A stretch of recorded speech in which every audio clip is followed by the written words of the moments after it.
She started crying, like a little girl. "Don't leave me," she said. I rolled my eyes. If she believed what I said, that's her problem. But then again, I wasn't really surprised. Girls are always like this. They believe me every time. I left her house, then headed back to mine. There, I saw my parents fighting. Again. Mom was holding up her phone and showing Dad a picture. It was Dad, with a very hot girl. "Who is she?" my mom yelled. She wanted to know the details every time Dad so much as breathed near another woman.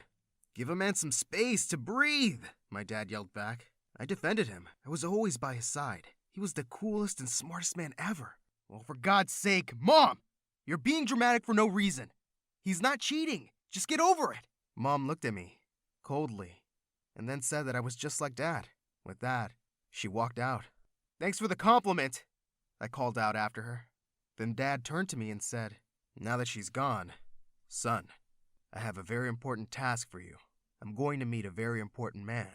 He said that this person was one of the most important businessmen in the state, and that he wanted to convince him to become his business partner. Now, this man has a very lonely child who he loves a lot, and your mission is to make her fall madly and deeply in love with you. You have to make her convince her dad to sign the deal.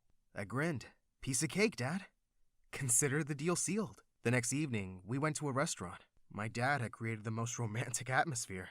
He really wanted this. My parents met her parents cheerfully, and I tried to flirt with her. But damn, she was ugly. Her mom, though, she was gorgeous. To make matters worse, Dad kept elbowing me and winking at me to approach the girl. He even told her mom we'd make a great couple. Ugh, there was no way I was doing it. She also kept batting her eyelashes at me. I was really creeped out. Just then, Josh, a close friend, walked into the restaurant with his parents. As soon as he spotted my date for the night, he really couldn't stop grinning. This was so bad for my reputation. "Hey," he said, walking over to our table. "Introduce me to your lovely new girlfriend." "Gross, Josh. She's not my girlfriend. She's, my sister." Her stupid smile disappeared in a second, and she looked like she was about to burst into tears. I excused myself to go to the bathroom, but instead, I just slipped out of the back exit. What did they expect setting me up with someone like that? I called up one of my girls, and we met to party. When I got home, my parents were in the middle of a fight. "I saw the way you were looking at her." She was yelling at him, but just then, Dad saw me and turned his anger on me. He was furious and said that I embarrassed him. "If you really want to make the deal, why don't you go out with her? Why set me up with her?" I yelled at him. "It's just one stupid deal, and she was too ugly." My mom was stunned as she figured out what we were talking about. "Oh, so this is how it goes." Dad told her to shut up, and things really escalated between the two of them. Mom kept saying that Dad was a monster, and Dad kept telling her to shut up. Then Dad said, "Get out of my house! Both of you! Leave! Now!" At first, I thought he wasn't serious, but in a few days, we moved into a small apartment. I knew that I pissed off Dad, but I was sure he would take us back. At least, he'd take me back. I didn't really care about Mom, but days turned to months, and we heard nothing from him. Mom didn't talk to me either. She said she was ashamed of me. "I'm just letting you stay because I feel sorry for you. You're an embarrassment," Mom said. Well, yeah? Who cares? I did the only thing that made me happy. Going out with girls. I called my friends over. We had a wild party. Mom got really mad and kicked everyone out. One day, Dad called and said he misses me and wanted me back. "I have so many important tasks for you," Dad said. I was thrilled, but he said he didn't want my mom. "I'm tired of that ugly woman," he said. I know, right? I grabbed my stuff and left to live with him. There, I saw something that thrilled me. He had a new maid. She was around my age. She was gorgeous. Her name was Stella. I was sure Stella would fall for me in no time. So I flashed her my most charming look. "Hey, how are you doing?" I asked. She looked at me and then looked away, like she'd seen a car crash or something. For a moment, I didn't know what happened. Had she just ignored me? She probably doesn't speak English, I thought. But then she said something to the housekeeper in fluent English. I gasped. Was she ill then? Terminally ill? But the way she worked, I knew she wasn't. Then what is it? I couldn't stop wondering. Meanwhile, when I wasn't completely distracted by the gorgeous Stella, Dad kept giving me all these missions to make wealthy men's daughters fall for me. I did it every time, and I gained my dad's trust again. But I just couldn't stop thinking about Stella. I saw her everywhere. Every brown-haired woman reminded me of her. She even popped up in my dreams. I kept trying to talk to her, but all she did was look at me like I was an idiot. One day, Dad called me into his room. He looked deadly serious, as he told me he had a crucial task for me. There's this man from New York, and he's willing to make $1 billion investment in our company, he said. That was great news. Why did Dad look so worried? He said that the trouble was this man's daughter. She was really nosy and always trying to influence her dad's decisions about the company to favor her boyfriends. Her dad listens to everything she says. I knew my job without him having to say anything else. Don't worry, Dad, I said. I won't embarrass you again. The girl I was supposed to flirt with was pretty and all, but man, she was insane. She was super jealous. The most jealous girl I've ever been with. She was so crazy. She would come to my house without telling me, and when I asked why she didn't call before coming, she would say, I just wanted to surprise you, babe. I missed you, and I needed to touch you. Well, that was a lie. She came over to make sure I wasn't cheating on her. She didn't know that she was dealing with an expert. One night, she came over unexpectedly. I was with another girl. She caught me and started screaming like a banshee. We're so over! She yelled over and over again. Whatever, just leave, I said. I was so tired of her drama. But then she looked at me with her big eyes and said, aren't we going to make up? Damn, we love each other. Ugh, I didn't want to deal with this crackpot right now. Just then, Stella came in with some soda. My super crazy girlfriend took one look at her, and she freaking blew up. She just went insane. She grabbed the can and threw it at Stella, saying, what the actual hell are you doing here? You disgusting gold digger! Stella looked shocked as my girlfriend kept saying she was planning to steal me from her. I jumped to my feet and yelled at my girlfriend to stop and told her that Stella has nothing to do with this. But my girlfriend wouldn't stop yelling and pushing Stella away. Suddenly, Stella looked super pissed, and she pushed her back. My girlfriend fell to the floor. Damn! Stella was so hot. I loved a girl who could fight. Get out of my house right now, I said to my girlfriend. She looked so shocked. She got to her feet and threatened me, saying that her dad wouldn't be happy about this, and she left. I approached Stella and gently told her that I was sorry for my crazy girlfriend's behavior. Then I made an offer I knew she couldn't resist. Would you like to spend the night hanging out with us? She looked at me and rolled her eyes. No, she said. Damn. She wanted me all alone for herself. I turned to the other girl and said, you heard her. She doesn't like sharing. Get out. But Stella said, God, no! Again, what was wrong with this girl? She tried to walk away, but I grabbed her hand. Are you into girls? I hope she was. At least, that would make me feel better.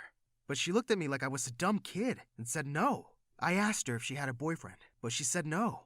With that, she pulled her hand away and left. I stood in shock as she coldly walked away from me. This was the first time I'd been rejected, and I had to admit it. It broke my heart.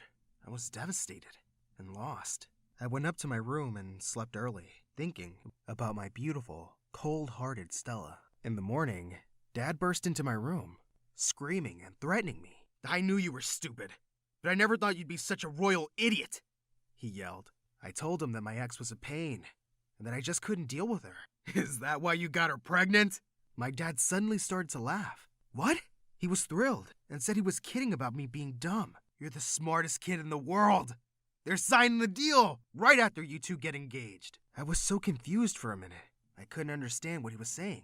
He saw my confusion and figured I was too sleepy.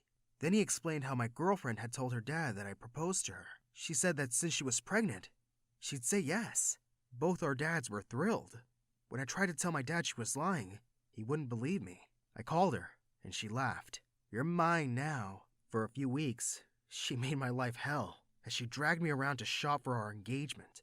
On the day that they threw us an engagement party, she said, are you ready to be my slave for life? Suddenly, I flipped and started screaming at her. I told everyone that she wasn't pregnant, and especially not by me. I have no plan of marrying this nightmare, I yelled at Dad. Everyone stared at me in horror. Her dad had me and my dad kicked out as she burst into tears, crying about how I could say such terrible things. You're the one having an affair with your maid, she sobbed. I tried to deny it, but no one believed me. Dad didn't speak to me the whole day. The next day, I couldn't find Stella anywhere. When I asked my dad about her, he calmly said. I fired her. I was furious. How could he do that? I'm not your freaking employee. You don't own me, I yelled. I told him that I've had enough of him, and I was leaving. I went to my mom's. To my surprise, I found her with another woman. Meet my girlfriend, Anna. She lives here now, Mom said. I asked her what the hell was wrong with her, and she said that Dad had made her hate all men. As much as Mom loved Anna, she was a real pain in my butt. She didn't like me, at all. Apparently, Mom had told her what I used to do with girls, and she thought I was a jerk. And man, was she crazy.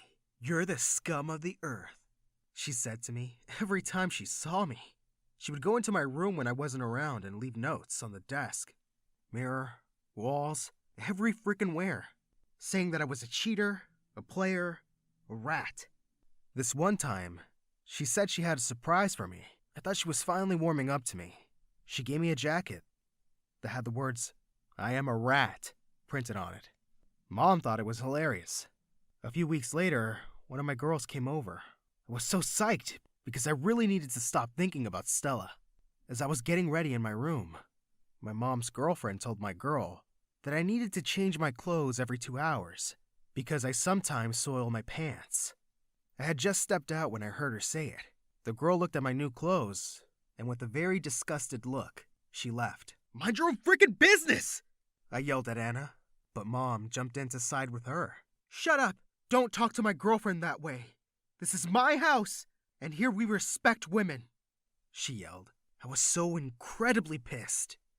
I wanted to leave, but I had no place to go, so I decided to try to reason with my mom's girlfriend. I'm really not as heartless as you think I am, I said, with the biggest puppy dog eyes I could manage. I told her she didn't know what it was like to grow up with parents who were always fighting. And you think I can't love? Oh, I've loved. I've loved and lost. I said my heart was broken, and all these girls were just soothing balm for my aching heart. I kid you not. I saw some tears in her eyes.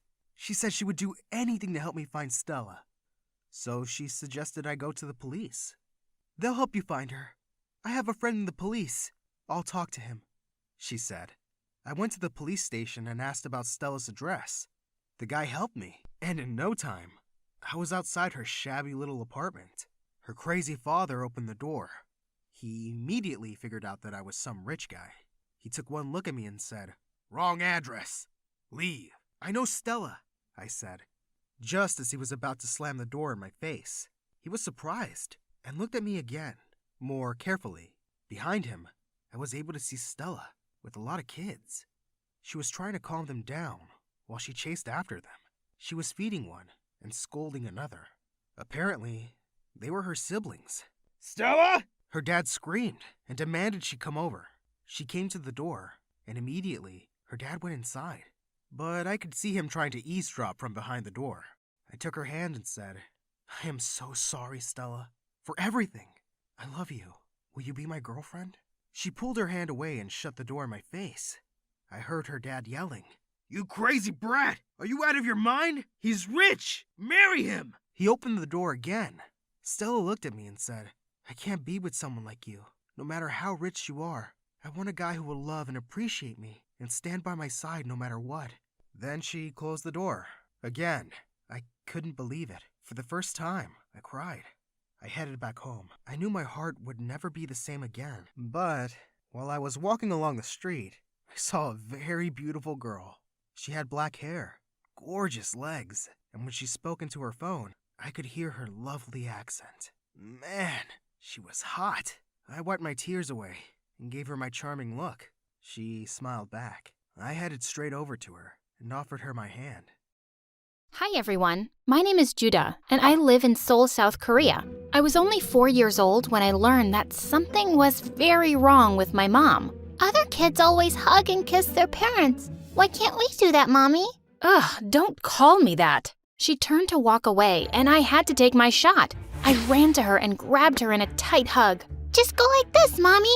It's easy. She literally ran away from me. Don't touch me. I'm wearing Chanel. She didn't really want anything to do with me. She used maids, butlers, and money to keep me away from her my whole life. At first, I thought something was wrong with me. But my cousin Hadi totally disagreed. Judah, you're my best friend in the whole world because you are perfect. Your mom is just a witch. I was so jealous. Hadi's parents were amazing. Even though they were really poor and lived all the way in America, they tried to visit every other year. They video called me all the time, and I loved them. One day, Hadi called me with some amazing news. My dad's company just blew up overnight. We're finally gonna be rich. That's amazing. What's more amazing is that I can afford tickets to see you. Ask that witch if I can stay over.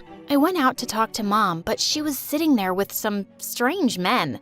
Judah, here you are. Come meet the boy I want you to date. He what? He owns diamond mines. Diamonds! You can date him now and get married after college. No way! Have you gone insane? Don't you dare insult me in front of everyone. Don't you dare try to ruin my life! Hadi is right. You're a witch. Her guests laughed and she turned red. You ungrateful little... Go to your room. I did go to my room. I also called up Hadi and made my first and best evil plan. I can't take it anymore. I'm running away from home. Now that your parents are rich, can I live with you?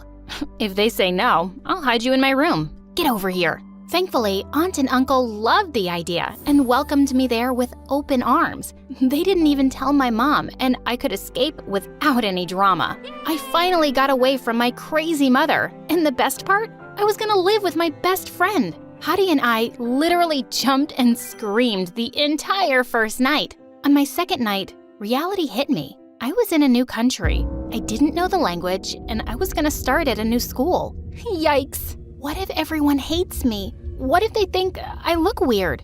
They won't. I'll translate everything for you. And I'll do your hair and makeup. She did my makeup for practice, and it made me want to cry.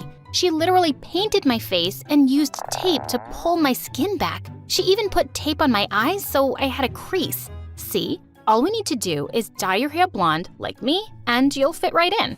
I stopped her. I had gotten away from Mom to be myself and love myself. I was gonna be fine in my own skin. Turns out, I was more than fine. I walked into school for my first day, and a boy stopped me in my tracks. Whoa, I've never seen any girl like you. You're beautiful. He thinks you're pretty. Oh my God. Then the boy got down on one knee and asked me out on a date. He's asking you out, but you just got here. You don't need to pick the first guy in line. We ran away before we screamed with excitement. I'd never been asked out like that before. The first day was already fun, but only because Hadi was by my side. Without her, everything was suddenly impossible. I didn't understand a word anyone was saying. One boy was trying to warn me about a spider on my shirt, and I didn't get it until it crawled on my face. Ugh! I didn't even know how to ask the teacher if I could go to the bathroom. I just walked out of class silently and she started yelling at me. I was almost in tears before someone told her I couldn't understand her. One day, Hadi was auditioning for the cheerleading squad, so I went with her for support. We were dancing together for practice when suddenly the cheer squad walked up to us. Wow, you're an amazing dancer. Who are you? Hadi introduced me and the girl asked me to join the cheer squad. But what about the auditions? No need for those. We like Judah. Tell her to join us. Obviously, I turned them down right away. I wasn't gonna snatch Hadi's place. She pretended it didn't bother her, but I know that it did. At home, Aunt and Uncle were trying way too hard to be nice to me. They asked me endless questions and they kept buying me over-the-top gifts. Uncle even bought me a car. You gave Judah a car before me? We can get you a car too, sweetie. You should have thought of me first. Hadi stormed away and locked herself in her room.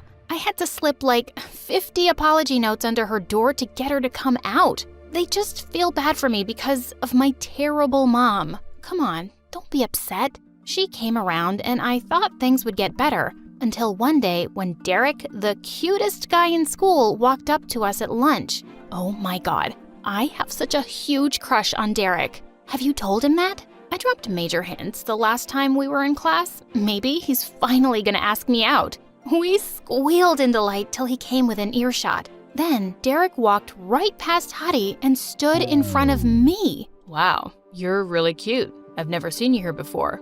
Are you new? I had no idea what he said, but Hadi turned white as a ghost. Derek started saying more things I couldn't understand, and then he just patted my head and left. What was that? He asked me out on a date. You? But I feel like he was talking to me. He was just being shy. He said he wants to take me out to dinner. Oh, wow, that's amazing. I jumped, but Hadi didn't join me. In fact, she started acting so weird. She refused to sit with me at lunch anymore, and she started walking home from school alone. When she went out for a date with Derek, she told some random girl at school all about it instead of me. I barged into their conversation and pulled her away. What's wrong with you? Why are you ignoring me? Why can't we have our separate lives? Hadi, you're my best friend. I want to be with you. So I can keep being your translator all the time? I love you. But Judah, I need some space from you right now.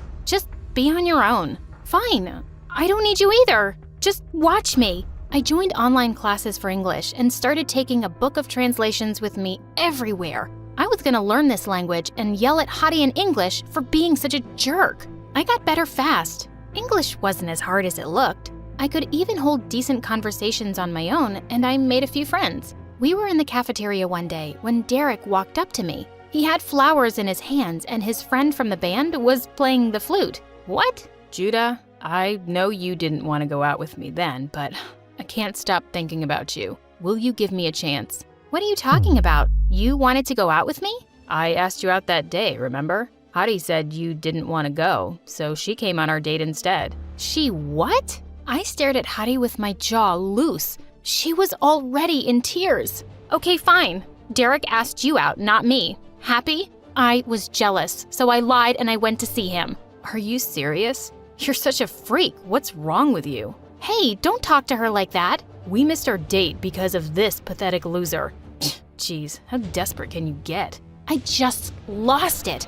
I flew forward and punched Derek right in the face. It was a total blur, and suddenly, I was at the principal's office. Derek had an ice pack on his bleeding nose, and my aunt and uncle were getting screamed at. I got suspended from school for a whole week. Hadi and I had the biggest fight ever at home. I would never date someone you had a crush on. How could you be so mean to me over some stupid boy? It's not about the boy. Ever since you came here, you've just taken over. My friends, the cheer squad, the guy I like. You're getting everything. Even my own parents like you better than me. Hadi, don't say that. You're sisters. We're cousins. I'm your daughter, but all you want to do is talk to Judah and buy her crazy presents when I never got treated that way. We're just trying to make up for past mistakes. What mistakes? That was when my aunt told us her final secret. Hadi and I were non-identical twins. They were my parents. I sat there in shock while my aunt explained how poor they were when we were born and how they had to give me away to her rich sister. Why did you keep Hadi? Why not me? You were having a lot of medical issues as a baby. We couldn't manage the bills. I thought my sister would take better care of you. I see. I thought I had one mother who didn't want me. Turns out I had 3 parents, and none of them wanted me. Judah, it's not like that. I got up and ran to my room. I started packing my things through a haze of tears. Judah, no, please, don't leave. I'm so sorry. You abandoned me with a monster. You waited 17 years to tell me the truth. Don't pretend you care. I stormed out and didn't look back once. I was done trusting my family. My heart was broken. I sold the car Uncle gave me and used the money to rent an apartment. I got a job and focused on my studies. I turned my heart to stone. So when Hadi tried to apologize to me 100 times, she always failed. I did miss her a lot, especially during the special moments of my life. When I got into the college of my choice, when I got my first job, on the day of my wedding, I almost called her twice. Hadi had become a huge influencer with millions of followers. She was only a DM away, but I felt too guilty for not making up earlier. My husband and I went hiking in a national park for our honeymoon when suddenly a crazy storm hit us and I got separated from the hiking group. I shouted till I lost my voice, but no one heard me. I walked and walked until I realized I was just moving in circles. I'm not giving up. You can't have me, Forrest. I was lost in that jungle for 3 days and 3 nights. I hid in caves when it rained, and I only survived because of the water and food in my backpack. On the 3rd night, I was about to go to sleep when I suddenly heard people shouting my name. Thank God! I raced out of my cave to see hundreds of people walking in the forest with torches, and the person who was running towards me, screaming her head off, was Hadi. No way! Hadi? I found you. I found you. Hadi and I hugged each other so hard we fell to the ground. I'm so happy you're okay. Oh, thank God. How are you here? Who else was gonna find you? My followers work way faster than the police. I burst into tears and hugged my sister tight. Hadi, I don't know what I would have done without you. I'm so sorry. Don't you dare say sorry to me. You were the one who got left with that witch. I was all you had, and I was so terrible to you. Just forget everything that's happened before this. Today, you saved my life, and I'll love you forever for it. I love you too. Oh, I've missed you so much. Just then, Mom saw me, and she broke down crying. Judah, you're safe. I thought I'd lost you forever. I'm so sorry, Judah. I'm sorry I gave you away, my baby girl. I just thought I couldn't take care of you. I loved you too much, and if something happened to you just because I couldn't afford the medical care, I would have. You did your best, Mom. I know you did. Didn't you just say Mom? Yes, Mom. Oh my God. My mom hugged me again, and Dad joined in seconds later. We cried and laughed together, and my family was finally whole.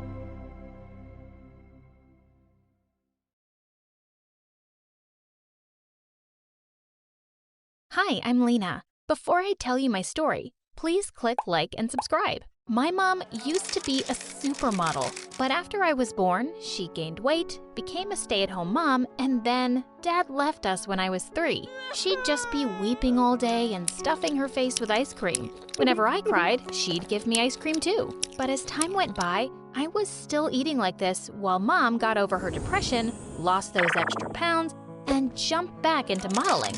One day, I was imitating her poses in the mirror, and she came in laughing. Mommy, what's so funny? I'm gonna be a model one day, like you. Oh, poor baby. Why are you so dumb? Modeling isn't for everybody. We'll find something you're good at. But I doubt that. That was mean. But when she left, I sneaked out her high heels to practice my catwalk. And moments later, I broke one. I glued it on and put it back. Mom started going away for work, so she hired a nanny for me. Years passed and eating just became a way to cope with my feelings. Whenever I was sad or stressed, I'd just stuff my face. And by 8th grade, I was plus-sized. I was smart and got good grades, but everyone just mocked me over my weight. I even changed schools, but things didn't get better. Because here, I was invisible, and it felt awful. Until one day, Freya, the most popular girl, came and sat next to me. Hey, you're the new girl, right? Your hair is so pretty. She started sitting with me every day, and we became really good friends. Now, suddenly the boys were noticing me, but only 'cause they wanted to get close to Freya. I'd become the official delivery person for everything they wanted to give to her. So one day, when this cute boy Sheldon gave me flowers, I was shocked when he said they were for me. Was this some kind of prank? But he looked so sincere, and then he asked me out. The next few weeks, I was over the moon. But once when we were out for dinner, I suddenly felt the chair give away under me, and I went crashing to the floor. I just wanted to disappear. But Sheldon totally went off on the management. My girlfriend could have gotten hurt. What are these chairs made of? Toothpicks?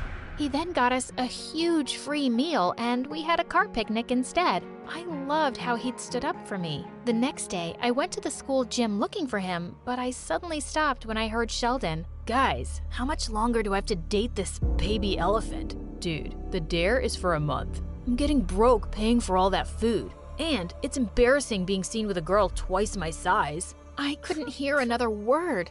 Later, I went to Freya's house and cried my heart out over pizza. That day, I decided that if my weight was constantly getting in my way, I was gonna lose it. Summer break had started and I told Freya I was gonna be in Paris with Mom, but I was at home and my nanny helped me diet and exercise. And soon, I lost a lot of weight. When I went back to school, I could feel everyone's eyes and smiles on me. And suddenly, some boys from my class rushed forward to ask me my name. Wait, they didn't even recognize me? Just then I spotted Freya and I ran to hug her. Freya, I missed you so much. Lena? Is that you? Oh my God. What? When?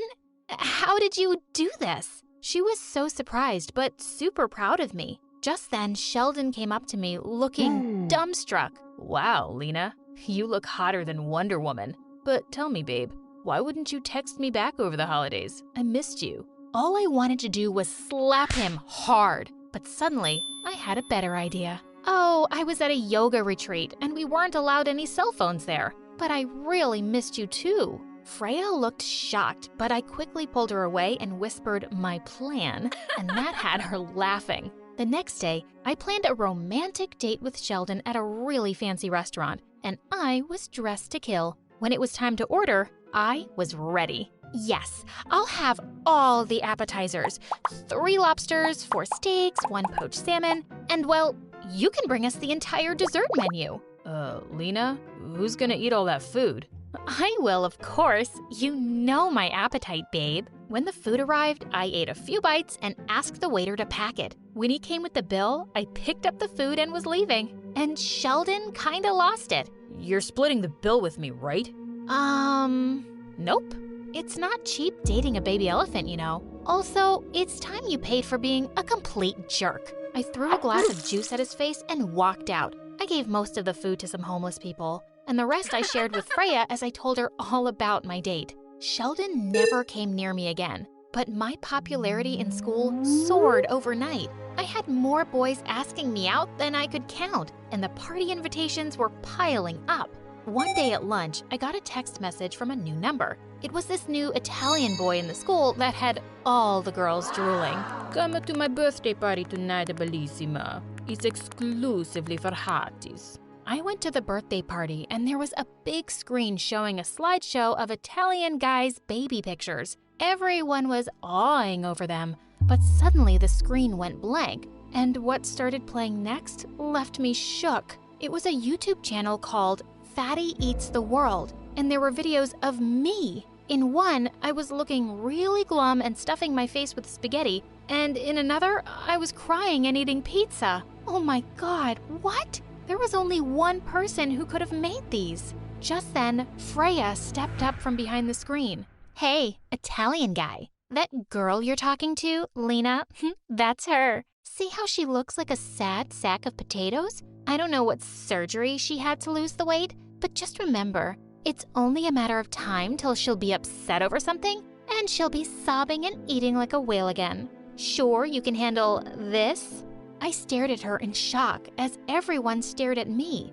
All I wanted to do was run and hide inside a cake, but I wasn't gonna do that. I marched up to her and pulled out the projector plug. Freya, are you a psycho? You've been recording me anytime I've poured my heart out and set up a freaking YouTube channel? What kind of friend does that? Seriously? You never wondered why someone like me became friends with you? I just needed a smart girl to help me with my studies. Also, I looked even better next to you. And you should be thanking me for the channel. You were invisible before I noticed you, and now you go around acting like you're better than me. Are you so insecure that you need a fat friend around to make you feel good about yourself? You're a pathetic, evil jerk. And that fat friend, it's not gonna be me anymore. I pushed her and she went flying into the Italian guy's birthday cake. She screamed and he screamed and I stormed out. I was heartbroken by Freya's betrayal and I didn't go to school for the next few days. But one day when the doorbell rang, I was thrilled to see Mom was back. Am I in the wrong house or… Holy cow! Lena? Is that you? Of course it's me, Mom. How do I look? I think… I don't like you this way. I liked my cute, chubby girl more. Come on, let's get her back. I'll order pizzas. You'll eat a large one, right? Mom, no. How can you say that?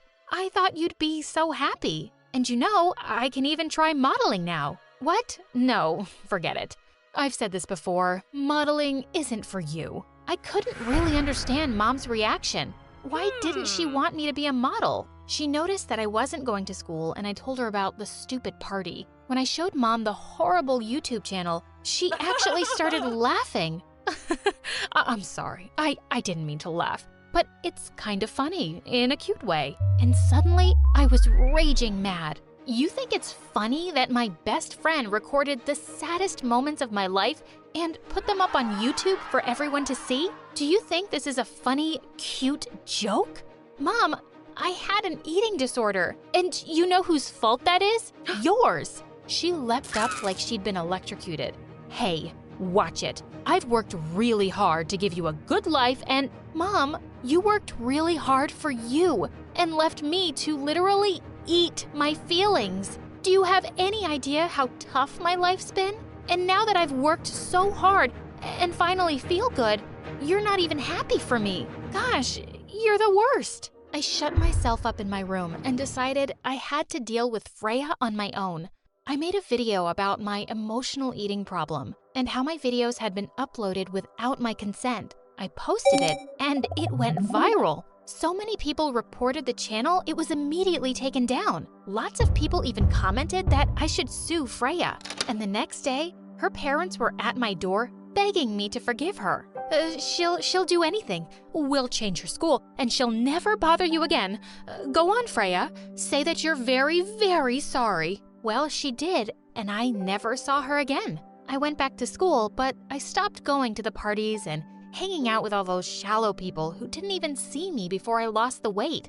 One day, I took Mom's address book and copied some fashion agency numbers. I contacted a few and waited patiently for some response. One day, a suited man came to our house, and it turned out to be Mom's first modeling agent. Oh, it's been so long since we did a project together. I'm so happy to see you here. Oh, yes, but right now I'm here to meet your daughter, Lena. She sent in her audition tape, and I think she could be the next big thing. You must be so proud of her. I was ecstatic, but Mom turned pale. She pulled me aside. How dare you do this to me? You lost weight just to show me that I'm outdated and irrelevant, and you can be better than me? I pushed her hand away angrily. So that's what your problem is? God, you're more insecure than Freya. My weight loss isn't about you. It's about me taking control of my life. I signed the contract for that project in front of her eyes, and it went really well. Other projects started rolling in, and I was making really good money.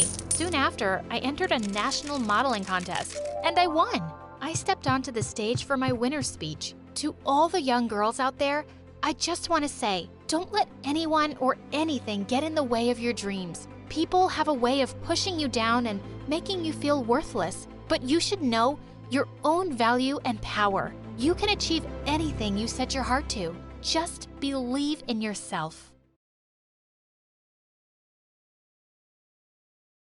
Hi, my name is Allison, but everyone calls me Allie. Please like and subscribe. Growing up, my parents were real-life superheroes. They didn't fly or shoot laser beams out of their eyes, but they saved lives daily. They both worked for Doctors Without Borders, and they traveled to remote villages worldwide to provide the best medical care. Sometimes they'd even fall sick themselves, but that never stopped them from helping people. And I wanted to be just like them. Once when I was 6, my nanny took me to the park and I saw a little girl crying. She told me her puppy got off its leash and ran away. I felt so bad for her that we stayed there for 4 hours looking for it until we finally found it. Thank you so much. You're my hero. I felt so proud to be like my parents, even if it was just a little. And growing up, I took every opportunity to do so. Other than the fact that my parents were gone for months, my life was kind of perfect. And I had everything I could ever want. But in the 10th grade, everything changed forever. One afternoon, I was in my room watching some MSA videos on YouTube when my parents returned from a trip to Venezuela. As I hugged them, I noticed a girl my age standing behind them. She was small and thin, and she held a cane as a walking stick. She also wore very large headphones and looked bored. My parents welcomed her in and then turned to me. Honey, this is Gabriela from Venezuela. We, We adopted her. She's your new sister. We know this will be an adjustment, but just think of this as the new chapter for us as a family. What the heck? An adjustment? This was a bombshell. You didn't think to mention it before now? ¿Qué está diciendo? Está hablando demasiado rápido. Does she speak any English? How am I supposed to, talk to her? Puedo hacerle un dibujo si eso ayudaría. She wants to draw you a picture. Gabriella pulled out a small notepad and drew a picture of a girl riding a cow. Ah, ya. La niña soy yo y la vaca eres tú. She pointed to the cow and then to me. Then she pointed to the girl and back at herself. Did she just call me a cow? No, she's just excited for you guys to play with each other. We didn't even have an extra room, so it turned out she'd be sharing mine. My parents had lost their minds. Here, you should take my bed, and the mattress might not be that comfy. Gracias, hermana. Si te sientes incómoda, ni siquiera me importa. You're welcome, I guess. On Monday, my parents enrolled Gabriella in my school. I had to babysit her the entire day. I was late to every class because she couldn't walk very fast, and explaining the situation repeatedly to the teachers was exhausting. It was also hard to communicate with her. And at home, sharing a room with her was awful. I had no privacy, and she snored. I hugged my pillows around my head, but nothing helped. I wanted to scream. When I couldn't take it anymore, I went downstairs to sleep on the couch. I was just about to doze off when I got a text from my boyfriend Trevor. Hey, wanna go out for a walk? I'm outside. We'd met a couple of months ago when we signed up for a karate class, and we'd been inseparable ever since. I quickly got dressed, making sure to be as quiet as a mouse and not wake up anyone. Then I slipped out the window and ran down the driveway. As soon as I saw him, I jumped into his arms. You will not believe the day I've had. Try me. We began walking down the street hand in hand, and I told him everything. By the time I finished my rant, he hugged me and offered to translate for me at school to make things easier with Gabriella. At least someone was on my side. When I got home, I was relieved that everyone was still sound asleep. I peeked over at Gabriella, and I noticed some papers lying underneath the bed. When I checked them, I saw she'd worked on some pretty advanced math equations. She even scribbled out the parts where the teachers had made mistakes. Wow, this girl was a genius. Suddenly, I had an idea. The school hosted a huge math whiz competition, and the grand prize was a full scholarship to university. If she won this, she'd be set for life. And if I helped her, maybe we'd be on better terms with each other. The next day, I signed her name up and looked for her everywhere to tell her the news. I finally found her on the playground with Trevor. When I came over, Trevor put his arm around me, and suddenly her face dropped. Okay, good, you've met. Babe, I need you to tell her some amazing news for me. I excitedly told him everything, and before he even finished translating, Gabriella exploded. Hiciste qué? Wait, was she mad? Why are you butting into my business? Shut the front door. So wait, you suddenly speak perfect English? Why have you been trying to lie to us this whole time? Gabriella suddenly looked so mean. Just to bother you, because I can? And how dare you sign me up for something without even asking me? I was just trying to do something nice for you. Well, stop. I don't need anything from you. With that, she stormed off, and I was shocked. I tried to tell my parents that she'd lied about not knowing English, but they were so in love with her, they didn't believe me. Come on, honey. Why would she do that? I know it's hard for everyone to adjust, but try and be more cooperative, please. Are you freaking kidding me? Whenever she was around them, she acted all sweet and innocent, but every time they left the room, she was a totally different person. Your parents didn't believe you, did they? Gosh, they're so stupid. Hey, don't talk about them like that after everything they've done for you. So what? Now they're some kind of heroes and I should worship them for saving a poor little girl like me? Well, I didn't ask for it. They just did it to feel good about themselves. As she walked off, I was stunned. This girl was really something, and she seemed to hate us all. I had to find a way to show my parents the truth. At school, I noticed that Gabby would often sneak off during lunch, so I decided to follow her one day and see what she was up to. I found her sitting in the music room by the piano. She was playing a soft tune, and I had to admit, she was really good. That's beautiful. What do you want? Answers, mostly. An apology would be nice too. You're not getting one. Can you please leave me alone? Why are you hiding out here? It's quiet, and people don't stare at me or pity me. Just then, she winced in pain, and I saw her rubbing her leg. Does it hurt a lot? All the time, but I don't want to talk about it. Okay, fine. And listen, I'm sorry for butting in about this competition, but I've seen your work, and you could actually win this thing. Think about your future. Don't do it for anyone else. Why do you even care? Believe it or not, but I think we're a lot alike. We're both stubborn, headstrong, and not easily scared of a challenge. In a perfect world, we might actually be friends. I doubt it, but I guess getting some independence won't be so bad for me. You've got nothing to lose, right? When the competition came around, Gabriella aced it. She solved all the questions and left everyone else in the dust. My parents, Trevor, and I cheered her on happily as she received her award. And later at dinner, Gabriella even confessed about lying to everyone. I'm really sorry for not being honest. I don't know what came over me. Although Mom and Dad were shocked to hear her perfect English, they accepted her apology happily. They also apologized to me, and I felt so relieved. The next week at school, she was on cloud 9. Everywhere we went, people complimented her. I even noticed her flirting with the school's heartthrob at lunch. I was glad her confidence was so much better, even though I'd noticed she'd been limping more lately. Everything seemed to be going smoothly until one day when I was heading to class and I overheard the guy laughing with his friends. Being with Gabs is so cool. She's super nice and everything. But what's really cool is that she's doing all of my assignments for me. I'm getting A's for the first time ever. Dude, that's awesome. Maybe I should flirt with her too. That no-good dirtbag! I needed to tell Gabby before she got hurt. I found her in the library, and to my shock, she was sitting there doing his homework. You need to throw that in the trash. That guy is no good, okay? I overheard the jerk bragging to his friends about how he's got you doing all his homework. So, I want to help him. He's nice, and I like him. He's just using you, Gabby. You can't let him treat you this way. Are you telling me he's too good for someone like me? And he couldn't possibly like me for me? No, that's not what Because I'm the freak with the disability, right? Why would you even think that?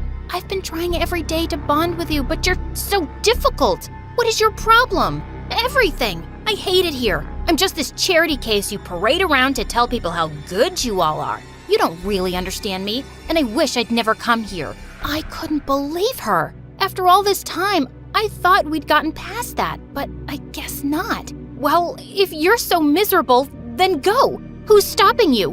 Nobody. Suddenly, Gabriella began to cry, and before I could say anything else, she stormed off. I tried looking for her once I'd cooled down, but I couldn't find her anywhere. I called Trevor, and when I told him what had happened, he came over immediately. I went too far, and I didn't mean it, really. She's just so frustrating.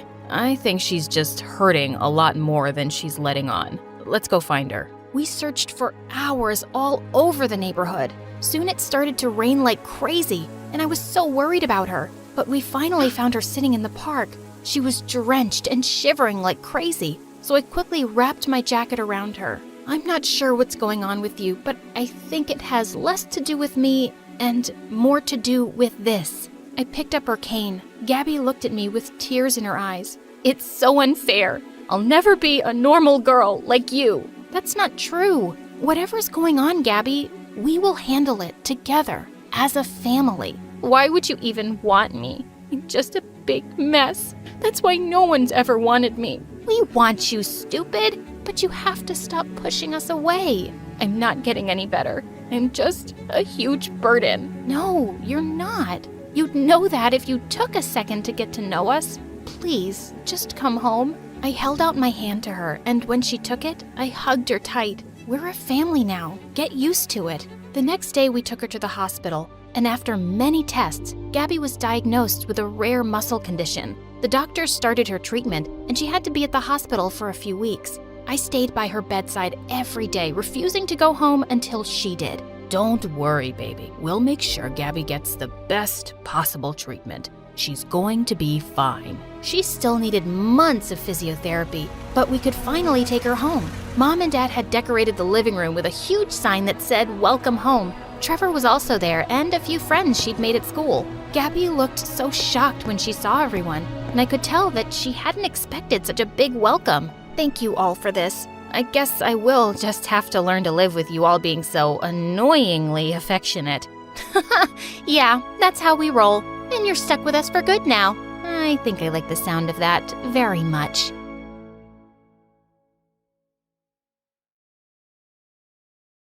Hi, I'm Camelia from Brazil. Before I tell you my story, please like and subscribe. My parents were super rich. Just kidding. We were living in the poorest neighborhood in town. Mom stayed at home, and Dad mowed lawns, and we had little to no money.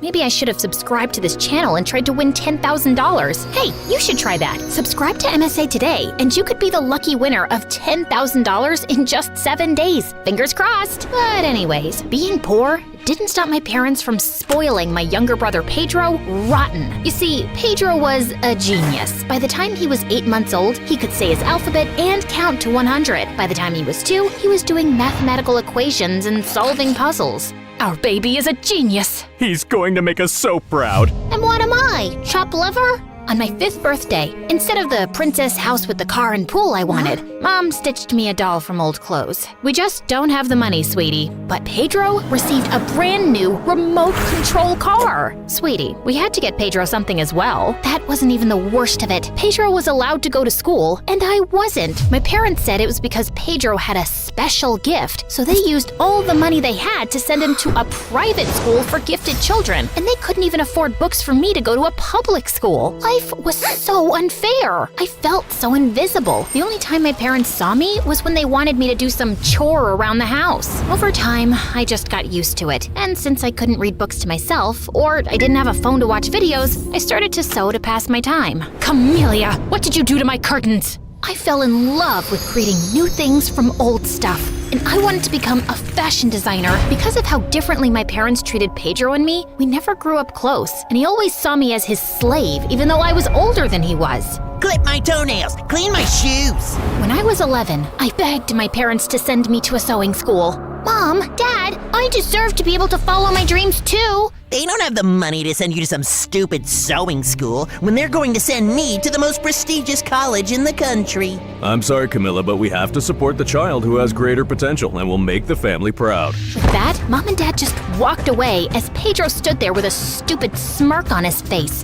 Oh, I wanted to smack him hard. It was then that I decided I'd do whatever it took to get myself into a sewing school. I tried to get a job, but nobody wanted to hire an 11-year-old, not even as a clown for a birthday party. When I was 13, things looked as though they were turning around, and I finally landed a babysitting job. But when my parents found out that I'd been neglecting household chores because of it, they were furious. I was grounded for 2 months, and Dad tore up all my designs that I had stuck on my bedroom walls over the years. I was devastated, but a tiny part of me refused to give up. I had to be smart. This time, when I drew, I hid my drawings under the floorboards of my bed, and when Mom sent me to the supermarket, I'd pass by the wishing fountain and take all the coins. Don't give me that judgmental look.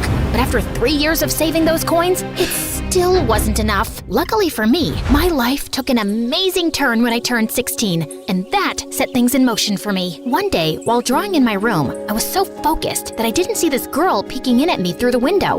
Wow, that looks amazing! Ah! I toppled out of my chair and fell to the ground. The girl then did a backflip through my bedroom window and came in. Did the circus come to town? What do you want? Did my parents send you to spy on me? No, silly. I'm the new neighbor, and I didn't even let her finish. I just picked her up, threw her out of the window, and closed the curtains. As much as I wanted a friend, I didn't want anyone to know that I couldn't read or write. What would she think of me? But that didn't stop the crazy backflip girl. Over the next few days, she did everything she could to get my attention, even juggling 3 cats while she balanced a mug of water on her head. What a weirdo. One day, I decided to take a shortcut home because I had seen a lady with the most amazing outfit, and I wanted to get home and sketch it. Just then, I heard a man yell behind me. Watch out! As I turned, I saw a huge crane ball coming my way. I froze in place, but luckily for me, someone pushed me to the ground just in time. Girl, are you crazy? This is a danger zone. Can't you read? Oh God, I was sweating like a bald man in spring. Can you read? I sighed heavily and shook my head. That's okay. I can't draw amazing fashion designs like you can. Let's go and grab some ice cream. My treat. While eating the ice cream, crazy backflip girl, Sophia, told me that she had moved next door with her parents and older brother Harrison. Also, that Harrison was a rotten egg and always got himself into trouble. She also told me that her father lost his job after his boss accused him of stealing money from his office and then blacklisted him so no one else would hire him, while her mother worked as a maid for some rich lady. I told her that my parents hated me and wouldn't even let me go to school while they treated Pedro like he was a prince. What do they think this is? The 16th century? No girl left behind. Woman power! Over the next few months, Sophia taught me how to read and write. She was a great teacher, and I was a quick learner. Sophia's mother even supplied me with her old drapes to practice my designs on. As much as I loved my bestie, there was a downside of being neighbors with Sophia. Harrison and Pedro became best friends, and they'd go out of their way to make mine and Sophia's life a living nightmare. So we stayed out of their way as much as possible. But then one evening, when I was coming home after getting groceries, I saw two guys push some guy to the ground and grab his keys. Hey, stop it! The guys looked around and I was shook. Pedro? Harrison? Let's get out of here! They hopped into the car and sped off. Was Pedro crazy? That night, I cornered Pedro in his room. What the heck was that stunt you pulled today? What I do is none of your business. You're my younger brother. Of course it's my business. If you tell Mom and Dad anything, I'll tell them that Sophia has been tutoring you. I couldn't afford to lose Sophia's friendship. So, I kept my mouth shut and kept a close eye on Pedro. I found out that he'd been failing his subjects in school, and he was missing classes to hang out with Harrison and his goons. I was so frustrated that I thought my head was going to explode. Maybe you should start a podcast to ease some of your frustration. Talk to strangers about my story? That'll be weird. Sometimes strangers make the best listeners. That night, Sophia helped me set up an anonymous podcast using her phone. I went by the name Raven, and it felt so good to get so many things off my chest. But what felt even better was reading the comments encouraging me to follow my dreams despite my parents' unfair treatment. They even encouraged me to open an online store and set up a GoFundMe to get started. And soon, my clothes were being sold faster than I could make them. Yeah, I set up a secret workshop in Sophia's basement where I worked at night. Over the next 2 years, it was a roller coaster. First, Harrison was arrested for pickpocketing, and his father shipped him off to the Navy. When he left, Pedro got 100 times worse, and he was even kicked out of school. And he continued to hang out with the wrong crowd, and my parents always made excuses for him. But my life was super awesome. I saved up enough money to get into the most prestigious fashion school in the country. The only thing left to do was to send in my application, which required me to create any design of my choice. You've got this, bestie. I'm rooting for you. Over the next 2 months, I worked endlessly to create the most beautiful ball gown known to man. I needed to get into this school. I had something to prove to myself. A few nights before the submission of my dress, while at Sophia's, I saw Pedro enter her parents' bedroom. I snuck up to the door and peeked through the crack. I watched in shock as Pedro was stuffing his pockets with jewelry. Pedro, what on earth are you doing? Pedro gave me one look and jumped through the window like a frog. Sophia and her parents had been too good to me to let Pedro get away with this. I ran home, but when I opened the door, the confrontation did an Uno reverse on me. Dad glared at me as he was holding a necklace in his hand. Camellia, why was this in your dresser? As if on cue, Pedro walked into the room to examine the necklace. Wait, isn't that Sophia's mother's? You should know, since you stole it. Pedro told us that he saw you take this. I didn't steal anything. It was Pedro. I just don't understand where we went wrong with you. Me? Pedro's the one who got kicked out of school. Genius my butt. We also found cash hidden under the floorboards. Where did you steal that from? I froze. How did they? My eyes met Pedro's, and an evil glint flashed over his eyes. That's my money. I earned it. Stop lying, Camellia! I think it's time to teach little Miss Fashionista a lesson that she will never forget. Pedro, bring the dress. Dress? What dress? The words stuck in my throat when I saw Pedro return with my submission dress. I watched in horror as Mom lit the fireplace and took the dress from Pedro. Mom, please, don't! You will learn your place in this family, Camellia. My mother threw my dress in the fireplace, and it lit up quicker than a barbecue on Independence Day. I tried to get it out, but Dad and Pedro held me back as I kicked and screamed. After a while, my dress was nothing but ashes. As an avalanche of tears ran down my face, I knew that my time in this family was up. I wanted to attack my parents and Pedro, but I decided to pack my bags and I went to Sophia's. That night, after bawling my eyes out, I did a live podcast and revealed to my listeners what I had just endured under the hands of my parents. This time, I used their real names. Yep, I was done being the nice guy. By the next morning, my parents were chased out of the neighborhood, and the rich lady Sophia's mom worked for pulled some strings, and she got me another submission date. Bestie, this dress is even better than the last one.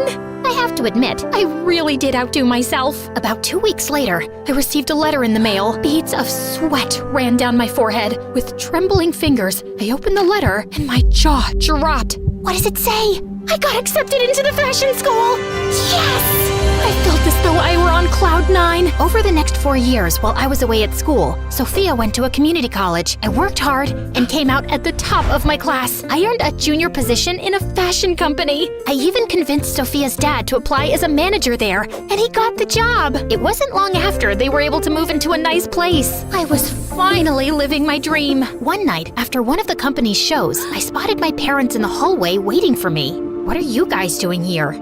I see you're a fashion designer. I'm so proud of you. I'm so proud of you. Words I always wanted to hear my parents say, but I knew they weren't sincere. Why are you here? Dad shifted uncomfortably. Pedro's in trouble. He and some of his friends got caught breaking into a bank and we need money to bail him out. And after everything you and Mom did to me, you think that I would help you? Sweetheart, we're family, and that's what families do. They help each other out. But where was my family growing up? Where were you when I needed you? Are you going to help or not? Not. Had you done your job as parents and parented Pedro instead of letting him wrap you around his finger, he wouldn't be in a jail cell now. As I looked across the room, I saw Sophia and her parents waiting for me. Now, if you'll excuse me. Hi everyone, my name is Summer. Please like and subscribe to MSA. I come from a poor family where my single mom used to work in fields for rich people. And since I was the eldest daughter, I always tried to help her out. Except I was kinda slow and really clumsy. Honey, can you go pick up those baskets for me? Sure thing, Mom. Oh, ouch! I'd destroy more things than I'd fix. You're sick, Mom. You should rest. I'll feed the cattle for you today. Oh no, wait, Summer, no, shh. You can thank me later. But as soon as I went near the animals, I stepped on a cow's tail and sent them all running around in panic. Just then, my BFF Jackson showed up, laughing like crazy. I guess that adds to another of your achievements this week, Summer. Shut up and help me. Jackson's family had lived next to us for years, and we'd grown up really close. And since he was a freaking genius, he'd help me study while I just tried to sleep my way out of it. At school, all the girls drooled over him and came to me to put in a good word for them. Can you give these chocolates to Jackson and ask him to come to our party? Nah, I got a test. You can eat them all. Really? The girls would hate me for being his favorite. And likewise, I adored him too. He was really hardworking and had part-time jobs to support his mom, who was sick most of the time. One day, I went over to check on his mom, and he was surprised when he came home. Summer, what are you doing here? I knew you'd be working late shifts, so I thought I'd help out. I am so lucky to have you in my life. I love you. Suddenly, my eyes went all wide. What, you don't like me? Oh, no! I mean, yes, I like you a lot, but I thought you were too perfect and wouldn't like someone like me. You're the most beautiful person, both inside and out. Summer, I don't just like you, dummy. I love you. After that, Jackson and I started dating, and it was really fun. But over time, things started to get tough. Jackson's mom got sicker, and he became super stressed and started working more part-time jobs. He'd be so busy that I'd barely get to see him. So one day, I decided to stop by at the ranch where he worked. But when I got there, I saw Jackson's clothes were all muddy, and a bunch of kids our age were messing with him. How dare you touch me, you filthy rat? I didn't touch you on purpose. I was just trying to save you from falling. But suddenly, the girl slapped Jackson hard across his face, and I just couldn't watch him being humiliated like that. You jerks, leave him alone! I jumped over the fence to save him, but I ended up landing in a puddle. Ugh. The other kids started laughing and Jackson pulled me away quickly. But the next day, Jackson came to my place with the most extraordinary request. Summer, if I asked you, would you date the guy I work for? What? You want me to be someone else's girlfriend? No, I just want you to pretend. Why would you ask me to do that? And do you mean one of those jerks who was bullying you? Just hear me out. He asked me if I could get him a fake girlfriend in exchange for a lot of money. Summer, you know I'd never even think of such a thing if I didn't really need it. Mom needs that surgery soon. So, you'll put me up for sale? No, don't say it like that. It's just like any job. It doesn't mean anything more. Please, help me. I knew his need was genuine, but this was insane, and I refused. The next few days, Jackson kept texting me to apologize, but I didn't want to talk to him. Until one day I came home and Mom told me that Jackson's mom had been admitted to the hospital. I went there as fast as I could, and it broke my heart to see how defeated Jackson looked. And I decided to go along with the fake dating plan. I was gonna get him that money, and maybe even teach those jerk kids a lesson. When I told him I'd do it, Jackson was shocked. Are you sure, Summer? Yeah, I'm sure. I can't thank you enough. You're the best. The next day, I went to see that guy Aiden at his ranch. Interesting. Aren't you Jackson's girlfriend who tried to save him that day? That was brave of you, although you looked pretty stupid. Also, you don't find it weird that he has no problem with you dating another guy? What? No, Jackson and I are just friends. Wow, you're one amazing friend. So you're single then? Yeah, but don't get any ideas. I'm only here to be your fake girlfriend. And as far as you're concerned, I'm like gay. I see you and I feel nothing. In fact, I look at you and I want to puke. Yuck. Oh, really? How are you going to be a convincing fake girlfriend for me then? 'Cause I'm a top-class actress and I've played major roles in school plays. I played Juliet once, and in the end, I laid so still, some people actually thought I'd died. Pretending to be your girlfriend will be a piece of cake. Why do you need one, though? Is it hard to find someone to actually like you? None of your business, girl. And I might regret this deeply, but you're hired. He told me he was going to enroll me into his school, and we had to make everyone believe that we were super in love. But I wasn't going to make this easy for him, especially after the way he and that girl had treated Jackson. I was going to be the most annoying girlfriend ever. On the first day, I put on a hideous outfit to embarrass him. God, who is that clown with you, Aiden? What is she even wearing? Ew, she smells like cattle. But my plan failed because Aiden shut everyone up and told them I was his girlfriend, with pride. Just then, the same girl who slapped Jackson at the ranch came catwalking towards us. You must be crazy, brother. I mean, just look at her. Our maids dress better. Turns out that witch was Aiden's stepsister, Meg. It is what it is, and you gotta deal with it, Meg. But later that day, as we were heading home, Aiden warned me. Look, take my credit card and get yourself some decent clothes. This is very important to me, so don't joke around. People have to believe you're my girlfriend, so you need to look and act the part. I nodded and smiled sweetly, but I wasn't gonna stop so easily. The next day during lunch, all eyes were on us, so I filled my tray to the top with food. Seriously? What's wrong with you? A girl's gotta eat, man. I have a healthy appetite. I kissed him on the cheek and danced back to our table. I ate like a pig and let out the loudest burp. It was so funny to see Aiden act like this didn't bother him. But just then, a skinny guy with glasses walked up to our table and asked Aiden's friend for some money he owed him for doing his assignment. You want money? Here you go. And he threw some of his loose change at the poor guy's face. I suddenly lost my temper and flung my orange juice at him. What the heck? Aiden, control this ill-mannered girl you got from some jungle. Aiden suddenly leapt up and grabbed that guy's collar, but the rest of them quickly separated them and the jerk stormed off fuming. But then, Aiden pulled me away angrily. Ah, stop! What are you doing? What is wrong with you, huh? Why are you acting like this? Those people are my friends. They're jerks, and so are you. But I already knew that. And I hate rich, entitled brats like you. And I hate poverty, and I hate that I have to pretend to be your girlfriend and— Oh, shut up. I don't care about your whole poverty speech. You agreed to do a job, and whether you like it or not, you'll act like my girlfriend who's dying to make me happy. And I know you're doing this because your friend's mom is sick and the treatment is super expensive. It's nothing he can afford, even if he works his butt off for the next 5 to 6 years. You better behave or I'll fire you. Gosh, I hated him even more now. I even stayed late at school so I could avoid going back with that jerk. But then Meg and her friends caught me and locked me up in the janitor's closet. Hey, open up! I kept banging on the door for a while, but it was no use. I tried calling Jackson and left him some messages, but he wouldn't reply. And then suddenly, the door flew open, and I was so startled that I lost my balance and fell to the ground, hurting my ankle. Ouch! Are you okay? Aiden lifted me up in his arms and took me to his car. How did you find me? I heard my sister talking on the phone with her friends and I ran here immediately. Also, I'm sorry. What? It's because of me that they're treating you like this. Also, I'm sorry about what I said to you earlier. I acted like a jerk. It's just that my life will fall apart if this plan doesn't work.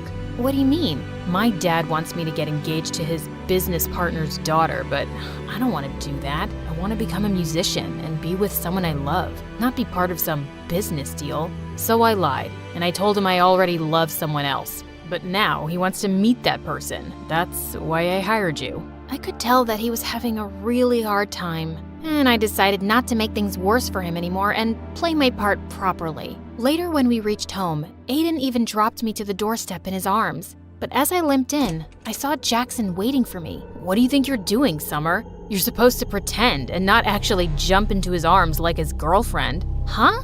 I hurt my ankle and he just helped me. You could have just walked. What? I'm doing all of this because of you in the first place, and you're being so... Okay. Don't get mad at me, please. It's just that I love you and I got kind of jealous, and I'm sorry, okay? It felt kind of weird, but I could understand his jealousy.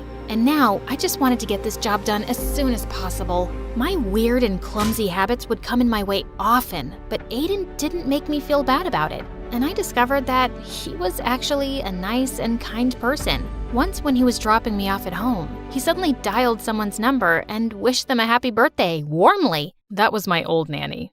I adored her when I was a kid, and we've stayed in touch. That was actually really sweet. I couldn't remember the last time I'd even called my favorite aunt on her birthday. And it was things like this that made me warm up to him. And we slowly became good friends. A few days later, it was my birthday, but Aiden told me he had a party at his place and wanted to introduce me to his parents. When he picked me up that evening, I saw him in a suit looking so handsome.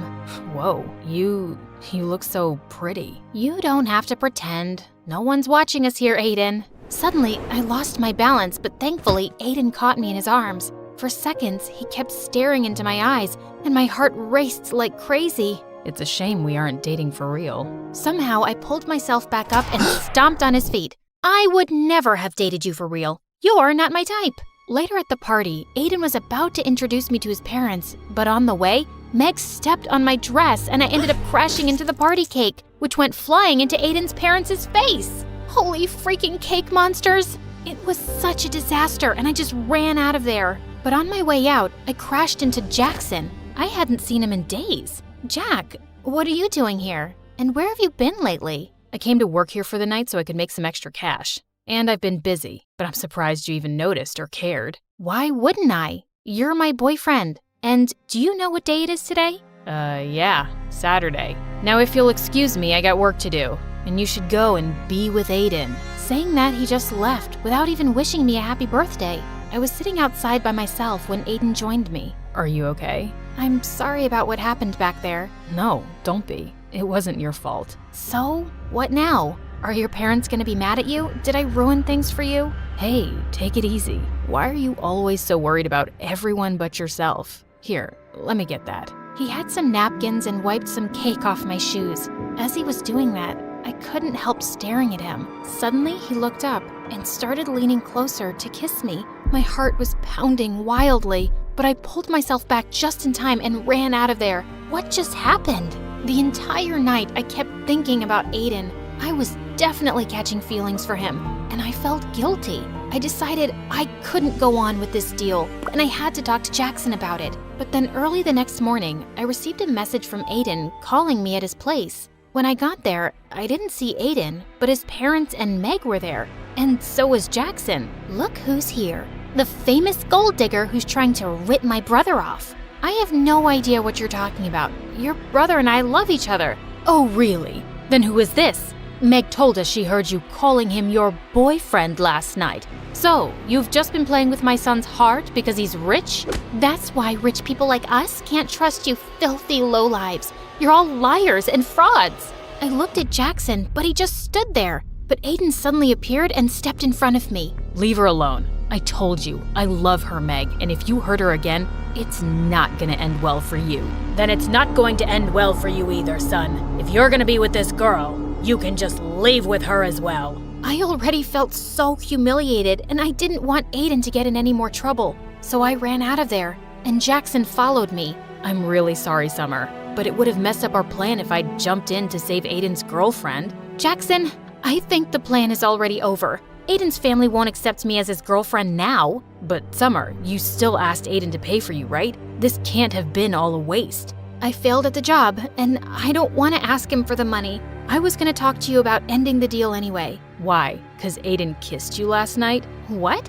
I actually left before he could kiss me. But you thought we kissed? And you still didn't want to break the deal? Do you even care about me? Of course I care about you, Summer. You think it's been easy for me to see my girlfriend with him? But you know how desperately we need the money. Not me, you. It's you who's lost his mind over the money. It's like I don't even know who you are anymore, Jackson. Just leave me alone. We're done. Because you fell in love with Mr. Fancy Rich Pants, right? Because I'm not good enough for you anymore, right? Jackson, just stop. No, I won't. In fact, let's see if you still love me or not. He tried to kiss me, and just as I was about to slap him, Aiden pulled him back and punched him hard.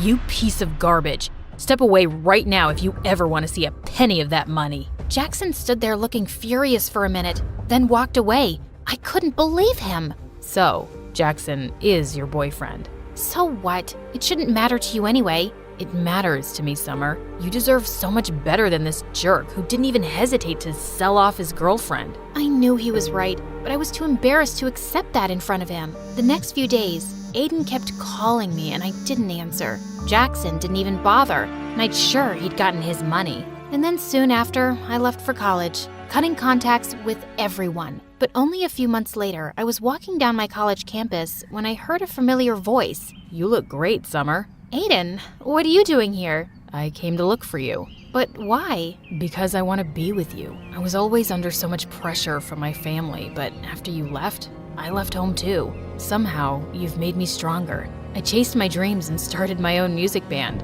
but there was still something missing. You. What? I fell in love with you really quickly, Summer. But whenever I'd say anything, you'd think I was pretending. And after you left, I realized I was such a fool not to tell you earlier. So tell me you don't hate me, at least. I don't, but you'll have to take it slow, because this time, I want it to be real too. I promise.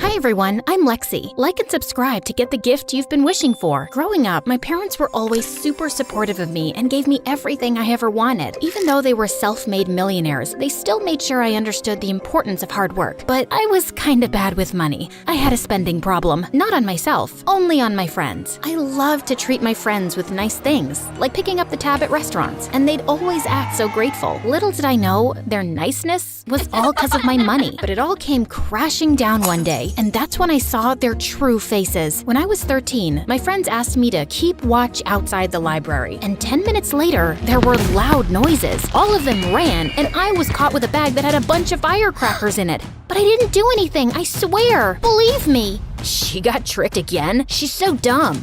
I'm standing right here. Miss Cole, please. But none of it worked, and I was sent to detention for an entire week. At first, I was keeping to myself in detention because the kids were all mean. But one day, I was doing my homework when I heard a voice. It was the kid who usually sat there. You have to do it this way. Here. Oh, thank you. You look familiar. Do we know each other? Wow, we're in all the same classes. I'm Zach. Never mind. Sorry, I've been so busy with my friends that I haven't had the chance to meet anyone new. It's fine. Heard they threw you under the bus again. Listen, you've always seemed like a nice girl, despite how naive you are. And Lexi, your money's the only thing your friends care about. Don't be fooled by them again, just because they act all nice to your face. They're barely even nice to my face anymore, to be honest. If they were, I wouldn't be here in detention.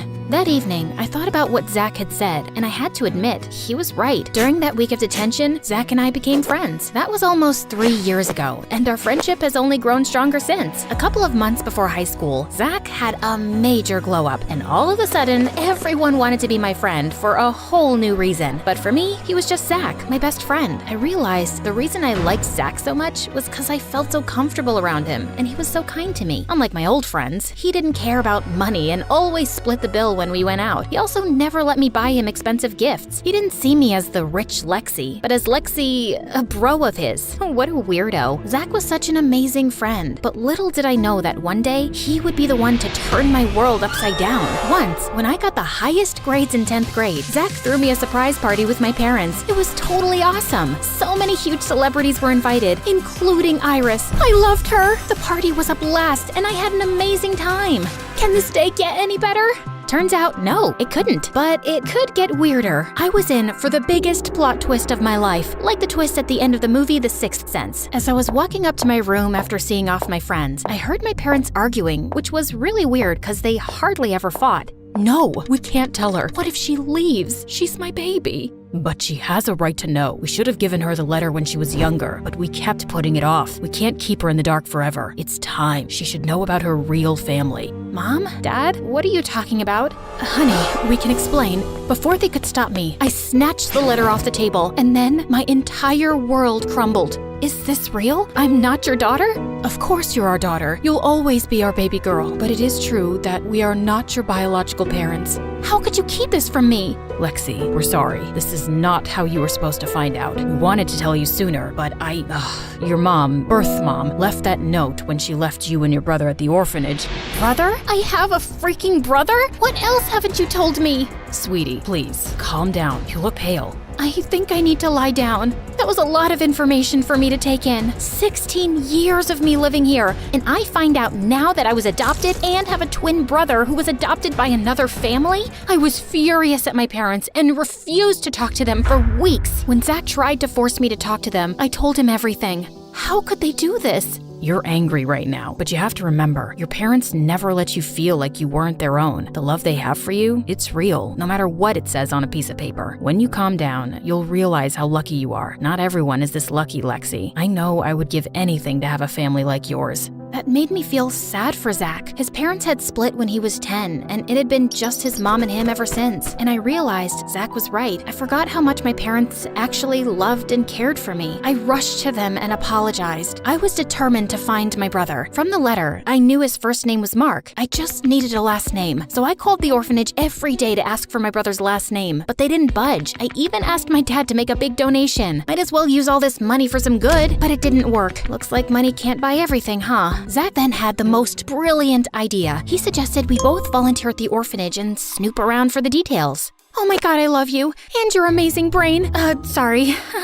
Volunteering gave me a new perspective. All these little kids without parents, I was just like them when I was their age. I hoped they'd be lucky enough to find great parents like I did. Of course, I didn't let that distract me from my mission. After a couple of days, I found my way to the file cabinet and searched, jotting down all the last names of every mark that had ever stayed there. But trying to contact each of these marks was more tiring than I thought it would be. Most of them thought I was trying to scam them. It wasn't until Zach pointed out that I realized I could just look for the date of birth for each of these guys, cause duh, we were twins. I know, you don't have to say it. Zach, oh my god, there's 2 of them. Oh, thank you. I'm gonna contact the families right now. Lexi, wait, take a deep breath. You don't want to just call them and drop the news, hey, I might be your twin. How about you let me do it? I'll look into it, and before you know it, Mark will show up. I agreed with him, but I couldn't help feeling anxious for days. What if Mark is in another part of the world? What if he has no idea I even exist? Or worse, what if he hates me? I couldn't eat or sleep properly because the entire thing stressed me out. My parents were sweethearts, though. They tried to calm me down and distract me when we suddenly heard the doorbell. I rushed to open it, only to find Zach standing there with a confused look. Did you find Mark? I'm still looking, but Mark stayed with us for a couple of weeks, and we did our best to make him feel at home. I showed him around my school, got along with Zach, and best of all, I got to introduce someone as cool as him as my brother. All the girls at school were even drooling over him. It was probably because of the accent. He told me all about his life, the UK, and his projects and fundraisers that he started in order to help as many people as he can. He was like the perfect brother. I was so caught up spending time with Mark that I was losing touch with Zach. Whenever Mark wasn't hanging out with me, he was with Zach. It was like they were long-lost twins, honestly. Zach was always asking Mark questions, and my brother seemed to enjoy talking to him. Are you in love with my brother? what? No, why? You keep following him around like a lovesick puppy. What's going on? It's nothing like that. It's just something doesn't smell right about him. Is that jealousy I'm detecting? Don't worry, Zach. There's one girl always on your side. Me, your best friend. No thanks. But seriously though, something's off. I know, I've kind of been MIA. I've just been trying to make up for lost time with my brother. But don't worry, I haven't forgotten about you, Zach. But Zach continued to follow Mark more than usual, even at home. One day, I caught him snooping around Mark's stuff, and I confronted him, asking why he was so obsessed with him. Because I don't trust him. I don't want you getting hurt. Zach, I finally have my brother after years. If you care about me, just let this go, please. But I'm not lying. Over the next few days, Zach stopped coming over, and Mark and I spent more time catching up. It was stressful fighting with my best friend, but at least I was having fun with my brother. We went out to fancy restaurants and on expensive shopping trips. Mark offered to pay, but I insisted every time. I was so happy to finally have him in my life that I figured buying him nice things was the least I could do. Well, he was always talking about the fancy cars in our garage, walked in and out of Dad's walk-in closet, and was so excited to see his watch collection. Apparently, he was a huge fan of fancy watches. And weirdly, he knew the price of everything. Like once he saw a painting by a famous artist at home and told me he could guess the exact price. And he did. I did find it a little weird, but I was just focusing on the part that I had my brother back. A couple of days later, as I was relaxing and enjoying my weekend, Zach stormed into the house. Before anyone could process what was happening, Zach punched Mark and the two boys were in a full-blown fight. It took all of Dad's strength to pull Zach off of Mark. What is wrong with you? Have you completely lost it? Lexi, you're not Lexi's brother, Mark. You're a con artist, and I have proof. Look, he's been doing this to a bunch of rich families. He finds families that have a missing son or brother and pretends to be them, just to scam them and use all their money. Someone from the orphanage tipped him off about you, and he jumped on the chance to scam you. That is nonsense. I am your real brother, Lexi. Believe me, he's just trying to get your money. Oh, that's rich coming from you. Both of you, shut up! Zach, you're unbelievable! I asked you to let this go! For the last time, he is not your brother. I am. Of course you are. You're not just my best friend, Zach, but I also see you as a brother figure. But you're obsessed with Mark. This has to stop. Please. I meant your real, biological twin brother. That's me, not him. I know it sounds insane, but it does sound insane. This has gone too far now. I just can't. Lexi, you're my best friend. You have to believe me. You know I wouldn't lie about something like this. The day you showed me the names of the adoptive parents, I was shocked because my dad's name was there. Henry Duckstein. That was the name of my adoptive dad. After my parents divorced, I took my mom's last name. Yes, last name. The paper said my brother's name was Mark. Exactly. This man is an imposter. Shut up! My adoptive parents named me Zach. I confirmed with Mom too. That's when things started to shape up, but I didn't want to get my hopes up until I had proof. And did you find proof? Got a DNA test done. It's a match. Lexi, you're my twin sister. The moment I got this report, I came here right away. I felt like my mind was racing. It was a lot to take in. Why? How could you? I trusted you. Come on. Before the jerk could spew more lies, I gave him a tight slap that definitely rang his ear. He looked like he was about to run away, but then Zach and my dad tackled him. Moments later, police were at the door. Zach had reported this imposter Mark before coming over. He was arrested, and I was left too shocked to understand what the heck just happened. It took me a couple of days. Okay, I'm lying. It took me a couple of weeks to come to terms with the reality, and once my head was clear, I went straight to Zach's, my brother's place, and the moment he opened the door, I hugged him tight. I can't believe I was so blind. I'm sorry for not listening to you. I love you, Zach. You're the best brother, best friend, best everything a girl could ever ask for. It's all good, Lexi. I'm always here for you, no matter what. I mean it. Brother and sister share a strong bond. When they're together, they can win any battle.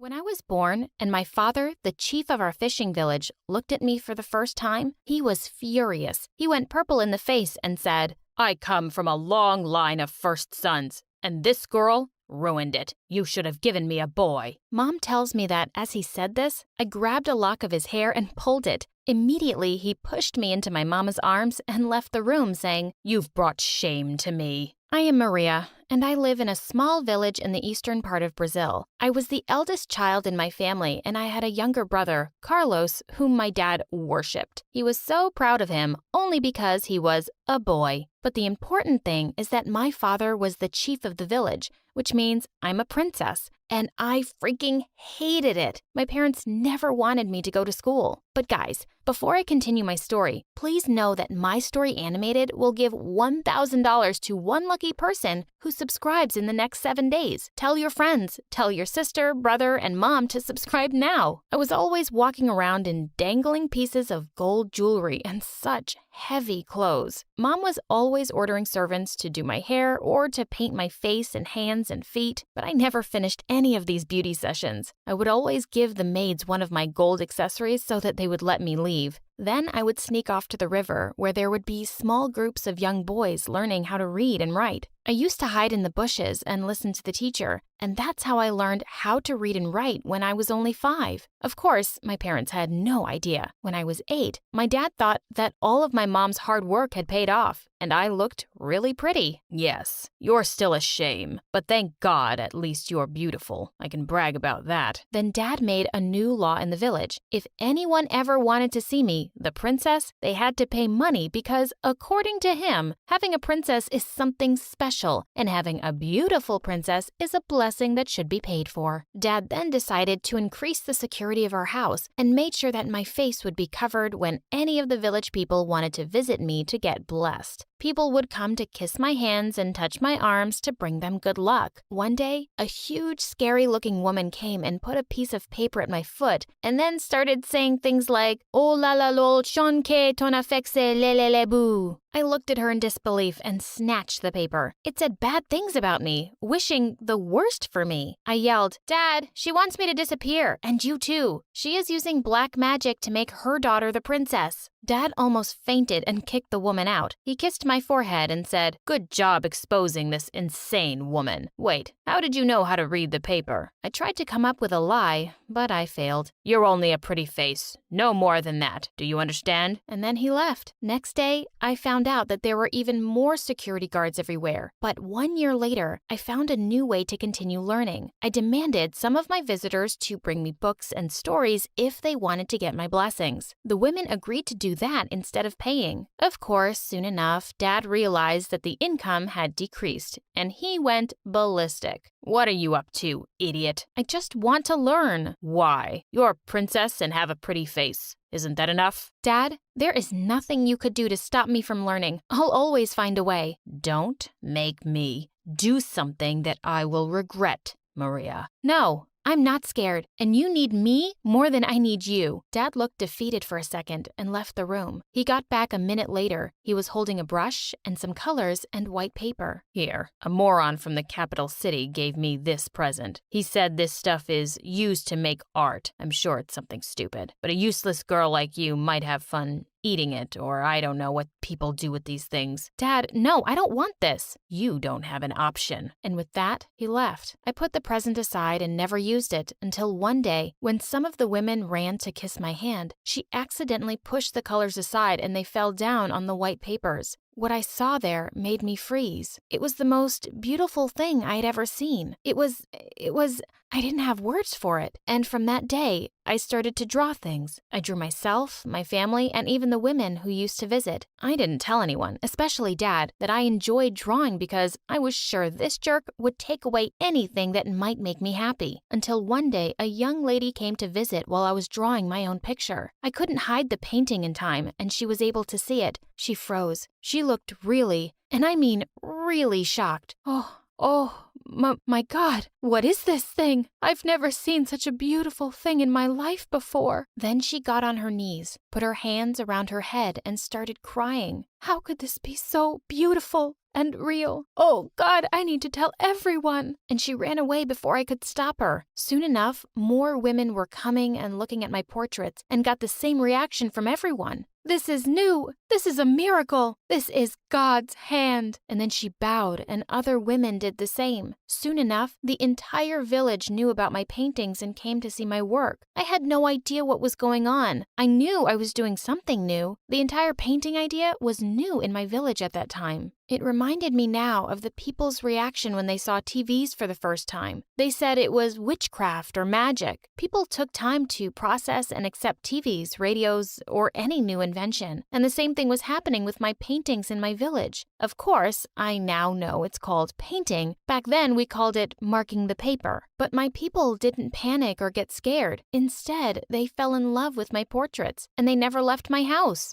Dad was furious and came pushing through the crowd, yelling at me, What do you think you're doing here? "Just taking your advice and having fun with your present?" And look what you did. People can't stop talking about this. They don't go to work anymore. They just sit around my house all day, asking to see your stupid papers. One of the women shouted, "Don't call her work stupid, or else." Yes, it is stupid. It's something new. Something we never knew about before in this village, but that doesn't mean it's anything special. And don't talk to me like that. I'm your master. You should worship me, not a useless girl like her. And for what? Stupid papers? Papers? Have you even seen my papers, Dad? No. And I'm not even interested. I'm your dad, but they are being too dramatic just because you're their princess and they want to please you. They just want your blessings. That's why they're overreacting. And to answer your question, no, I don't want to see anything here. Then I held the painting of his face and showed it to him. Even if it was yours, Dad? Suddenly, Dad looked like he was about to have a heart attack. His lips started shaking and his eyes teared up. Is that me? What is this? It's... I know, Dad. I'm still looking for that word. Then Dad sat down and asked everyone to bow, and so they did. I just looked at them, and everyone was silently bowing. I waited for them for a minute or two to stand up, but they didn't until I said, "You can stand up, everyone," and they obeyed me. At that exact moment, I knew that I was given great power. I ruled the village. I wasn't sure, though, if Dad was being honest or not. I found out later he was only faking it so people would believe him, and that would give me more power. And to be honest, I did enjoy all the attention. People were making sure I was always comfortable and happy. They even divided the shifts among each other to take care of me. They built a huge palace for me and my family and would give us everything we needed. As I got older, people fell more and more in love with my paintings, and they were certain that I was a miracle child. So by the time I was 14, I took advantage of it. I tried to make changes. I ordered that all girls be enrolled in school, and I changed different laws to achieve equality between women and men. All was perfect. The people loved me and made me their queen, and Dad didn't even protest. That is, until one day, my brother came to my room and sat next to me. "Hey, want me to draw you now?" They are ugly. "What are they?" "Your papers. There isn't anything special about them." "When did you start speaking nonsense?" "Nonsense is what's been going on with everybody in this insane village. I never liked your work. I was just a kid and saw everyone being hypnotized, and I acted the same way because I thought it was the right reaction. If I were you, I would keep my opinion to myself." No. "Carlos, don't be stupid. They love me and love my work. What do you think they would do to you if they hear your honest opinion?" I'll make sure to end this. I promise." And with that, he left. The next day, my brother was standing in the village square yelling at everyone, and people started to gather around him. "People, it's time to get your sanity back. What's happening here is bad. It is dangerous. Listen to me, my people. I'll save you. I'll enlighten you. I'll free you. The papers of the princess are nothing but art, and art doesn't control people. Art is beautiful, but don't give it more importance than it deserves. Free your minds." "Are you out of your mind, kid?" How could he talk about our princess like that? Let's teach him a lesson. And in seconds, hundreds of people were around Carlos ready to kick his butt. But I yelled, "Stop!" Everyone froze and did what I asked. "No one touch him. Carlos, I command you to leave right now." Carlos looked terrified and left the place running. Then to my people I said, "My faithful people, I apologize, and I promise this won't happen again." Then people started cheering and clapping.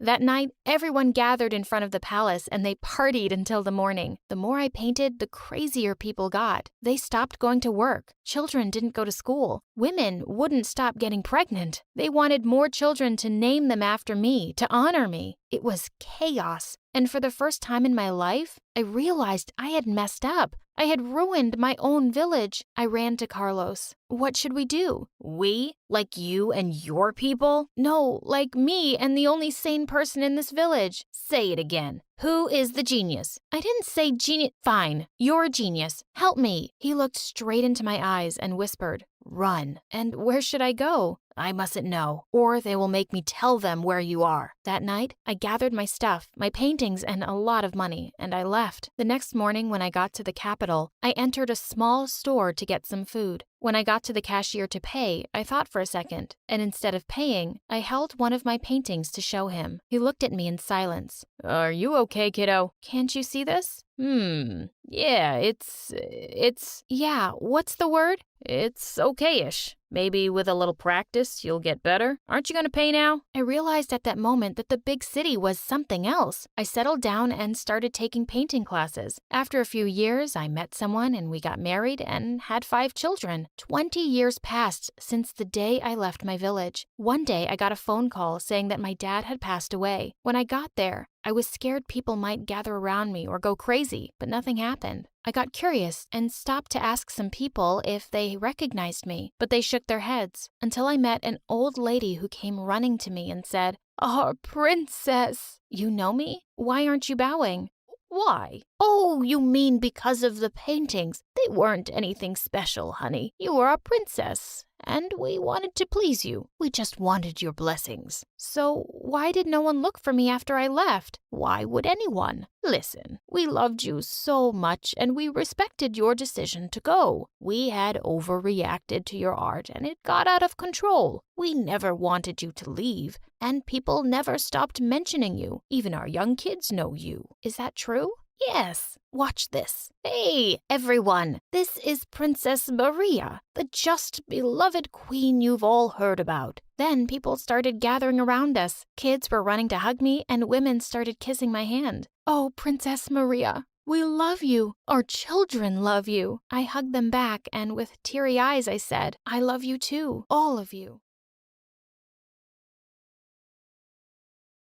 My friends must have thought I went home. I looked around, and the beach was empty, which was really weird at this time of year. I tried to take out my phone from my back pocket, but it wasn't there. Apparently, someone had stolen it, or I had dropped it somewhere. I freaked out, not because it had all my pictures in it or anything like that. The problem was that the beach was really far away from the town, and I hadn't told my parents that I had gone to the party. I walked for at least an hour to get home. The weird thing is that everything was closed and there were no cars around. The town looked deserted. I was really confused and I ran home to ask my parents what was going on. But when I got home, the door wasn't locked and my family wasn't there. What the hell was happening? I desperately started looking for a note, but there was nothing. I didn't know what to do or how to contact them, so I went to my friend's house, then to the school and the police station, but no one was there. It seemed that I was the only one left in the entire town. Then a thought crossed my mind.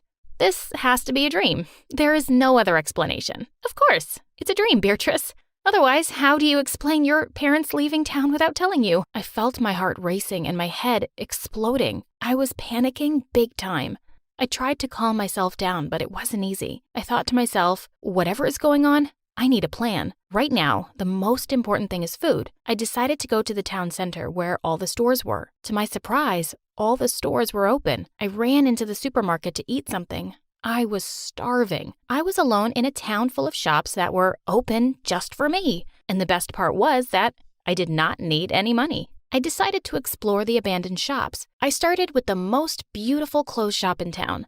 I tried on some sunglasses and high-heel sandals and started walking like a model in the dressing room. I tried on all sorts of dresses and outfits. The fabrics were amazing and the jewelry was impressive as well. I danced for a while, and the next day, while I was shopping at the supermarket, I realized that if everything is open, The bank must be too. I grabbed an iced coffee can and some brownies and went to check the bank. Unfortunately, when I got there, it was closed, but I had an ace up my sleeve. I remembered the back entrance my father talked about. My father worked at a bank, and sometimes he had to start working really early, so he used an old entrance that was at the back of the bank. One time, he had to take me to a doctor's appointment, but he needed to drop off some papers at the bank first. So we left early, and he used the old entrance because the bank was closed. I observed him and memorized the passcode. If I was lucky enough, the passcode would be the same. Well, it turns out Lucky is my middle name. I opened the door and started exploring the bank. At some point, I saw a large round door with some kind of metallic ship wheel and a code next to it. I assumed that would be the vault. No wonder this bank was robbed twice. I mean, if a teenager can get in without setting off the alarm. I approached the vault. Apparently, the video games and movies I've been playing and watching are quite accurate when it comes to bank vaults, because after a few tries, I somehow managed to open it. The inside was full of safe deposit boxes. I tried to open each and every one of them, but there was no use. They were all locked. When I was about to get back out, I noticed a small key with the number 58 on it. I picked it up and looked for the safe deposit box number 58. It opened. I looked inside and there was so much money inside. I took a stack of cash and made my way out of the vault. I closed it and went back outside. It was dark. I hadn't noticed how fast time passed. I guess opening the vault took me more time than I had thought. I was tired, so I went back to the mattress store and lied down, but I could not sleep. I stared outside at the calm street. I thought, if this is a dream, it feels more real than I expected. I was starting to get a bit scared. I needed answers. As usual, I woke up and went to the supermarket to eat. Then I decided to go to Tommy's, my crush's house. I mean, if no one was there, it wouldn't hurt to take a sneak peek. Plus, I might get some answers. Who knows? The door was locked, so I had to climb to his window, which, thank God, was open. I jumped inside and instantly started looking for his diary. I thought, if I want to get the dirt, I need the most reliable source. While searching for the diary, I noticed a phone, and it had no PIN code. I'm saved! I yelled frantically. I tried to call my parents, but there was no signal. I checked the phone, and it was supposed to work. The SIM card was inserted, and the phone seemed to be a new model. I sighed and continued the search for the diary. Found it! I was really excited. I wanted to know what Tommy thought of me. Sometimes when I was at the store, we flirted a little. I had actually managed to get his phone number and we've been texting lately. But he never asked me out and I wanted to know why. I started reading the diary and I could not believe my eyes. There was a chance that I might have been the only one who was doing the flirting. In fact, the last page of his diary said, "Should I tell my parents I'm gay? OMG. I've had a crush on this guy since forever and he is gay." I was crushed and felt so stupid for a moment. How could I not see it? I put the diary back in its place and made sure to take the phone with me, just in case the signal came back on for some reason. I went down the stairs and opened the door from the inside. I didn't feel like climbing down the window again. I went back to the supermarket, loaded a cart with a bunch of junk food and a gigantic box of ice cream and headed to the cinema. I had worked there, so I knew how to operate the projector. I sat in the back row so that I could keep my cart close. I grabbed a plastic spoon and dug into my chocolate ice cream to console myself. Now I know who's been robbing my ice cream. I jumped at the sound of a boy's voice. What the hell? I said, I thought I was alone. The boy said, well, that makes two of us. I looked at him in disbelief. He looked at my confused expression and said, I'm Derek, remember? We have algebra and biology together. Of course I remembered him. He was Tommy's best friend. Or now that I think about it, maybe his boyfriend? Derek looked worried.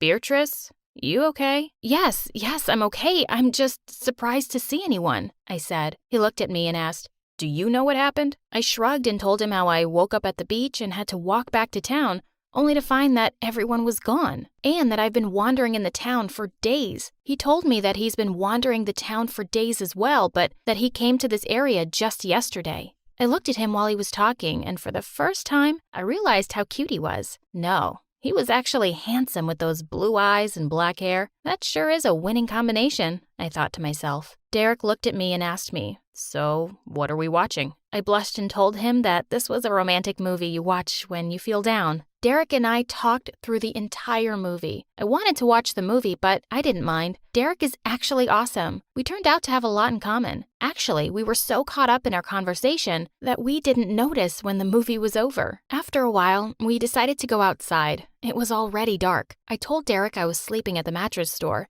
and if he needed a place to sleep, he should come with me because the store was full of comfy mattresses. Derek was a ray of hope in this nightmare. I didn't want to let him go. He agreed, and we went to sleep on 2 mattresses in front of each other. The next day when I woke up, I caught Derek looking at me and smiling. He said, "Good morning, sunshine." I can swear my cheeks caught fire. We got up and had breakfast. I told Derek that there were still a few places I had not explored and that I would love it if he were to join me. He gave me the biggest smile and told me, "Of course, I'll come with you. It's not like I have better things to do anyway." And he winked at me. I was so glad I wasn't alone anymore. We spent the next 2 days talking, eating, and flirting, actually. He was so sweet and handsome, and I was actually falling in love with him. One day, while we were having a picnic in the park, we started hearing a lot of noise and saw a few cars arrive. I jumped up smiling and said, "We are saved!" To my surprise, Derek looked really anxious and scared. He grabbed my arms and pulled me down and said, "We need to leave.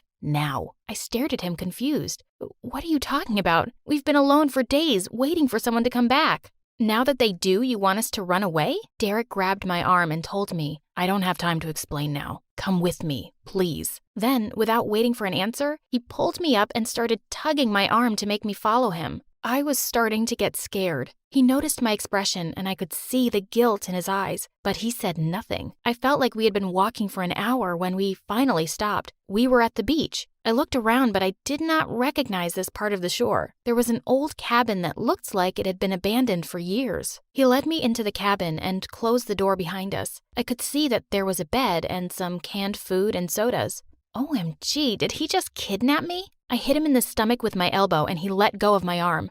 I ran to the other wall. He told me, "Please, don't be scared. I mean you no harm." I did not believe him. "Beatrice, I need you to listen to me." "What could you possibly have to say?" I asked. "I have a confession to make," Derek said. I stood there silently. Everyone was evacuated because they thought a tsunami would have hit the coast. I stared at him in disbelief. He continued to explain. It turned out that the whole town was evacuated very early in the morning, and the beach was too far for me to hear the emergency sirens. My parents tried to come back, but the police wouldn't let them and told them that everyone had been evacuated. I took my parents' car and came to check on you after I heard your parents say that you did not leave with them. I needed to know you were okay. He explained that on his way back, he heard on the radio that it was a false alarm and that it would take some time to get everyone back into their town because the authorities did not want to cause chaos. They had decided to start sending people back to their towns, but decided to do it one town at a time in alphabetical order. Our town was called Saugatuck,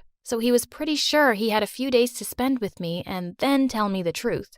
So he acted as if he knew nothing about the emergency evacuation and told me that he did not know why there was no one else left in town. He said that the authorities managed to get everyone back faster than he had expected. He looked at me with a sad expression and said, "I'm sorry, Beatrice. I just wanted to spend time with you, and I saw an opportunity." "And you took it," I said angrily. "Yes, but I always intended to tell you the truth, not just about the tsunami." "What else were you keeping from me, Derek?" I asked. His answer left me stunned. He said, "I love you. I always have, but I never had the guts to tell you." I stood there confused. I wanted to tell him that I loved him too, but he lied to me, and he had just kidnapped me. I thought I would never see my parents again, and it seemed that there's a good chance I won't, all because of him. He could have told me, but he chose to let me believe I was alone. I stared at him for a moment and said, "You say you love me, but you lied to me. And on top of that, you kidnap me?" "Kidnap you? No, this is not what this is." "Oh, I'm sorry. The last time I checked, when you force someone to follow you against their will and you lock them up somewhere deserted, it's called kidnapping." He looked at me with a confused look, opened the door and said, "I'm really sorry, Beatrice. I hope you'll forgive me." He went outside and locked the door behind him. I ran to the door and tried to open it, but with no luck. Then I started pounding on the door, screaming my lungs out, but there was no point. I sat on the floor and cried in fear. I thought no one would find me. This part of the beach was totally deserted. After a while, I fell asleep. When I woke up, I saw a disposable phone next to me. I opened it and saw there was a text message. It said, "I'm terribly sorry. I never meant for this to happen. I had actually planned to take you on a romantic date to this cabin. That's why there are candles lying around." I looked around me and noticed the candles. He was telling the truth. He went on, I put your parents' phone numbers in this phone in case you do not remember them. Call them. You're at South Beach, half a mile from the lighthouse. I hope you'll forgive me one day. I left you something in your bedroom. Again, I'm sorry. I looked at the phone, not sure what to do with this. I went to the door and I opened it. The key was on the outside. I locked the door behind me and called my mom, who started crying at the sound of my voice. I sat on the beach, waiting for them and watching the sunset. It was beautiful. I could see why Derek wanted to bring me here. Why did I still have these feelings for him? He kidnapped me and lied to me, but I still wish he hadn't left. The more I thought about it, the more I convinced myself that he wasn't a bad person. He was just in love. When my parents arrived, they ran to me crying and they hugged me. When they asked me what had happened, I could not bring myself to tell them about Derek. After all, he did not mean to kidnap me at all. So I told them that I had been wandering the town alone for the last few days, and I had found a disposable phone at one of the shops, and I couldn't get any signal, so I tried to come to the beach and check if there was any signal here. My parents didn't question me. They were just so happy that they had found me. When I got home, I remembered what Derek had told me about leaving something in my room. I excused myself and told my parents that I was really tired. I went to my room and started looking around. Then I found an envelope. I opened it. Derek had printed a few selfies that we took with his camera. We looked so happy, and I remembered being happy at the time. Little did I know what would unravel later. A few days after everyone had returned and life went back to normal, the police called. They told my parents that I had robbed the bank during the evacuation. Apparently, the surveillance cameras were still working and filmed me taking the money from the vault. I know what you're thinking. Who is stupid enough to forget that there are surveillance cameras at the bank? But hey, I thought it was just a dream. Anyways, we went down to the police station to answer some questions. When I went in, a police officer asked me my name, and when he looked at the file, I could tell he was about to laugh. He told us to sit down and explain that the bank manager decided not to press charges because he knew me since I was born and did not want to compromise my future. Even though he did not press charges, the officer told me I had to complete 40 hours of community service, which I didn't mind. There's something else you should know, the officer said with a smile on his face. You have accidentally robbed your father. I looked at the officer in disbelief while my father giggled. Even though I was relieved, I was so embarrassed. The police officer proceeded to tell me that I could go, but that my father had to stay in order to fill out some documents to state that he would not press charges against me. That sounded absolutely ridiculous to me. In any case, a month had passed after these events, and I couldn't stop thinking about Derek. In the end, I caved in and called his parents. They told me that he had left town the day after everyone had come back to stay with his uncle for the summer vacation. This meant that I would not see him for another month. The idea of not seeing him made me feel sad and mad at the same time. How could he just leave like that? Did I mean nothing to him? I would have at least expected a proper face-to-face apology for what he had done to me.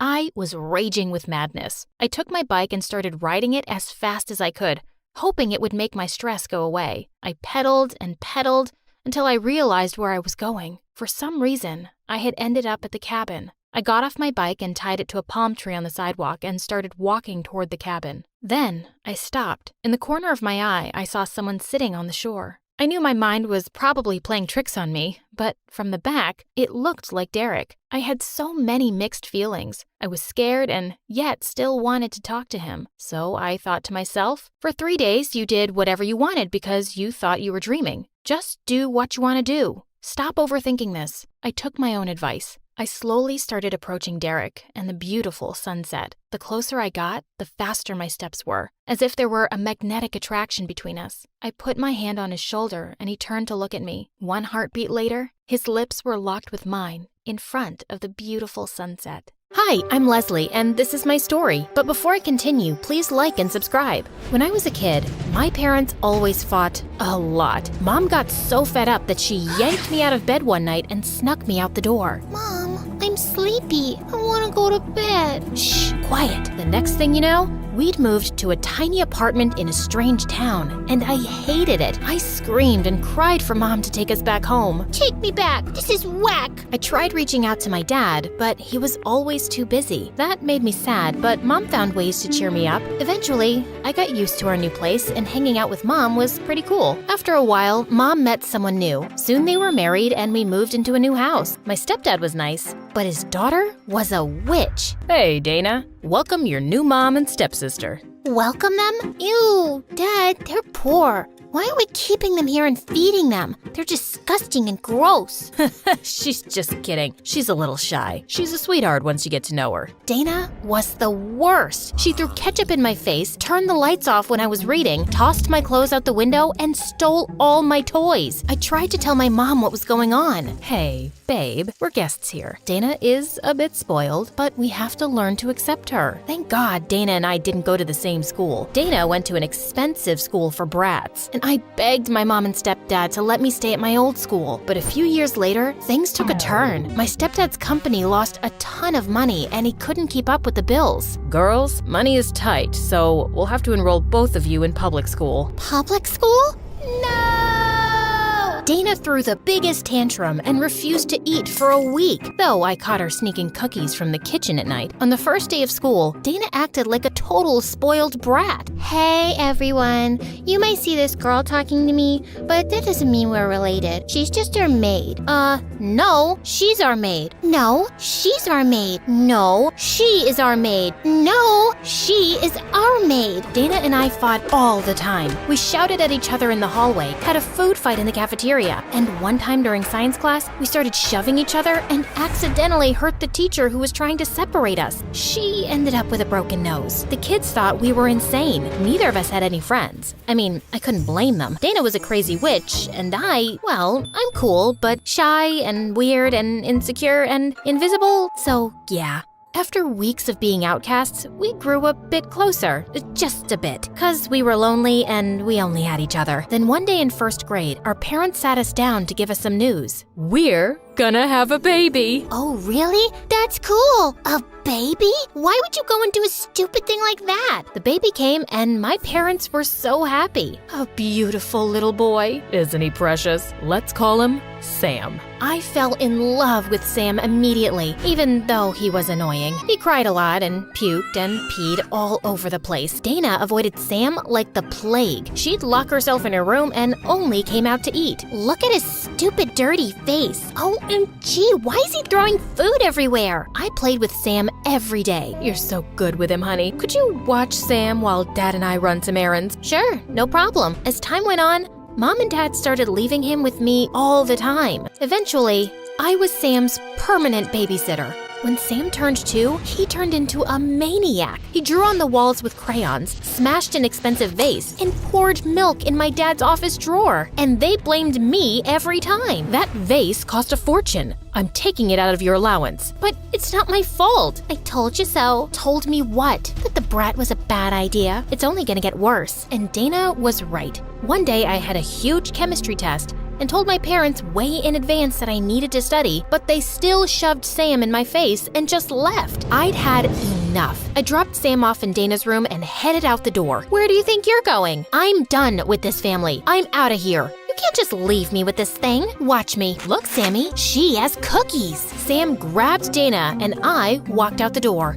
No, get away. Leave me alone. Help. I hopped on the bus and went straight to my dad's. He was out of town when I got there, so his maid let me in. For the first time in a long time, I had peace and quiet. My mom and stepdad freaked out when they found out I'd left, but I refused to come back. In school the next day, Dana ran up to me, looking crazy.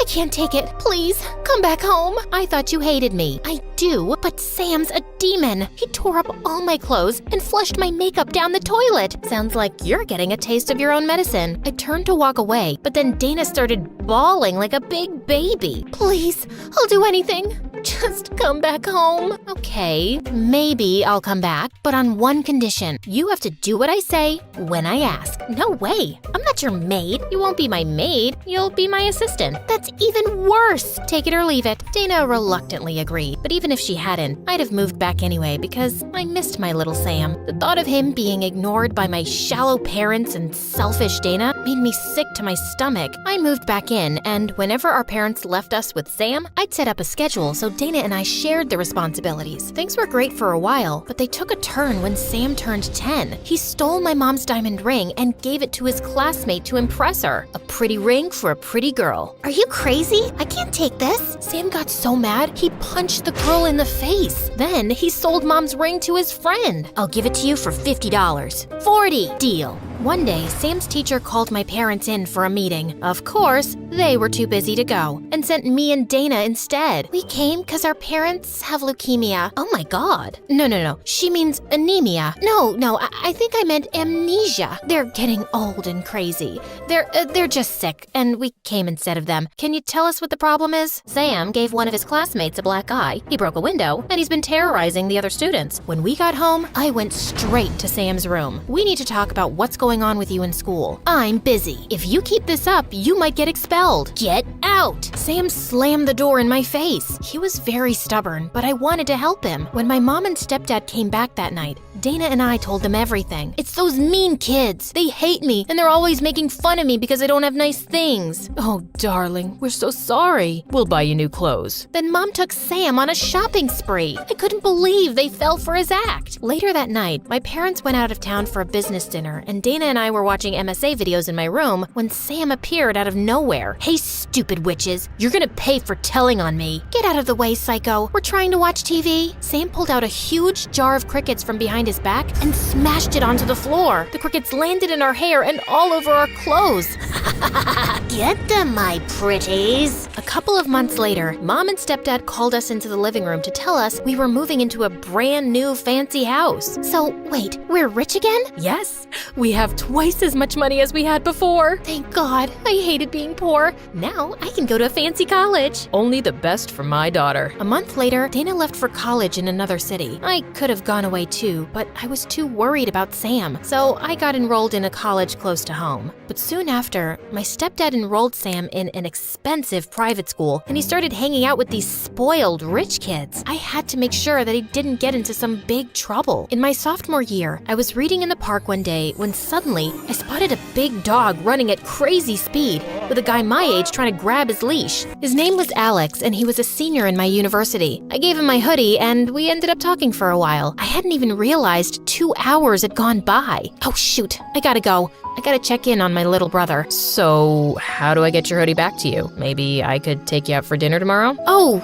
I'm sorry, but with the university and some things at home, I really don't have time to date. Gotcha. Well, here's my number. Just let me know where I can drop it then. He started walking away, and so did I, but a part of me felt like I was doing the wrong thing. Hey, wait! How about a coffee tomorrow? Sounds like a good place to start. Alex and I started dating, and being with him just made me happy. For the first time, it felt like someone was noticing what I needed and was taking care of me. But things at home with Sam just kept getting worse. He was skipping classes and getting detention all the time. And then some creepy guy started coming around the house looking for Sam when my parents weren't home. When I asked him who they were, he just told me to mind my business. Then one night, Sam came home with a bruised face. Are you okay? What's going on? I'm fine, sis. I can take care of myself. Sam, I can't be your babysitter forever. I have a life of my own. And one day, I'll just leave. Then leave. My life, my choices. You can't change someone who doesn't want to change. Then he just hugged me and cried. The next morning, I tried to talk to him, but he was already gone. I'm worried about Sam. I think something's going on with him.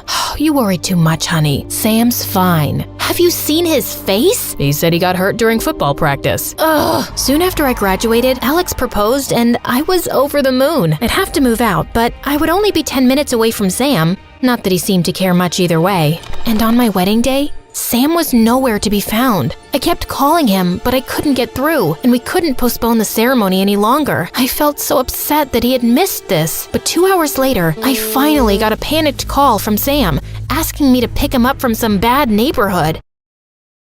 You're not a baby anymore. You just ruined one of the most important days of my life. I've always been there for you, and you couldn't even be there for me even today?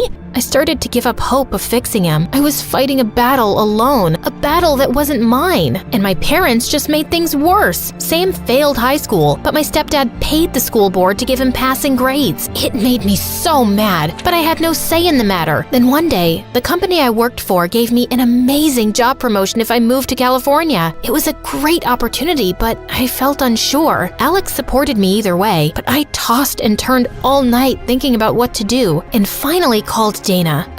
You've got one life, Les. You can either live it for Sam or live it for yourself. Sam had started interning at his dad's firm, but I observed him for some weeks and saw that he still had the same kind of friends and was still blowing money and partying the same way. And I finally made my decision. What? You're going to California? That's across the country. I need you here, Les. No, not really. You only need me around to clean up your messes, but I'm done doing that, Sam. You were right. You can't change someone who doesn't want to change. Leslie, please. You're all I have. You've got Mom and Dad, and they'll take care of you in their own way. You're their kid. I just can't be your parent anymore. But you're my big sister. And I'll always be there for you as that. So when you decide to fix your ways, come and see me, okay? I love you, Sam, but I'm leaving. It's time.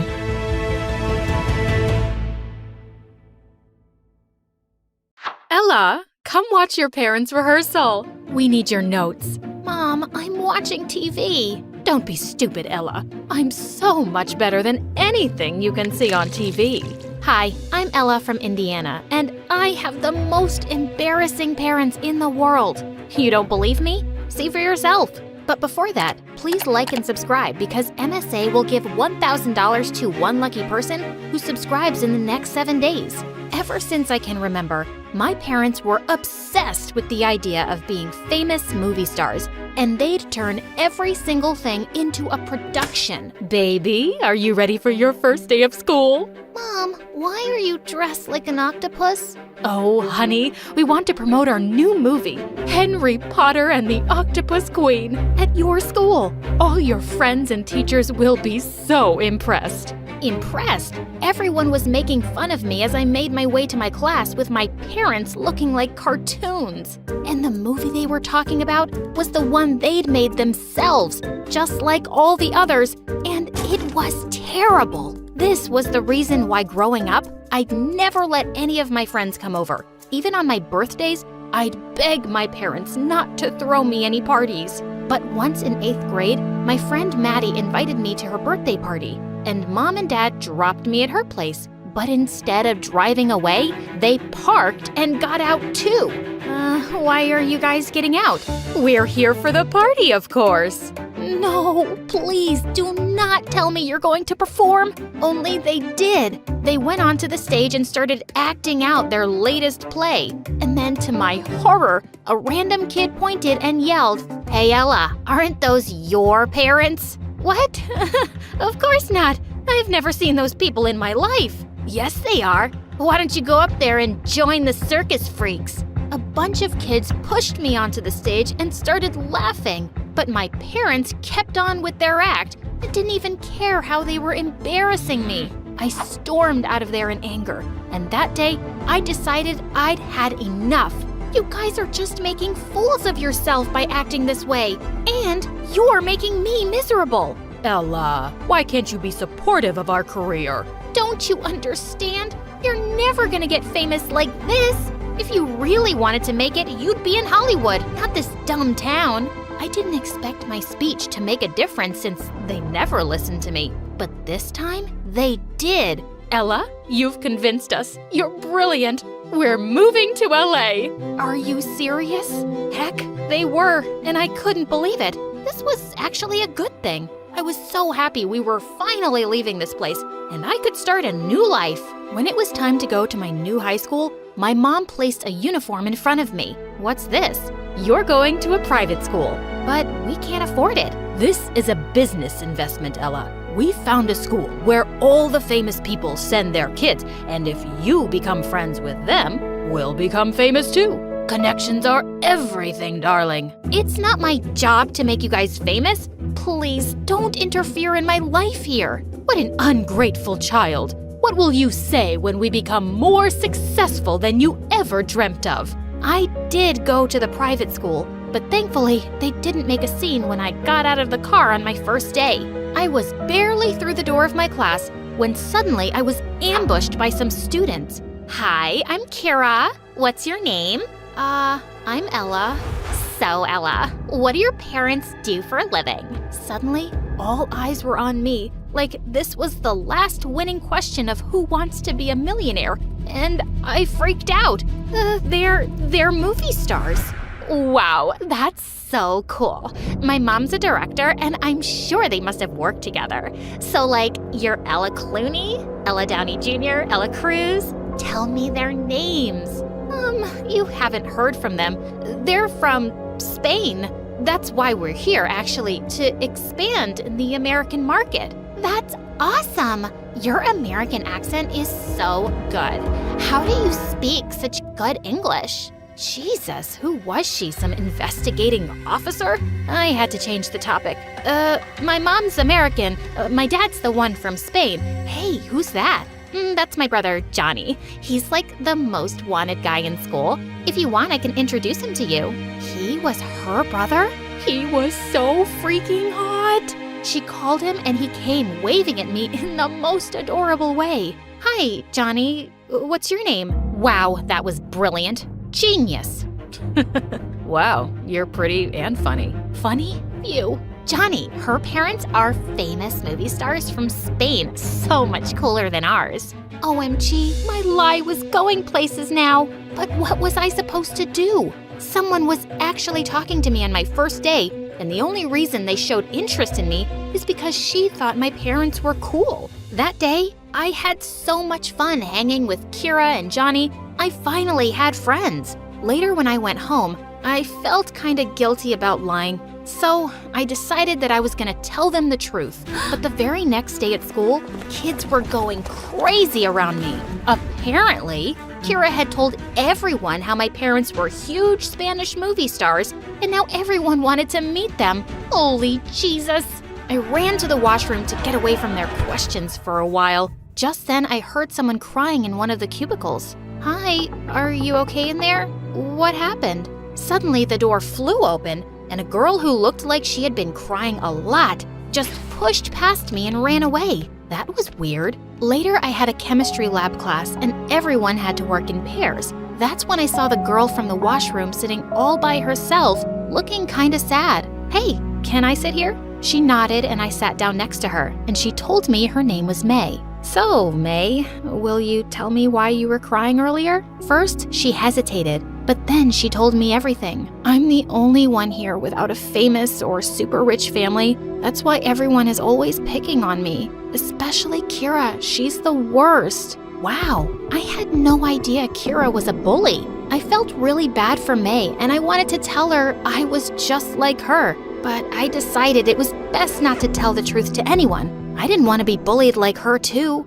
We did the experiment and got along really well. She was the sweetest person I'd ever met. That was so much fun. Maybe we can get some pizza after school today? I was about to say yes when suddenly Kira came and locked her arms with mine.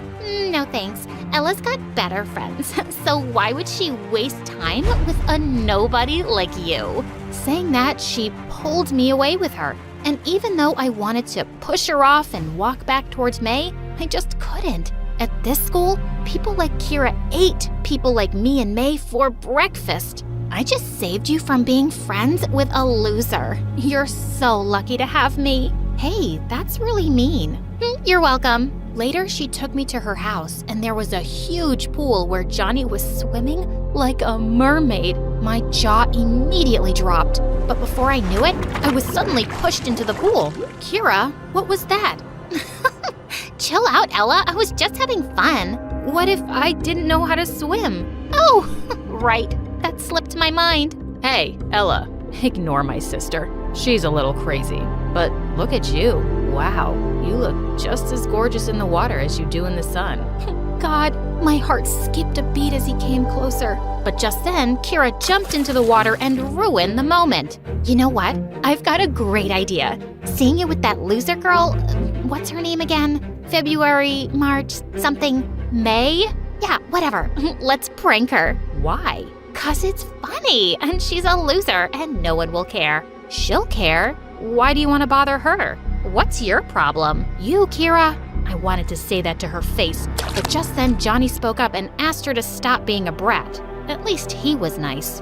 A few days later, I was on my way to the chemistry lab when I saw Kira standing outside with her minions and giggling. What's going on? Shh, come here and look. See that flask in May's hand? It's gonna blast in her face as soon as she puts the chemical into it. And why would it do that? Because we switched the chemicals. Don't worry, it won't kill her. It'll just be funny. God, she was such a devil. I immediately ran in and flicked the chemical flask away from May's hand. Ella, what was that? Are you okay?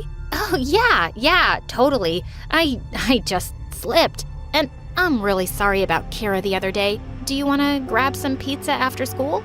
I would love to. Kira glared at me with devilish eyes, and after class, she walked up to me and whispered, "You ditched me for this garbage? Now get ready to be loaded into the same garbage truck with her, Ella." Kira's threat was creepy, but I was done with these superficial people. I started hanging out with May, and for the first time, I had a good friend. She cared about me and not my parents or their status. Then one day while I was having lunch with May, Johnny came to me and apologized for Kira's behavior. It's my birthday party, and I really want you to come, Ella.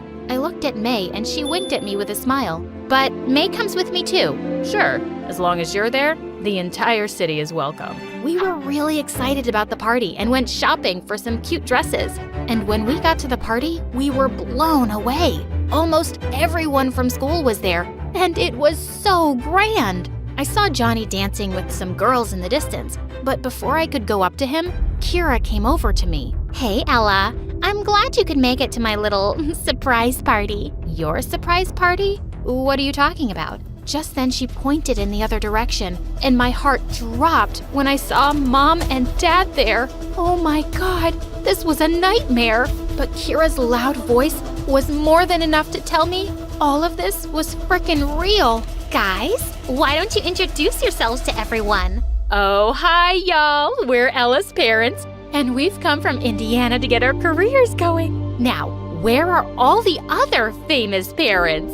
Everyone gasped and turned to me, even May. She looked so disappointed in me, and I had no one but myself to blame for this. Did you hear, everyone? These are Ella's parents, and they're not from Spain, and they're not big movie stars. They're just struggling losers, and Ella's a big fat liar. Yes, okay, I lied. Only because I wanted to make some friends, but it didn't take me too long to realize I was wrong, because lying can only get you fake, awful friends, like you, Kira. As everyone stared at me, I saw Johnny grinning too. Of course he was in on this. I couldn't stand to be there any longer and ran away. I didn't go to school for days. I felt so ashamed of my stupid lie, and I was afraid of how everyone was going to treat me. Until one day, May texted me and said she was going to be there with me no matter what, and that made me feel a little braver. I just had to face the music. Everyone in school was acting like I didn't even exist. But during recess, I was sitting with May in the cafeteria when a bunch of kids came running and gathered around me. Oh my God, was I about to get bullied? Ella, I can't believe I saw your parents that day. Can you please send me their autographs? Are you gonna work on another movie set? Gosh, you're so lucky. Take me with you. I'll do your homework for a year. What were they talking about? Just then, I noticed my phone was buzzing like crazy, and I had text messages from Mom. Ella, we made it. We're famous. In your face. I opened the news link she'd sent me and almost fainted. My parents, my actual parents, had both been cast in a highly anticipated superhero movie, and they were Hollywood's new breakthrough stars. Everyone was talking about them on social media. Just then, Kira came running and hugged me. I'm so sorry we fought, bestie. Let's just forget all that. My mom is dying to meet your parents. And look, there's Johnny. And look, there's a garbage bin. Why don't you and your stupid brother jump in there? I pushed her away and put my arm through May's as we walked off. Ella, can I get a selfie with your parents? Of course. And tickets to the premiere and anything else you want, May.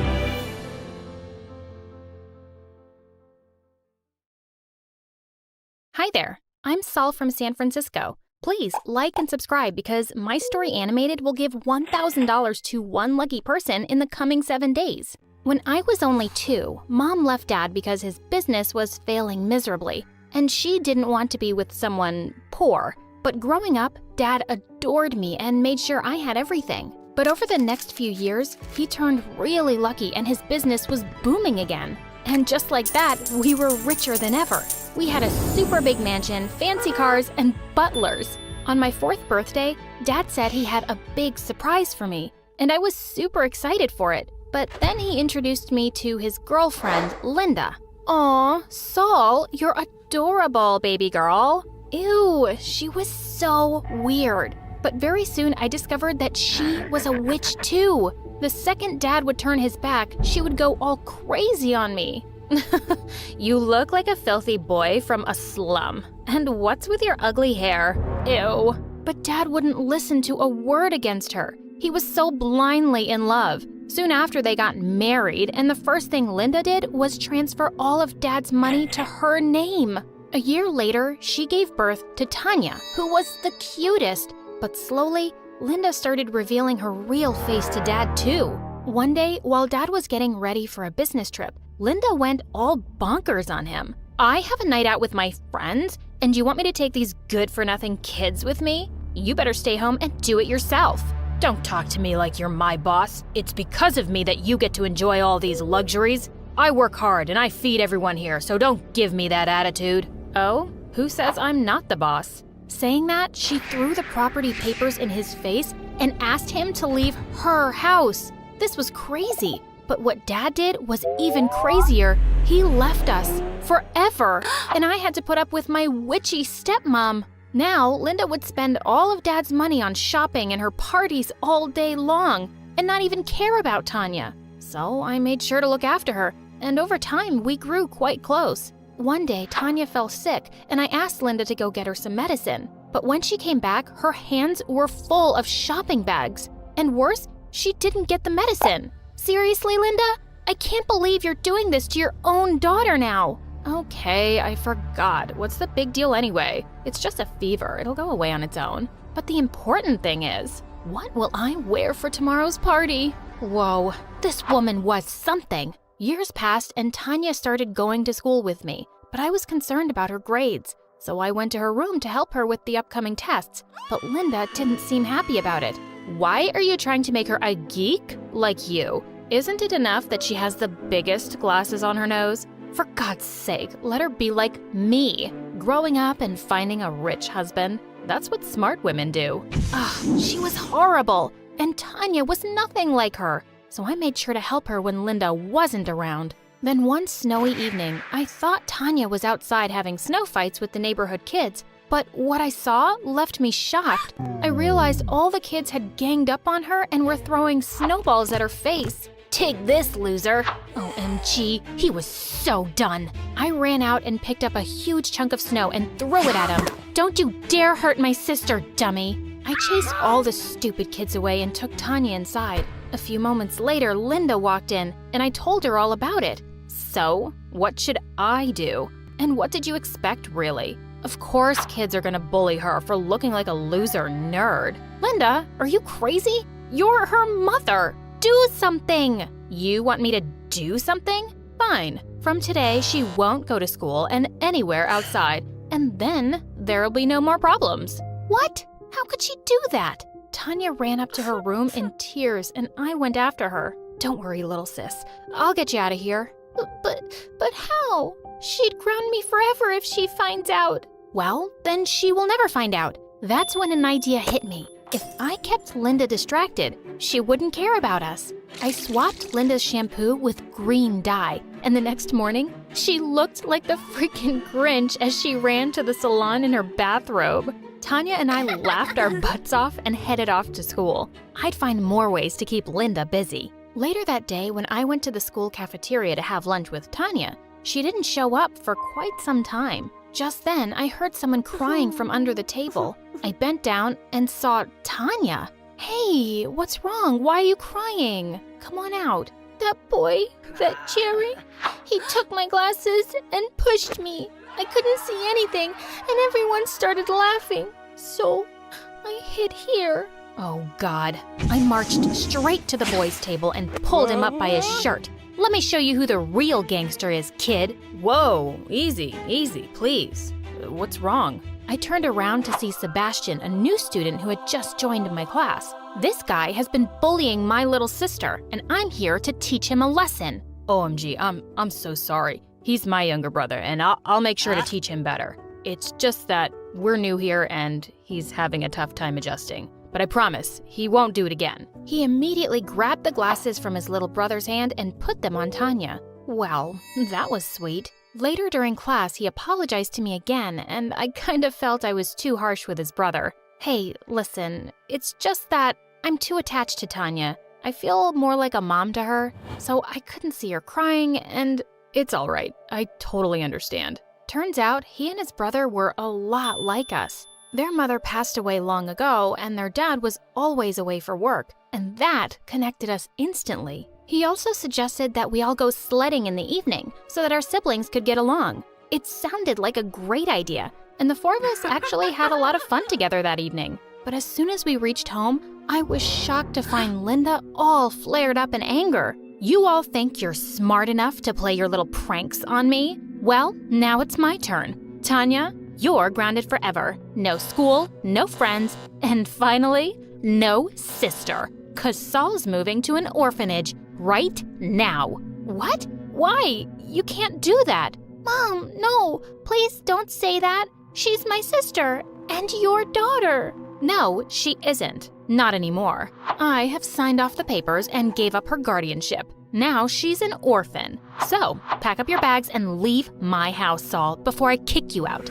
No, you can't make me leave. I tried to fight her for Tanya's sake, but that evil witch made the guards throw my stuff out of the house, and now I had no other option but to leave the house and Tanya. While I was leaving, Tanya kept screaming at me from the balcony. Please don't go, Saul.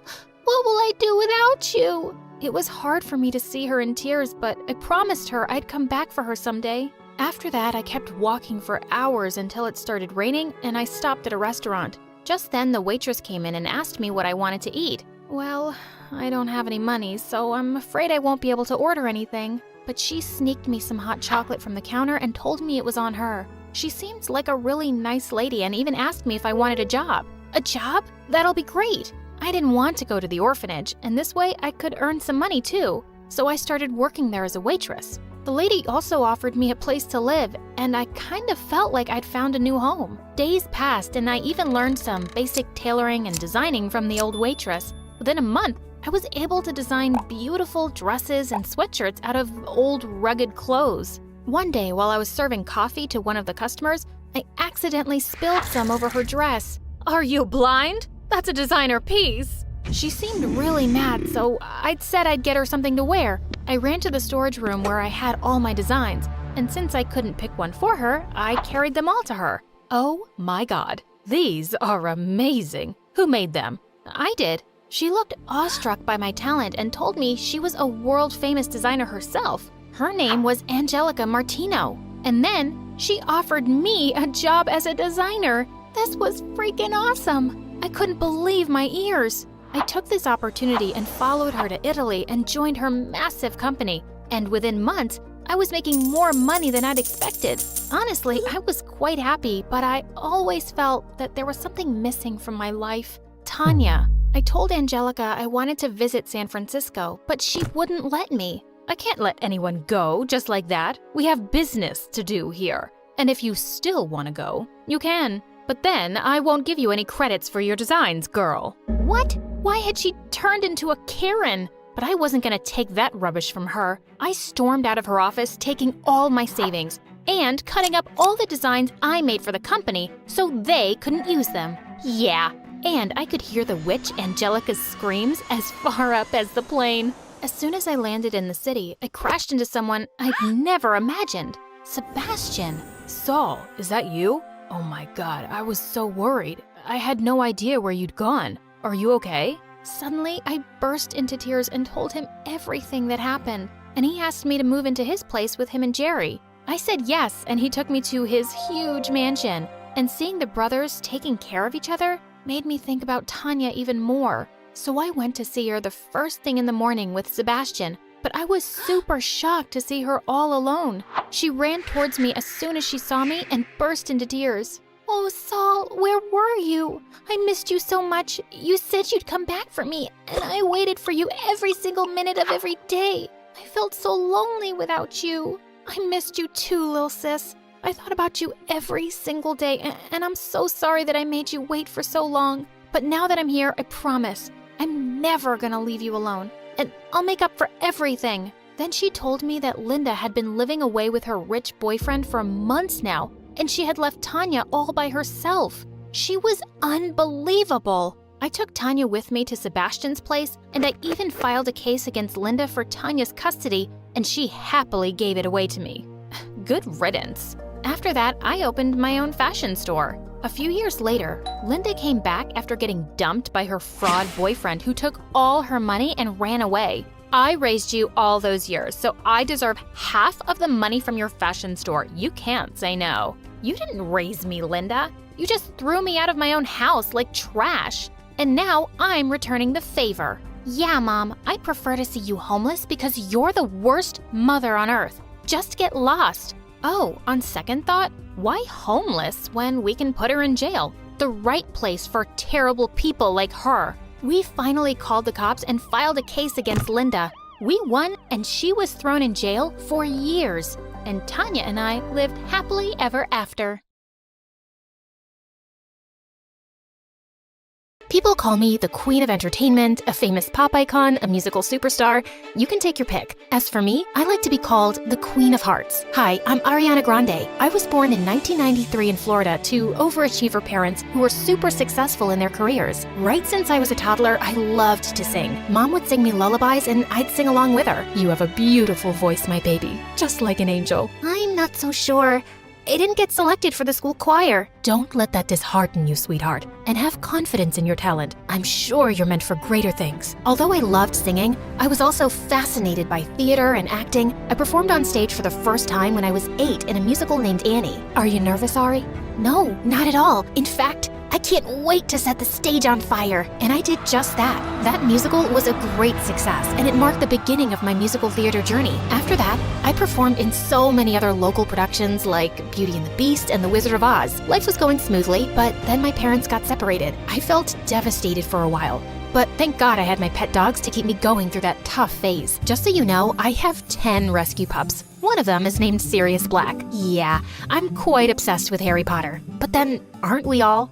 So by the time I turned 14, I decided I'd acted enough and now wanted to make a career in singing. I packed my bags and moved to Los Angeles to meet my managers. Guys, I think I want to make an R&B album. That's a hell of a goal, but who do you think's gonna buy a 14-year-old's R&B album? Well, that kind of made sense. So I went back to Florida and decided to focus on theater for the time being. Then when I was 15, I got chosen from among thousands of girls to play one of the main characters in a Broadway musical called 13, for which I later bagged a prestigious award. By this time, I had moved to New York, so I was missing school a lot. Mom, I want to continue performing, but what about studies? I want to finish high school at least. Don't worry, sweetheart. Your school has agreed to send study materials so you don't miss out on your studies. That was pretty cool. I was studying and focusing on my career, even though I was miles away from home. Then in 2009, I bagged the role of an adorable goofball named Kat Valentine in the famous Nickelodeon TV show named Victorious. Since the show was set in a performing arts school, it gave me an opportunity to showcase my acting as well as my singing abilities on a national platform. Thanks to the show, I was suddenly a teen idol. So, Ariana, what's next? Are you looking at a career in Hollywood? To be honest, acting is fun, but music has always been first and foremost with me. I was determined to give singing a shot, so I kept uploading my videos on YouTube where I sang covers of songs by Adele, Mariah Carey, and Whitney Houston. Meanwhile, the second season of Victorious premiered in 2011 to 6.2 million viewers, becoming the highest rated episode of the show. Victorious ran for 3 seasons until it was finally wrapped up in 2013. Then one day, I got the most unexpected call. Hello, Ariana. I'm Monte Lipman, CEO of Republic Records.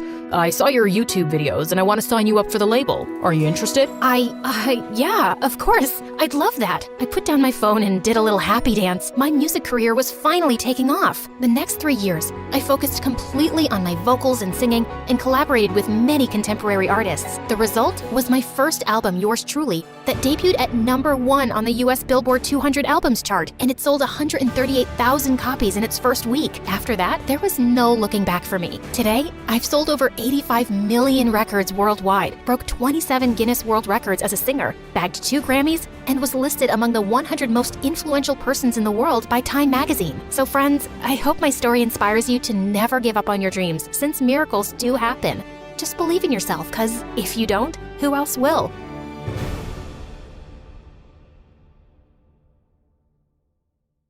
Hi, I'm Kayla, and this is my story. Please like and subscribe. My dad used to be a basketball player for the national team, but he had to quit after a serious sports injury and a permanent limp. But he didn't give up his passion and became a basketball coach. He was my inspiration to always work hard. Always remember, Kayla, the harder you work, the higher you go. I was a very tall kid from the start, and while everyone around me thought I was a little weird, I loved and embraced my height. Hey, how's the weather up there? The weather is great. The view, not so much. When I turned 10, I got into basketball just like him, and I loved it. I worked really hard, and by the time I was 16, I was the best player in town, and also won a sports scholarship to a great school, which was in Dad's old hometown. On my first day in my new high school, everyone stared at me, but this one girl, Heidi, was the weirdest. She was the mayor's kid and a total brat. And even worse, she was on the girls' basketball team too.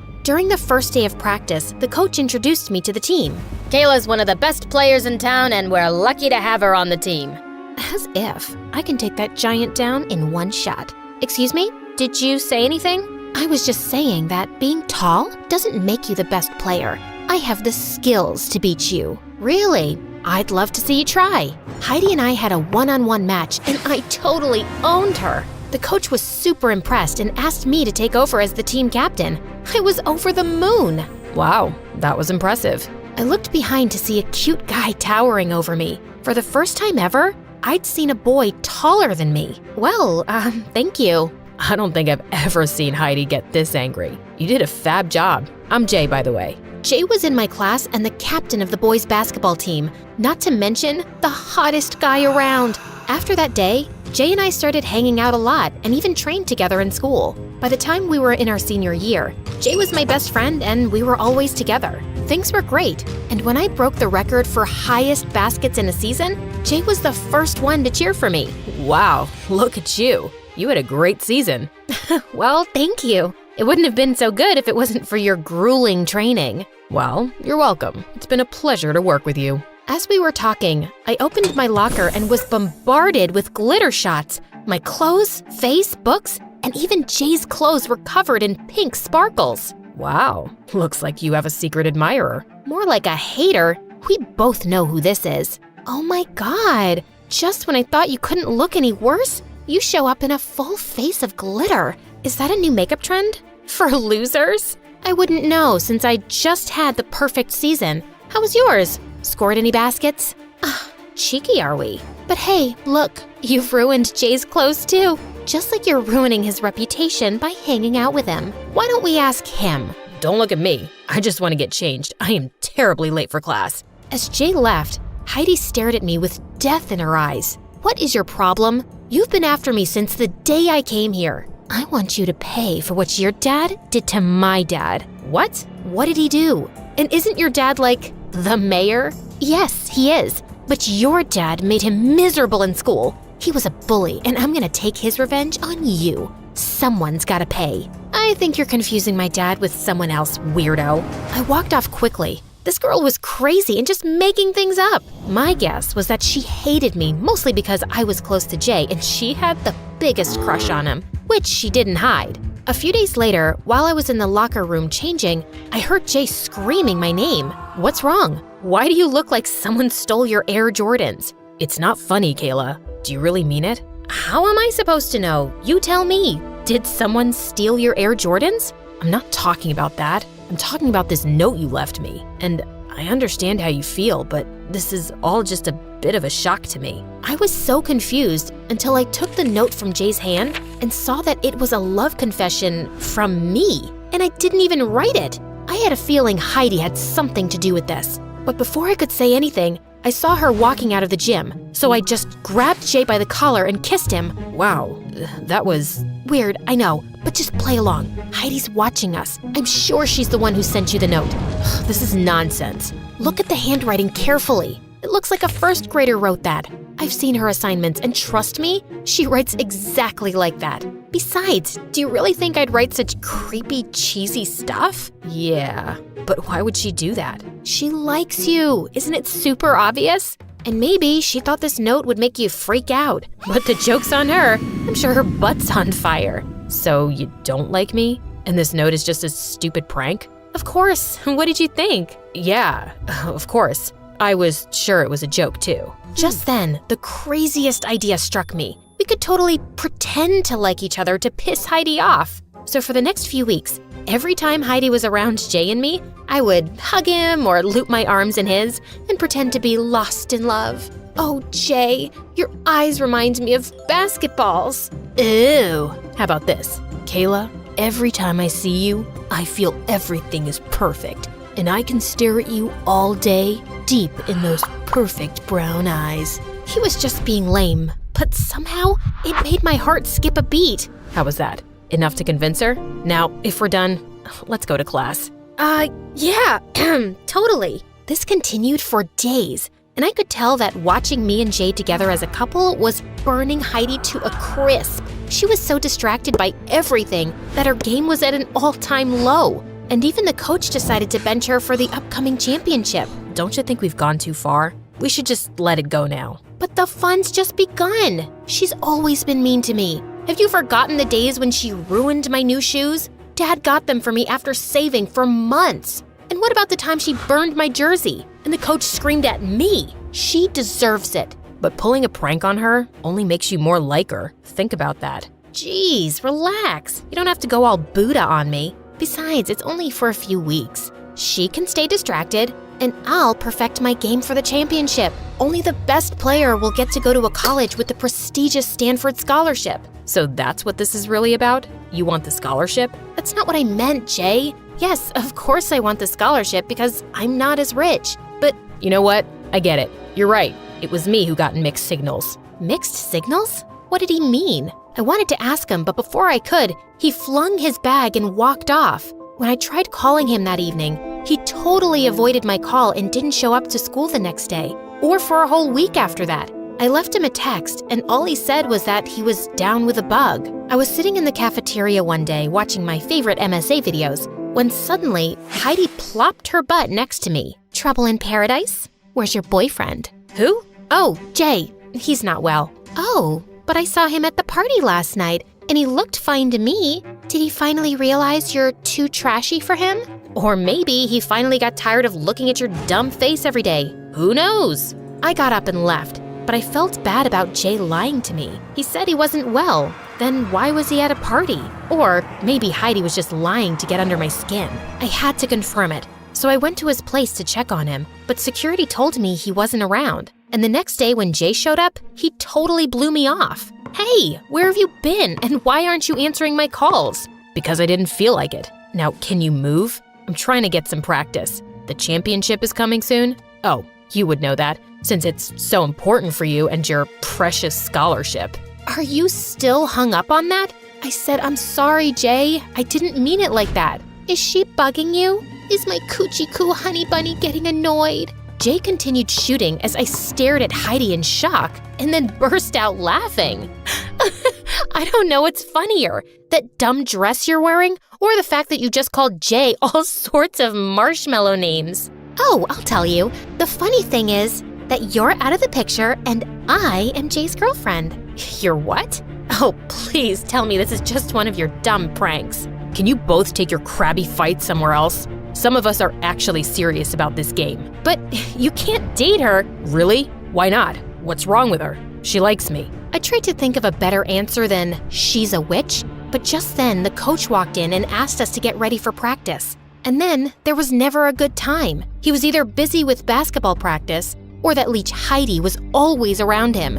It made my blood boil. But with the championship coming up, I had bigger fish to fry. I started practicing day and night till my body was sore, and it really helped me to keep my mind off the whole Jay situation. One day before the championship, I was walking home when I saw Heidi and Jay outside a cafe. You have to stop looking at Kayla like some lost lover boy. You need to look happier being my boyfriend. I'm only with you because I don't want to mess up Kayla's scholarship. I didn't know I had to look happy about it too. Fine. It's not like I'm really into you either. I just want to make Kayla suffer for what her dad did to my dad. And I know she's hating seeing how close we are now. So you better keep up the act. Just remember, all my dad needs to do is place one phone call and no good university will take her in. She can kiss that scholarship goodbye. Whatever. I'm here, right? I wanted to slap the daylights out of Heidi, but just then Dad called and I had to rush back home.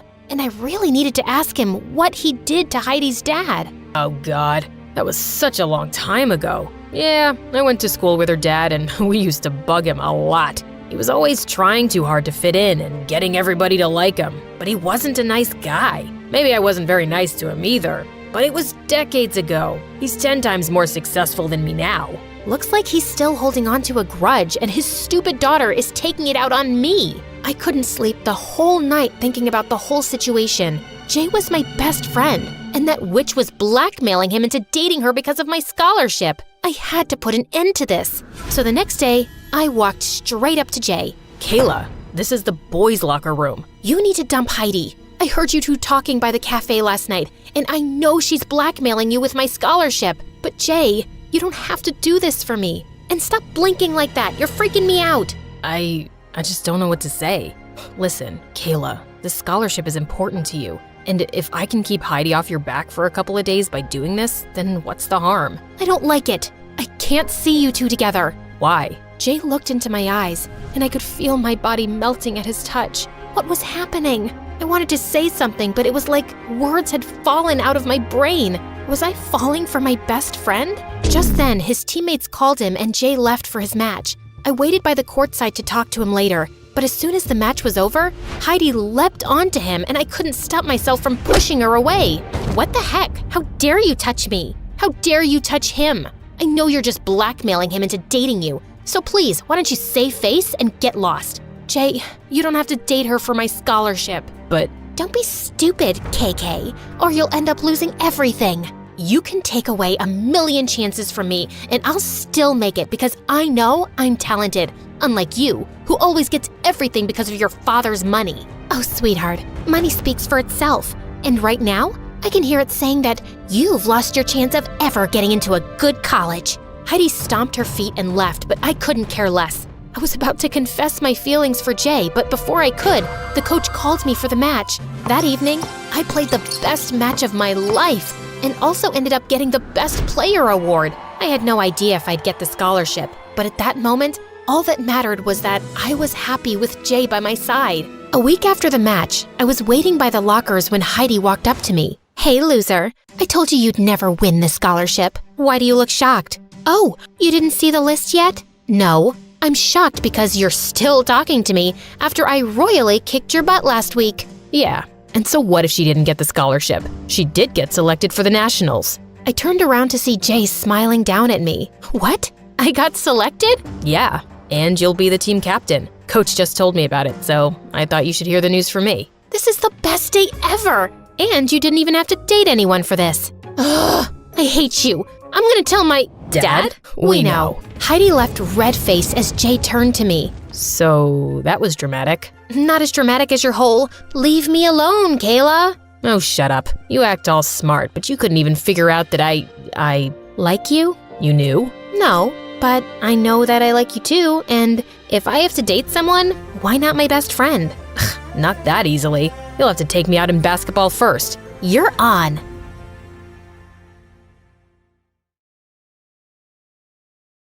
Hey guys, I'm Amelia from Denver, and this is my crazy story. Please like and subscribe first. I was 6 years old when I moved to my aunt's house with my sister Olivia, who was 4 years older than me. Olivia and I, well, we had sort of a bittersweet relationship. More bitter than sweet. We just didn't get along. Olivia drew an imaginary line between us because she needed her space, but had no respect for mine. Like once, when I was dreaming of Justin Bieber, she woke me up to yell at me. Your blanket's on my side of the bed. Move over. Are you kidding me? And then there were times when she treated me like her servant. Amelia, go get my charger. Bring me a glass of water. Are you blind? Don't you have legs? Move your butt and get it yourself. Every time I'd answer her back, she'd look at me like I slapped her in the face, and then give me notes on how she was the best sister in the world. I bought you a new bag from the dollar shop on 2012-2019. I saved you from the bullies when you were in the 4th grade. And when you were hungry as a bear on March 13th, 2014, I cooked noodles for you. What in the world? Oh, God. Wait, you forgot. You said good morning yesterday, so what now? Would I have to do laundry for you for a year? Man, you're weird. She was crazy, but she was also kind to me on rare occasions. Like when she gave me her Netflix password, even though I begged and pleaded for it for 4 years. She also gave me her phone when I asked her. Oh, she wasn't that generous. She did it because her boyfriend, Cooper, got her a new one. Even though we fought a lot, she was still always around. But after high school, Olivia started spending less and less time with me. She was busy partying with her friends. She would come home late almost every night. One time, it was very late and Olivia hadn't returned home. My aunt and I were worried sick. Olivia, where were you? Why didn't you answer your phone? Don't try to be my mother. Just mind your own business. Ugh, I waited for you all night. Look, the sun is almost up. This isn't right. So, I should stop living my life just because you think partying all night isn't right? Gosh, you suffocate me. I am leaving. She then began packing her stuff. She said she was going to stay with Cooper and that she needed to live her life the way she wanted to. Well, fine. If that's what she wanted to do with her life, so be it. Once Olivia was gone, I did miss her, but I channeled all my energy into studying. It paid off because I graduated from high school with awesome grades. Now, I needed a job to pay for my college fees. I found a job in sales, and after months, I was finally able to move out of my aunt's place. One day, when I returned home from work, I found a basket at my door with a baby. And right then, my phone rang. Oh, you got it, Mandy. Thank God. Olivia, where are you? Wait, is this your baby? Yeah. Amelia, look. I have to go to Europe with my new boyfriend. I'm so sorry, but you're gonna have to babysit her for just like 1 week. All the stuff you need is in the baby bag, and there's a diary too. Wait, are you crazy? You haven't shown up in 2 years. How do you think I'm gonna… She hung up before I could finish. I reached into the bag, and just as I found the baby's dad's number, Mandy puked all over the diary. No. I thought of taking her to my aunt, but then I remembered she was away visiting her friends. Oh God, I can't do this. I was having a full-blown panic attack, and that's when I decided to go to the cops. My friend's sister left her baby at my friend's place and then ran away. What should my friend do with the baby? It's not legal to keep a baby like this. She'll have to be sent to social services and they'll decide. Social services? No. I couldn't send my niece there. And then I banged my head hard on the wall. As I stared at Mandy in horror, she began to cry and just got louder each second. Nothing was working. This was frustrating. My patience was running out. After multiple failed attempts, I finally found a solution. I did a silly dance for her that caught her attention. Finally, silence. But what happened next made me explode. Now, who's gonna clean this up? Of course, me. I cried really loudly and cursed Olivia for doing this to me. Your mother is I don't know why I'm being punished. Well, the next thing that made me worried was work. I had no other option but to take her along with me. I made a stop at the grocery store near my work to buy baby food. As I reached the cashier, I struggled to juggle the bag and baby in my hands. Please, do you mind holding her for a while? Me? Okay. To make matters worse, I had to cut half of my purchases due to my credit limit. But as if luck was on my side. Congratulations, ma'am, it's your lucky day. You're our 1,000th customer, and you get a voucher worth $2,000. What? What did you just say? Yes! Finally, something good happened to me. I took the bags and ran out of the shop, but then the stranger stopped me. Hey, excuse me. Stop, please. Your baby? Oh my God, I am so sorry. I forgot about her. I'm a bad aunt, ain't I? Ooh, thank God you said aunt. I was wondering if I can… Before he could finish, Mandy started crying and I had to rush. Bummer. When I reached the office, I was surprised to see the stranger from the store there. It turned out he was our boss's son. You work here? Oh, wow. I'm surprised that we have such pretty employees. And the youngest ones. I'm sorry to have brought her here, but I'm still looking for some place to drop her off. Adrian was amazing. The guy was always nice to me, and as we started working together, he always praised my work in front of everyone, which made me feel over the moon. I was falling hard for him, but I kept my feelings about him under wraps. He, on the other hand, was pretty clear about how he felt for me. I must say, you look lovely today. Amelia, you are loaded with work. Let's take a coffee break. Amelia. One day, we were preparing for a meeting when Adrian took my hand and told me how much he liked me. I can't say no to my boss. I like you too. Everything was turning out great for me. Olivia had told me she'd be back in a week, but it had been more than 3 weeks and she was still a no-show. But luckily, Mandy and I were getting along just fine. It wasn't like she stopped spitting her food in my face, didn't cry, or stopped rolling on the floor. I just learned how to handle her better now. I even got her into a daycare when I was at work. Like all good things that don't last forever, this happy period of my life was also temporary. Mandy got sick and I didn't know what to do. I called Adrian and asked if he could drop us off at the clinic. He drove up in his Mercedes-Benz and took us there. Thank God it wasn't anything serious. On our way back, I invited Adrian over for coffee at my place. But what he said next surprised me. You live here? It's so tiny. And untidy, too. As he walked around, he stepped on a toy and screamed. Ouch. Oh. He looked pissed and threw the toy against the wall. I was shocked at how he acted. I'm sorry the house is messy. It's not your fault. I was thinking you could always give her up for adoption. She was your sister's mistake, not yours. Or have her come back and take care of her own kid. He wasn't wrong, but I wasn't sure about his idea. Mandy was my niece after all, and I loved her. The next few days, Adrian kept bringing up the idea of sending Mandy to social services. Even though I tried to contact Olivia many times, her number was off. Just a week later, I was having an amazing sleep when someone jolted me awake. It was Adrian. What happened? Is Mandy all right? Yeah, she must be. But Amelia, you fell asleep during our presentation. What is going on with you? You need to pull yourself together and give the baby to someone. Her dad? He was right. When my aunt came back from the trip, I went to her house and asked her if she knew about Cooper. She gave me his number, and when I contacted him, he was shocked to learn that he even had a baby. Oh my God, she looks just like me. My carbon copy. I can't believe Olivia hid this from me. He then told us how Olivia had left him for another guy, never telling him that she was pregnant. I felt really bad for him. I couldn't believe my sister would stoop so low. When Cooper took Mandy away, I realized how much I missed her.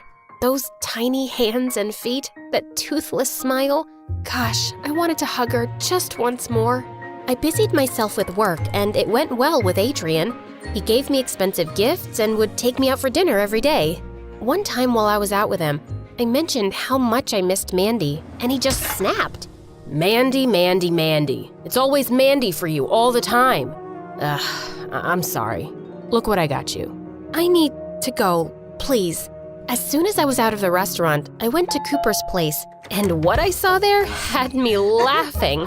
Cooper had a pacifier around his neck, Mandy in his arm, milk powder in his hair, and a rattle in his other hand. I'm sorry, but I can't stop laughing. It's okay. At least I made you laugh. Let me try. Oh, you made her sleep even faster. As he cleaned up the mess, I helped him, and we felt exhausted and hungry by the end. We ordered online, and honest to God, the food was 100 times better than the fancy restaurant Adrian loved taking me to. Right then, my phone rang. Think of the devil. It was Adrian, apologizing for snapping at me. He wanted to meet me again, but hearing Cooper's voice in the background, his mood changed. You don't have time for me, and there you are with some other guy? Who is he? I just couldn't handle his drama, so I hung up. Since I really liked spending time at Cooper's house, I went to visit Mandy and him almost every day. However, that didn't sit too well with Adrian because I had to face him at work too. One time, he invited me on a date to a fancy gala, and I reluctantly accepted. I wanted to finish things with him, and that could be my chance. But once I reached the place, his face twisted the moment he saw me. Oh, God. Why didn't you wear the dress I gave you? Come on, let's go. You need something proper for this gala. I can't be seen with someone who dresses like this. What the heck? Fine, you won't be seen with me from now on. Wanna know why? 'Cause you are one snobby, arrogant, and annoying jerk. Oh yeah, great. You're making me the bad guy here? Who's cheating on me with Cooper? Admit that you like him. His words hit me. I think I really had feelings for Cooper, and I was kinda cheating. Ugh, you are crazy. We're done, Adrian. Goodbye. Saying that, I left, and on my way home, Cooper called, and I told him everything that Adrian had done. Since I didn't have a ride home, Cooper insisted on picking me up. He parked on the other side of the road, and when I turned toward him, my heel got stuck in the wet grass and it broke. Seeing me struggle, Cooper rushed to me. Uh-oh. Are you okay? Are you hurt? Oh, God, you're soaking wet. Here, wear this. Ah, thanks. It's just this stupid... Ugh. The next thing I know is that Cooper had me in his arms and carried me to his car. He delicately seated me. Oh my gosh, my heart was beating really fast, and I was sure he could hear it. I had never felt this calm and protected. Once we were at Cooper's place, I changed into dry clothes that belonged to him and snuggled next to Mandy. Can I crash here for the night, Cooper? I am too tired to go home now. What? Yeah, I mean, you don't need to ask. It would be great if you could stay with us. Really? Yeah. In fact, I'd love to have you forever. Oh, wow. He really liked me. I did a happy dance inside my head, but I just nodded my head. A few days later, I resigned from my job and even changed my number because Adrian was constantly calling me. In a few months, I moved in with Cooper and was living my best life. I loved Mandy so much, and being able to be with her brought me so much joy. Everything was going smoothly until one day, Olivia returned, and seeing Cooper and me together, she looked shocked. Olivia, you? What brought you here? Finally got time to worry about your daughter? I was looking for Mandy, but I didn't find her at your place, and here you are. Olivia, Oh, cut it out, Amelia. How are you feeling after betraying your sister? How could you say that to me? You left your kid.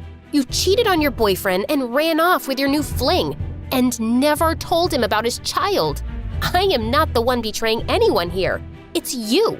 Unbelievable. With those words, Olivia left. And even though I wanted to say so much more to her, Cooper stopped me, saying it wasn't worth arguing with her. Time passed and I didn't hear from Olivia again. Soon, Cooper and I got married and we were living the perfect life. But deep down, I missed my sister. On Mandy's 5th birthday, I was at the store getting her a gift when I spotted an LOL doll. When I almost had it, someone else picked it up too. Hey, I needed that. Oh, Amelia, it's you. Oh my God, it's been years. How are you? And is this for for Mandy? Yeah, she loves it. Olivia then handed me the toy, and then Mandy called me from behind. Mama? Oh my God, she's grown up really fast. Can I hug her? Of course, you don't need to ask. You are her mother after all. Olivia then hugged Mandy and kissed her with all her strength. Mama, is this Mommy? Yes, honey, she is. Oh God, she knows me? Of course, I have always shown her your pictures. Thank you.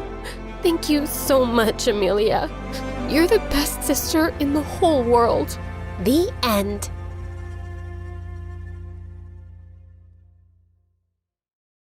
Okay, if you hate everything and my car so much, why don't you just get out? This isn't funny. It's freezing, and it's dark out. Is this a joke? Does it look like a joke? Call an Uber. My jaw dropped as he sped off. I was waiting for the driver when I suddenly heard glass shattering and a loud alarm. I looked behind me and saw a man in a dark hood running out of a jewelry store. We both froze. Hi, I'm Layla from New York. Before I tell you the rest, don't forget to like and subscribe. I had a perfect family. I grew up in one of the most expensive penthouses in all of New York City. We had a personal chef, designer clothes, everything. My dad was the president of a huge company, and he loved my mom and I more than anything in the world. We had it all. But when I was 5, my life turned upside down when my mom left, and my dad started spending all his time at work. And a few years later, he married Gwendolyn, who was some random supermodel, and they started jetting off to exotic cities for her work every weekend. At first, I hated how they left all the time. I even tried going with them once. All packed up for the trip, Daddy. Oh, Layla, you didn't really think you were coming with us, did you? Tomorrow's my 7th birthday. Right. The housekeepers will make you the biggest cake you've ever seen. Toodaloo. But as I got older, I got used to them being gone for weeks, and eventually, I totally loved it. Who needed actual parents when you had their credit card? An empty house meant having epic karaoke parties, movie marathons, and makeover parties whenever I wanted. My parents didn't care as long as no one broke anything that cost more than $10,000. Having the best party house in an elite private school was like being royalty among royalty. Oh my god, Layla, your party this weekend was incredible. When's the next one? Don't think I didn't see you break my stepmom's favorite vase. For you, there won't be a next one. Like any queen bee, I had to keep my hive in line. And most importantly, I had to have a super hot king by my side. So I had a boyfriend, Jackson, who was the heir to a massive family fortune. Hey, babe, want to take my dad's helicopter to the Bahamas this weekend? Ooh, the Bahamas. Should we ask our parents? Good one. We even won prom king and queen 2 years in a row. I mean, it's not like it was a surprise. Life was totally perfect. But when I was 17, everything changed. Jackson was driving me home from dinner one night, and we got into the dumbest argument. He was always throwing tantrums. Okay, if you hate everything and my car so much, why don't you just get out? This isn't funny. It's freezing, and it's dark out. Is this a joke? Does it look like a joke? Call an Uber. My jaw dropped as he sped off. I was waiting for the driver when I suddenly heard glass shattering and a loud alarm. I looked behind me and saw a man in a dark hood running out of a jewelry store. We both froze. He was turning to run when a huge gust of wind blew his hood off. I immediately noticed this huge scar on his forehead. Luckily, the alarm must have called the police. The flashing lights and sirens sent him running. I told the officers everything. They dropped me off at home. Jackson didn't take my call, and I had to sleep with all the lights on. The next morning, I woke up to the sound of someone banging on my door. It must be Jackson, begging for forgiveness. Surprise, surprise. You better have a whole bouquet of flowers for me. You're not Jackson. 2 giant men in dark suits with gold badges were standing at my door. FBI, Layla, you need to come with us now. Is this about last night? I told the police everything. The man you saw is some psycho who's connected to robberies all over the city, and he's extremely dangerous. We've already contacted your parents. With your family's high profile, we're putting you in witness protection. Witness protection? Doesn't that only happen in movies? You'll be living with a new family in a discreet location until he's captured. He barely saw me. My dad will never allow this. Dad? Wait, what? Can't you just come home to protect me? Apparently, Gwendolyn signed all the paperwork and sent it to the FBI that morning without even asking me first. You can't do this to me. I wasn't even allowed to say goodbye to my friends or take my phone. And I dozed off in the car until we pulled up to a small house in the desert. A woman and a little girl stood at the door waving and holding up a handmade sign. Eunice? Who is Eunice? Welcome home. Miss Celia will tell you everything you need to know from here. Good luck. Walking into the house felt like the beginning of a nightmare. Everything was so old. Even the floorboards were creaking under my feet. I know this is probably a lot for you, Eunice, but we're here to make you feel like home.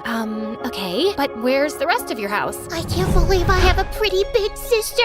Don't mind Amy. She's only 5 and she is excited to meet you. I'm sure you're exhausted, but I was instructed to change your hair tonight. You need to be unrecognizable, Eunice. Are you kidding? I just got highlights. And please stop calling me Eunice. My name is Layla. Sorry, sweetheart. But according to your new identity, your name is Eunice. You're my niece who just moved here from a farm, and you have short green hair. Cool. I love green hair. I'm gonna be sick. Hopefully not too sick. You have to start school tomorrow. After hours of of sobbing, I had no choice but to let Celia destroy my hair. Before school the next morning, Celia printed out a schedule and told me about my new identity. Whoa. AP Trigonometry Chess Club? You'll do great. Oh, and I packed you a sandwich for lunch. It's probably nothing as fancy as you're used to, but I think I make a mean PB&J. The best sandwich. Oh, and here's your phone. Don't try to sneak any texting to friends. It's only programmed to call me. A flip phone?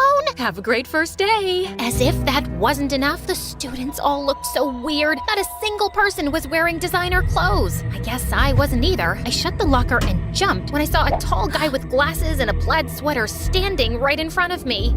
Who are you? Hi, I'm Edward. Eunice, right? Yeah, I am. How did you know? I'm the chess team captain. I heard we were getting a new student today, and you're the only person here I don't recognize. Small town. I don't need a greeting committee. I won't be staying long. Whoa, sorry. I thought I'd help the new girl, but if you've got it all figured out, I'll see you later. Great start, Eunice. If the nerds already hated me, I wouldn't dare try my luck with the popular girls. I ate lunch in the bathroom, alone. This is all Jackson's fault. I was so furious that I spent the rest of the day in a daze, thinking about getting out and seeking my revenge. The final school bell snapped me out of it. Time for the worst part. We have a new member. Everyone, this is Eunice. She'll be my partner today. Earth Eunice, you go first. Oh, right. Okay. I bumped a random piece up on the board. I don't know what chess was like where you're from, but you can't do that. My aunt made me join. I really don't care about this. Well, we care, and I don't have time for someone who doesn't want to be here. Fine, whatever. I stormed out and looked for a phone booth since I couldn't use my own phone. There had to be a way to get out of here. I thought about calling Jackson or my dad until I realized they're the ones who got me here in the first place. Jackson abandoned me on the sidewalk, and Dad just straight up abandoned me.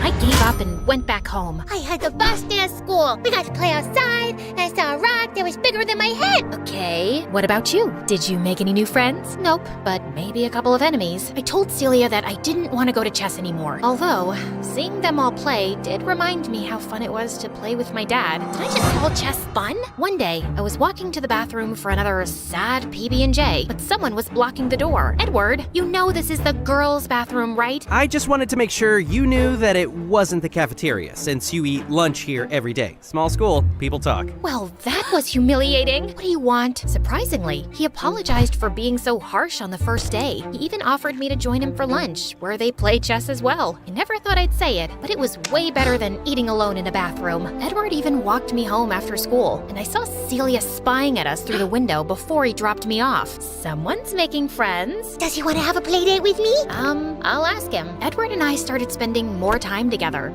and it was fun. And I started to look forward to school, and I had to admit, it was nice not having friends who only looked for status and where I had to dress up like I was going to a fashion show every day. And once, as I prepared to leave for school, I saw Celia braiding Amy's hair, and it reminded me of my mom. I gathered myself and took my bag to leave. Okay, bye, Mom. Bye, before I knew it, Celia was hugging me. I'm sorry. My tears are getting your shirt wet. It's just that my real mom was the last person to actually take care of me. We don't have the nicest things, but we have a lot of love to give, and we love you. Yeah, you're my sister. I pulled Amy in with us. I could have stayed there all day. I was so happy. Even in school, after weeks of practicing with Edward, we were finally ready to have a real match. I asked Celia if he could come over to play at the house after school. The FBI agent said as long as I kept my cover up, it was fine. Hi, Edward. We heard a lot about you. I cleared off the table for you guys to play. Edward, are you staying for dinner? I don't know why that made me nervous, or why my mind suddenly flashed to Jackson. Please, does Jackson deserve loyalty after what he did? Yeah, he will stay for dinner. Edward beat me, of course, but the real fun was watching him with Amy during dinner. Rock, paper, scissors! I win! Was he always this cute? After dinner, Celia let us walk to get ice cream so Edward could show me around more. He wanted me to see the fountain he made wishes in as a kid, but right as we were about to throw coins in, something stopped me. Wait, do you hear that? There's a rustling sound. Edward stepped in front of me, and that's when I saw a dark figure, and my heart raced with anticipation of the man with the scar to come out and... Jackson? What are you doing here? Layla, I felt terrible for what I did, so I came to rescue you. You're not safe here. You know this guy? Wait, why is he calling you Layla? Well, I'm not really allowed to tell you. Is this real? My ex-boyfriend and I don't even know what. Quick, read this. Someone dropped it at my door a few days ago, and I've been looking for you ever since. Tell Layla I found out her new identity. I know all about the mom and the little girl, and I will find her. He found me, the psycho with the scar. I hired an investigator to find you. The FBI said we could fly to one of my dad's islands until it was safe. The helicopter is waiting. I'm never one to run from a fight. But what about Celia and Amy and Edward? As long as I was here, they were in danger too. I'm sorry, Edward. I have to go. Jackson grabbed my hand and we ran. I couldn't bring myself to look back. Before I knew it, we landed in front of one of Jackson's beautiful island mansions. Ah, look at you. You need a proper makeover, and these green hairs look like snot. You belong to me. Yeah, I mean here, not in some middle of nowhere loser town. I think I need to lie down. Jackson got me new clothes, fixed my hair, and even brought his personal chef to cook us 5-star meals. Wasn't this what I had been missing? So why did I keep thinking about Celia and those silly peanut butter sandwiches? You could at least say thank you. I'm basically your hero. I didn't really mind living there, you know. Very funny. Our dinner was interrupted by someone pounding on the door. Jackson jumped out of his chair to look out the window. Oh no. FBI, open the door. FBI? What did you do? He tried to block me, but I pushed past him to open the door. Good, you're safe. Celia thought something terrible happened to you. We've been looking for you for days along with your dad. We asked him to wait for you at home. But Jackson said I showed them the letter. Miss, the man you identified has been on trial for a few days. We were waiting until he was in prison to tell you it was safe to return. There's no way he could have written that letter without us knowing. Yeah, I can explain. Jackson, you ruined everything again. I had a family who cared about me, friends who wanted me for more than just parties. Why do you even care? You got me into this mess. Because no one walks away from me! Only I can decide that! I am Jackson St. Germain! I always get what I want, and I still want you! Walked away? I was in witness protection. I didn't even have a phone.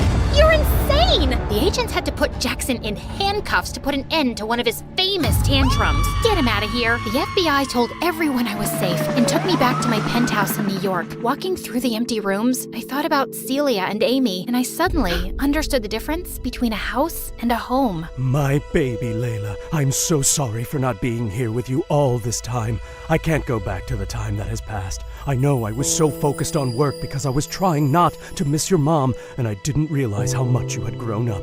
You look just like your beautiful mom, and when I got to know that you were in the witness protection program, I used all my connections to find the scumbag bandit as soon as possible. And when I found out you'd gone missing, I realized what a terrible father I am. Oh, Dad, you'll always be my dad, but I really want to go back to finish high school with Celia. My dad accepted as long as I had a bodyguard for protection. There's just one thing I had to do before going home. Driver, can you please make a stop at the local jail? You better tell them to let me out! Tell them it's a mistake! I cut him off with a well-deserved slap across the face. Clearly, he hadn't learned any lessons yet, but he was super rich. I knew he'd be bailed out in no time, but not by me. Bye, Jackson. It was time to reveal my big plan. Layla, it's beautiful. I took Celia and Amy's blindfolds off and revealed a brand new house by the fountain in the park. My dad wanted to make up for his absence, so he paid to build a big house with everything the three of us could need. And yeah, I did ask for a walk-in closet. A girl can only change so much. Do I have a playroom? You have two. Wow! I still can't believe your name is actually Layla, and you did all this just for some chess-playing nerds in a small town. Don't flatter yourself too much. It was for all you nerds in this beautiful small town. Let's head inside. I'm kind of craving a peanut butter and jelly sandwich.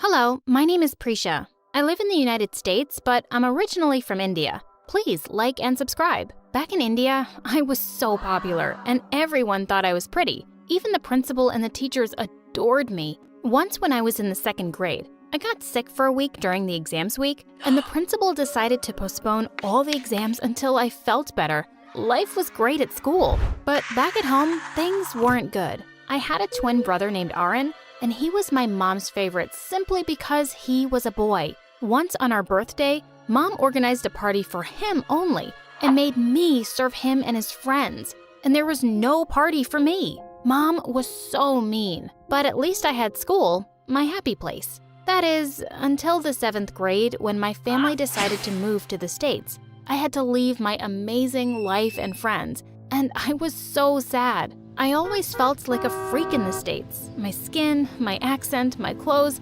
everything was so different from everyone else. To make matters worse, Mom wanted me to wear the traditional clothes, a sari, to school. But Mom, if you want me to keep wearing that, why did you leave India? This is a new country with a new style of clothes. Shut up, you useless girl. We left India because of your dad's job and I didn't have any choice. And you need to wear a sari to school because I said so. I won't have you dressing like an indecent woman. I turned around to leave and found Aryan standing behind me, laughing. And then Mom told him that she got a private tutor to teach him English at home. And why wouldn't I get a teacher, Mom? What would a housewife need English for? You only have to clean and cook. Don't talk to me like that, you idiot. What are you going to do, little girl? Scream for daddy?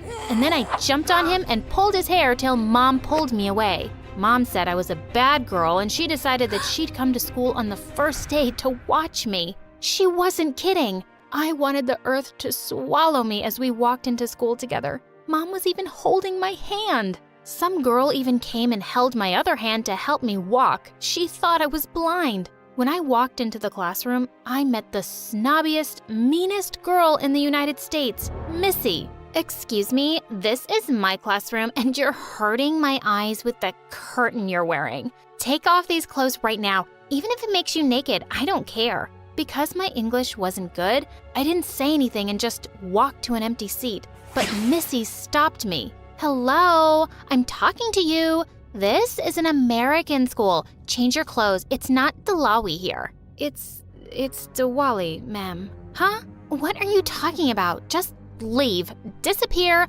vanish. Go.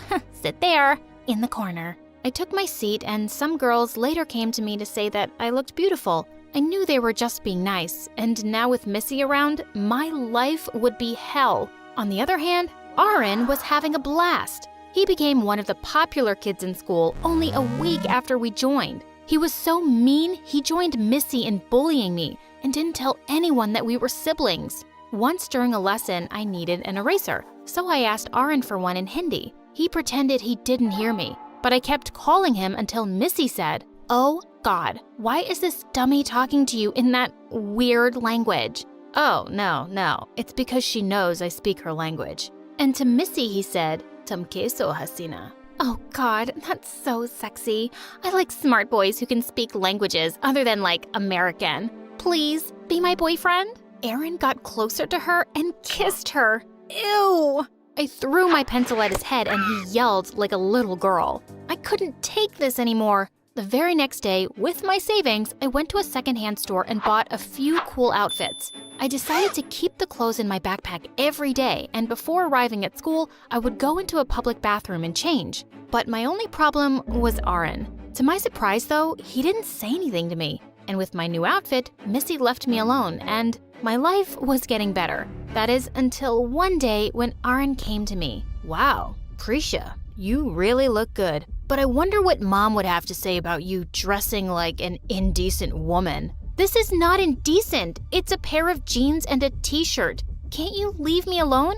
Nope, I don't think so. I'm gonna tell Mom. I pushed him angrily against the wall. What will keep your mouth shut? Well. How about your weekly money? But that money is for lunch at school. You decide. Either you eat or you face Mom. What a jerk. He could dress as he wanted to go to school, but I couldn't? What an unfair world. I gave him my weekly money. I wasn't going back to being bullied for my clothes. One day I was starving and staring at a sandwich in the cafeteria when Missy and Aaron came over. "Hello, starving girl. Do you want that sandwich? I can give you money for it." You would? Thank you. As I extended my hand, Missy slapped it away. "Not so fast, loser. You'll have to do something for me. I need someone to carry my bag, and my amazing boyfriend suggested that you could work as my assistant. What a total jerk! But I needed money, so I asked her how much she would give me weekly, and she said only 50. Oh, I want 200 weekly. Please, Aaron, talk to your girlfriend, or I will tell her about your sister and who she is. Oh, OMG, I would love to meet your sister and your family, babe. Oh, babe, trust me, you won't. Let's pay this loser $200. Well, that's not happening. I'll only pay 100, and you, babe, you can pay the other 100. Aaron looked like he was about to explode. Now he was the dumb moron who would pay me to keep my mouth shut. Being Missy's assistant wasn't that bad after all. I actually gained popularity next to that dumb girl and made good money. But one day, Missy decided that we would all eat pastrami sandwiches. I don't know if you know this, but Hindus aren't allowed to eat cow's meat. They're sacred to us. But my stupid brother was eating it. Oh my God! I snatched his sandwich and threw both of ours away. What do you think you're doing? Bring them back and eat them right now, or you're fired. I will not eat this meat. You cannot force me. So, okay, I'm fired. Get out of here, stinky. Stinky you. As long as you have straight hair, you don't bathe for days. Your hair smells like trash, Missy. You're so terrible. Just go back to your country. Oh yeah, I'd love to, but then I'd have to take my brother with me, who happens to be your boyfriend. Aaron glared at me, but instead of being mad, Missy just pulled him close. Oh, it's so hot having an Indian boyfriend. Indian guys are the best. And they started kissing. Ugh! I just stormed off. Later that day, when I was in the public bathroom changing my clothes, Aaron was waiting outside. Hey, dumbhead. I think now you have to pay me so I won't tell mommy about your secret. Man, why do you always have to be so mean to me? I told you before, it's because you're useless and stupid. You know that's not true. Yeah, you know what? You're right. It's because you're the smart, likable twin. And since I can't be as smart as you, I'll ruin you. So give me my money now. No, I'm not giving you anything. I'm sick of you and Mom. She is just crazy. When I finished saying those words to Aaron, he turned white and his eyes widened. What? What? That's true. Mom doesn't understand anything. My brother pointed behind me. When I turned around, there she was, Mom. And guess what? She had heard everything and she was seeing me dressed in jeans. She looked like a bomb was about to explode. I don't know if she was going to have a stroke or if she was going to attack me, but instead, Mom only said 5 words. Take that off right now. With my head down, I just said, yes, Mom. Next day, Mom told me the craziest thing. I would be engaged to someone soon and marry them after graduation. I was speechless. Mom was awful. I just ran out of the house and walked for hours in the pouring rain. I felt defeated. I came home when everybody was sleeping. The following day, I had to go to school dressed as Mom wanted. And of course, Missy was bullying me over my clothes again. Wow, your clothes are so amazing. You don't mean that, do you? Of course not. Today's not Halloween, my dear. It isn't? So why do you have on that monster mask? Oops, you don't seem to like jokes. Do you see anyone laughing? A joke has to make everyone laugh. If not, it's bullying. Oh, shut up, you Dalawi girl. What is that even supposed to mean? But then Missy attacked me and everyone gathered around us. We were wrestling on the ground till someone pulled Missy away. And it was Aaron. Don't touch my sister or else, Missy. Missy and I were shocked and we both yelled, what? You heard me. And stop bullying her for the way she's dressed. You need to learn some respect. Oh my God, are you defending this witch? This witch is my sister, and there is no way I would let you talk to her like that, or to anyone. This needs to stop, and you have to apologize now. In your stupid, ugly dreams, you moron. And suddenly a boy yelled, yeah, you have no right to bully her for wearing a sari. Apologize now. And another girl said, not only to her, apologize to all of us for being a jerk and bullying us for stupid reasons. Everyone circled Missy and she started crying like a little baby. I'm sorry, just don't hurt me. I know you're apologizing now only because you're scared, but I swear, if we see you bullying someone again, me and my brother will make sure you regret it. Missy squealed and ran away like a little mouse. I thanked Aaron and asked him why he did this now. He said it was time for him to be man enough to do the right thing. After what Mom decided to do to you and marry you off, I knew I had to do something. You're my sister and you've always treated me well. I have to help you, Prisha. I still had another big problem, my engagement, which was a week from now. But I had a plan and Aaron was going to help me. I ran away that day and Aaron took my place. He dressed like me and covered himself with a veil and no one could recognize him. When I ran away, I bumped into someone and he looked at me with his eyes wide. I think I'm your fiancé. Oh, you're also running away? Well, yeah, obviously. I don't know why they're doing this to their own kids. Marrying someone against your will is the worst. His name was Karan and we spent the next 2 hours talking. While back at home, people became impatient and asked Mom to hurry. So Mom just removed the veil and, well, she screamed when she saw Aaron.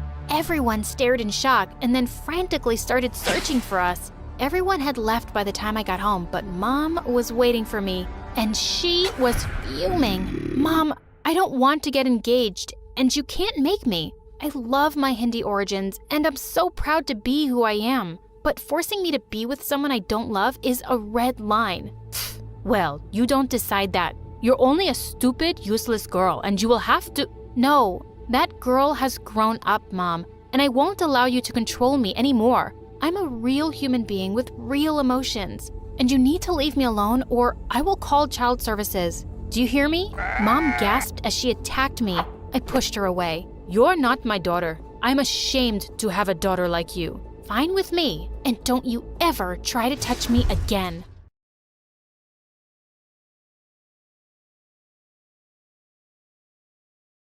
Hey, it's Maeve here. Goth, movie geek, the odd one out in school. Please smash that subscribe button before I continue. I just grew up different. Other kids had playdates while I had horror marathons. Horror movies, horror books, horror cosplay, you name it, I loved it. But it usually wasn't anyone else's cup of tea. Like once when I was 15, I met this cute guy at a book club who asked me out and suggested watching the latest horror flick in the cinema. Big mistake. He spent the whole movie clinging to my sleeve and crying on my shoulder. Worst date ever. As I was heading to the bathroom to wash his tears off my shirt, I bumped into a guy and soda went flying everywhere. Watch where you're going, you blind… Oh, I realized just then that I was staring up into the dreamy eyes of the coolest guy in school, Tao. He was a football star, a genius, and every girl's crush. I'm sorry, I was just thinking about the big plot twist in the horror movie I watched. You watched a horror movie? Alone? Yeah, I love horror. Horror's my middle name. Actually, my middle name is Jung, but you know what I mean. Okay, he was weird,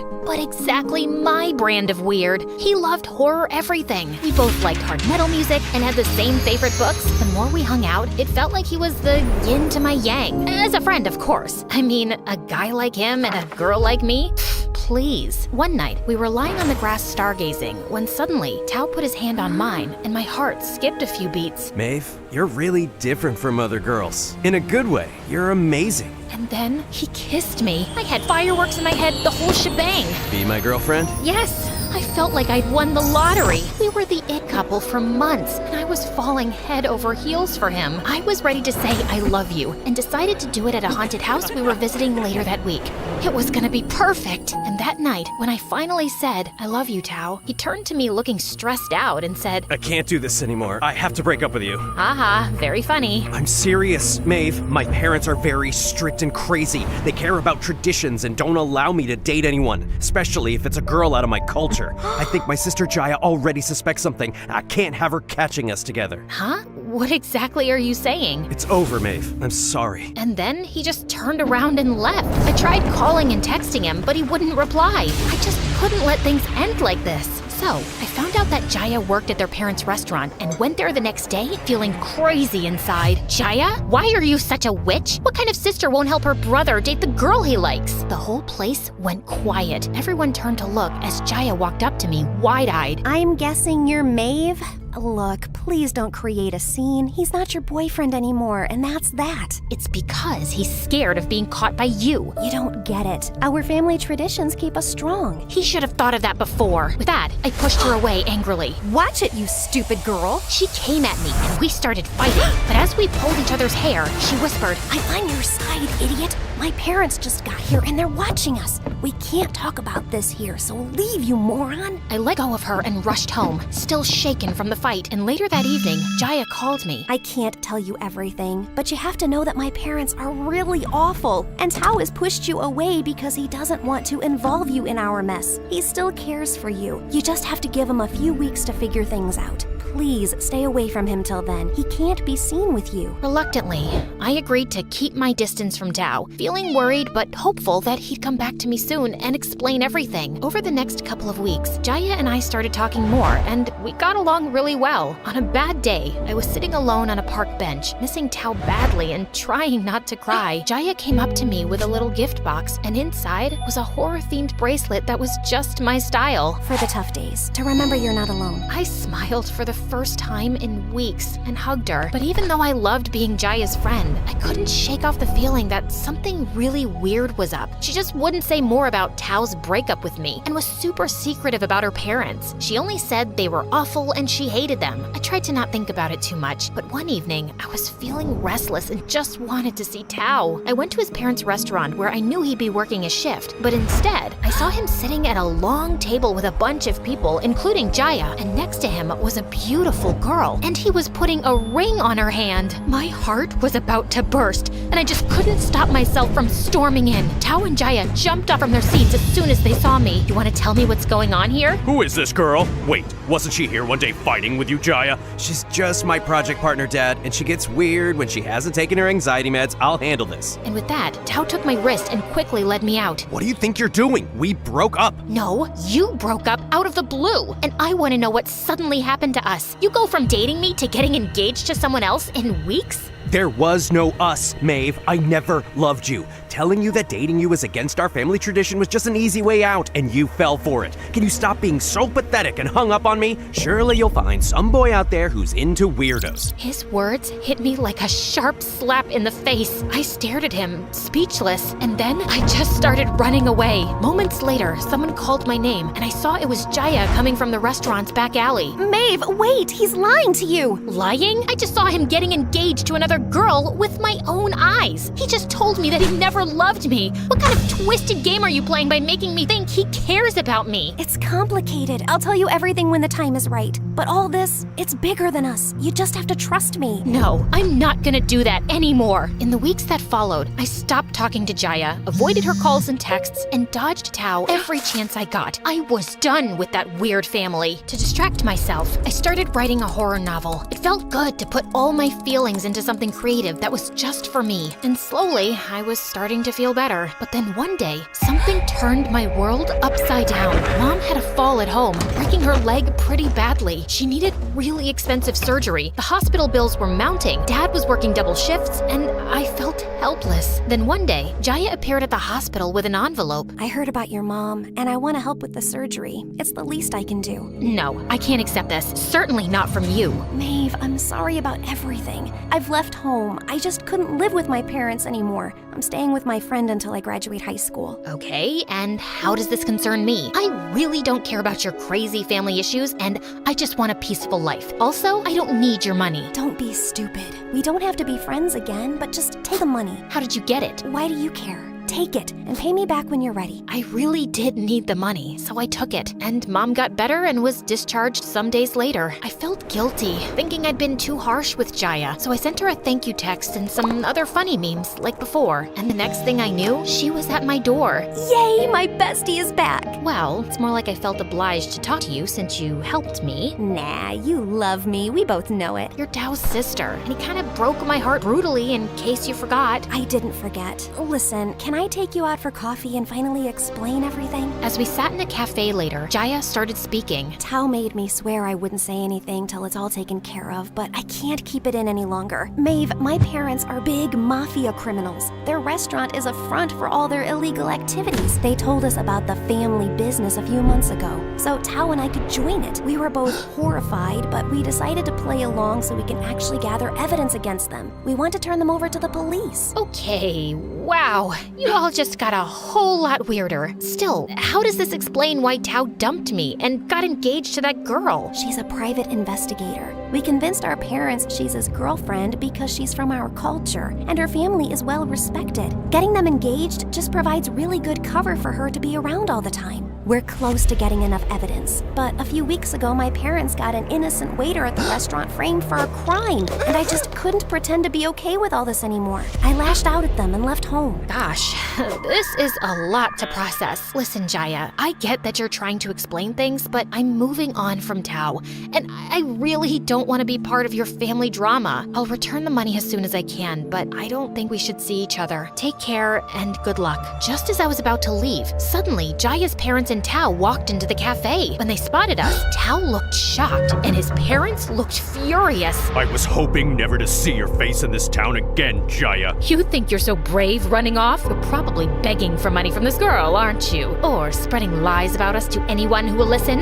You're a shame to the family. Stop it. She's your daughter. Shut up and mind your own business. Enough, Dad. You can't talk to her like that. You're going to talk to your father like this because of some stupid stranger? You ungrateful child! His hand flew up, aiming for Tao, but I jumped in front. Don't you dare! My fist met his cheek before I even realized what I was doing. He staggered and fell back, and the room fell silent. Tao's mom started screaming and called the police, and the next thing I knew, I was in jail for assault. I was allowed to make a phone call to my parents, but before they reached the police station, I was told my bail had been paid and I was free to go. And I found Tao standing outside with Jaya a few steps behind. Maeve, I'm really sorry. Look, I don't have time to explain right now, but... No, I don't have time to listen to you or your crazy sister. I don't care what explanations you have. I just need you and your bizarre family gone from my life for good. Don't ever come near me again. A month after the chaos, Dad got a job offer in another city, and we moved, leaving Tao and Jaya's drama behind.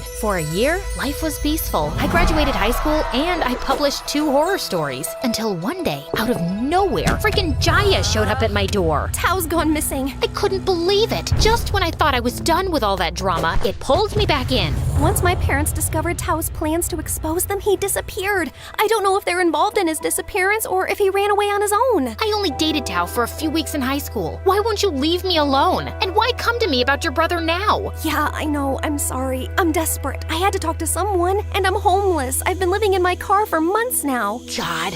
Well, just come on in. Fine, if you insist, but I'm sleeping in your bed. Not happening. My back's really hurting. Maybe because of my new prosthetic leg. What? You got a fake leg? No, I'm just trying to guilt trip you into letting me sleep in your bed. Though a little drama might help. Trust me, you already bring plenty of drama with you. Jaya stayed over and slept on my couch. While we had coffee the next morning, she did seem really weak and worried. So, what's your plan to find Tao? I've got no plan. That's why I'm here. You're the writer, right? I was hoping you'd have some ideas. The only thing I can think of is hiring a private investigator to find him. Since we can't call the cops because you're scared of your parents, I'm broke. I'll pay for it. I owe you. Jaya's smile spread across her face, and it warmed my heart. We hired a private investigator, but 2 weeks later, we were watching TV when suddenly we came across the news of Jaya's parents being arrested for a long list of criminal charges. We jumped up from our seats in shock, and then up and down in excitement. Tao finally did it!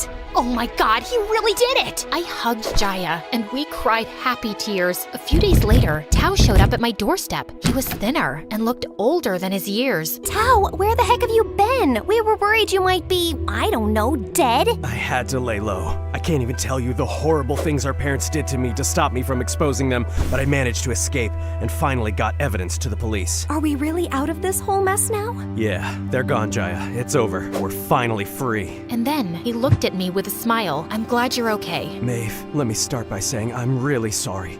More than you can ever know. I hated hurting you and I've missed you. Maybe we could start over, go back to how things were? Oh, wow. Tao, back from the dead and straight to playing boyfriend? How about we aim for friends and see if you can stick around without disappearing? She's just playing hard to get. She loves our family drama. Admit it, Maeve, it spices up your writer's life. Oh, please. My life was spicy enough without your mafia soap opera. But I've got to admit, you two do keep things interesting. Anyway, you look like you could use a cup of coffee, Tao. Sounds really good. As Jaya laughed and walked into the kitchen, Tao and I smiled at each other and followed her.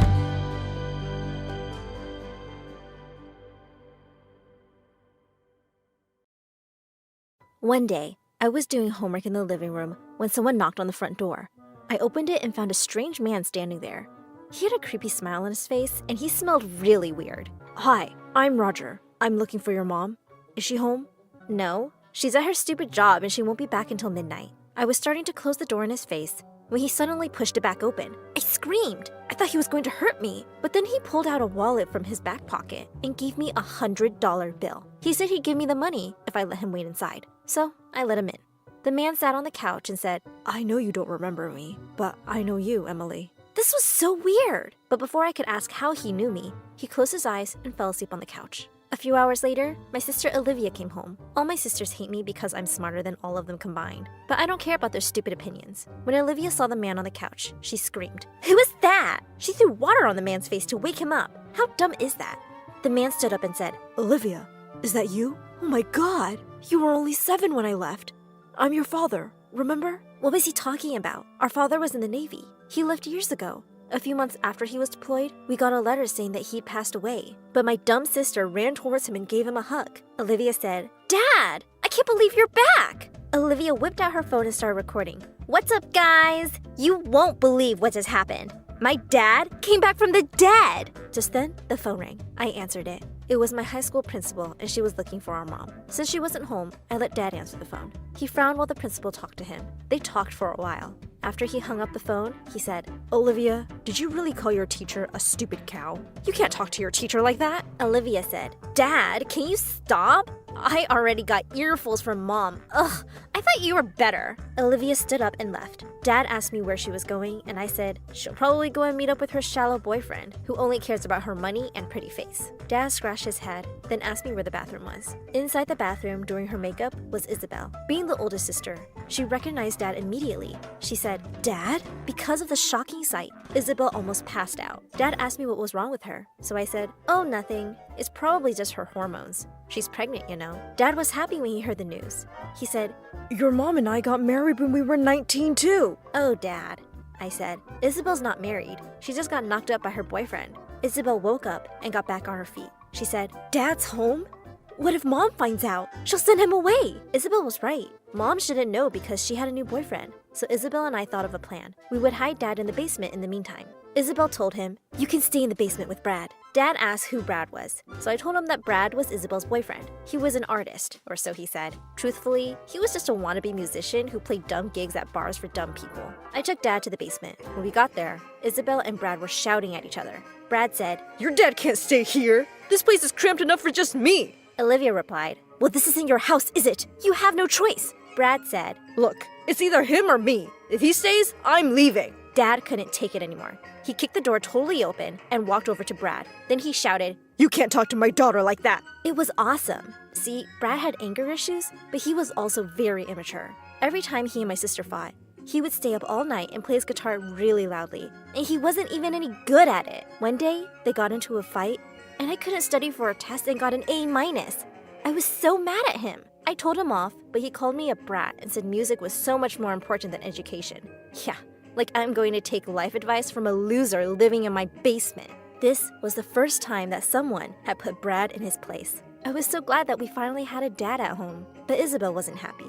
No matter how many times she and Brad fought, she always defended him. She screamed at Dad, "Get out! You can't treat the father of my child like this!" Dad tried to explain, but she said, "He's better than you. At least Brad is here to watch his child grow up, unlike you." Even though he didn't say anything, Isabel clearly hurt his feelings. I could see the pain in his eyes. So I said, "Come on, Dad. You can stay in the attic instead." We made our way upstairs. Outside, I saw headlights coming into the driveway. Mom was home. I panicked. I said, "Hurry up, Dad." It was Tuesday, so Henry would be staying over tonight. Dad and I ran up the stairs just in time. I gave him some pillows and a blanket, some food and water, and a phone so he could text me if he needed anything. Dad asked, "How long do I need to stay here?" I didn't know, so I explained the situation to him. When we were told that Dad had passed away during deployment, Mom had taken it really hard. She was sad all the time and got fired from several jobs. Then, she had to give up 4 of my sisters for adoption because she didn't have the money to take care of all of us. She was really lonely until she met Henry. I said, "Dad, Mom is dating someone. His name is Henry. You know, your best friend." Dad was shocked and said, "Oh God, how could they do that to me?" I told Dad to calm down because Sophia was sleeping downstairs. She was always a sleepyhead. She was my youngest sister, and if she found out about all this, she might tell Mom. Dad said he understood and that he would wait until we were ready to tell Mom about him. Days passed, and it was getting harder and harder to hide Dad in the attic.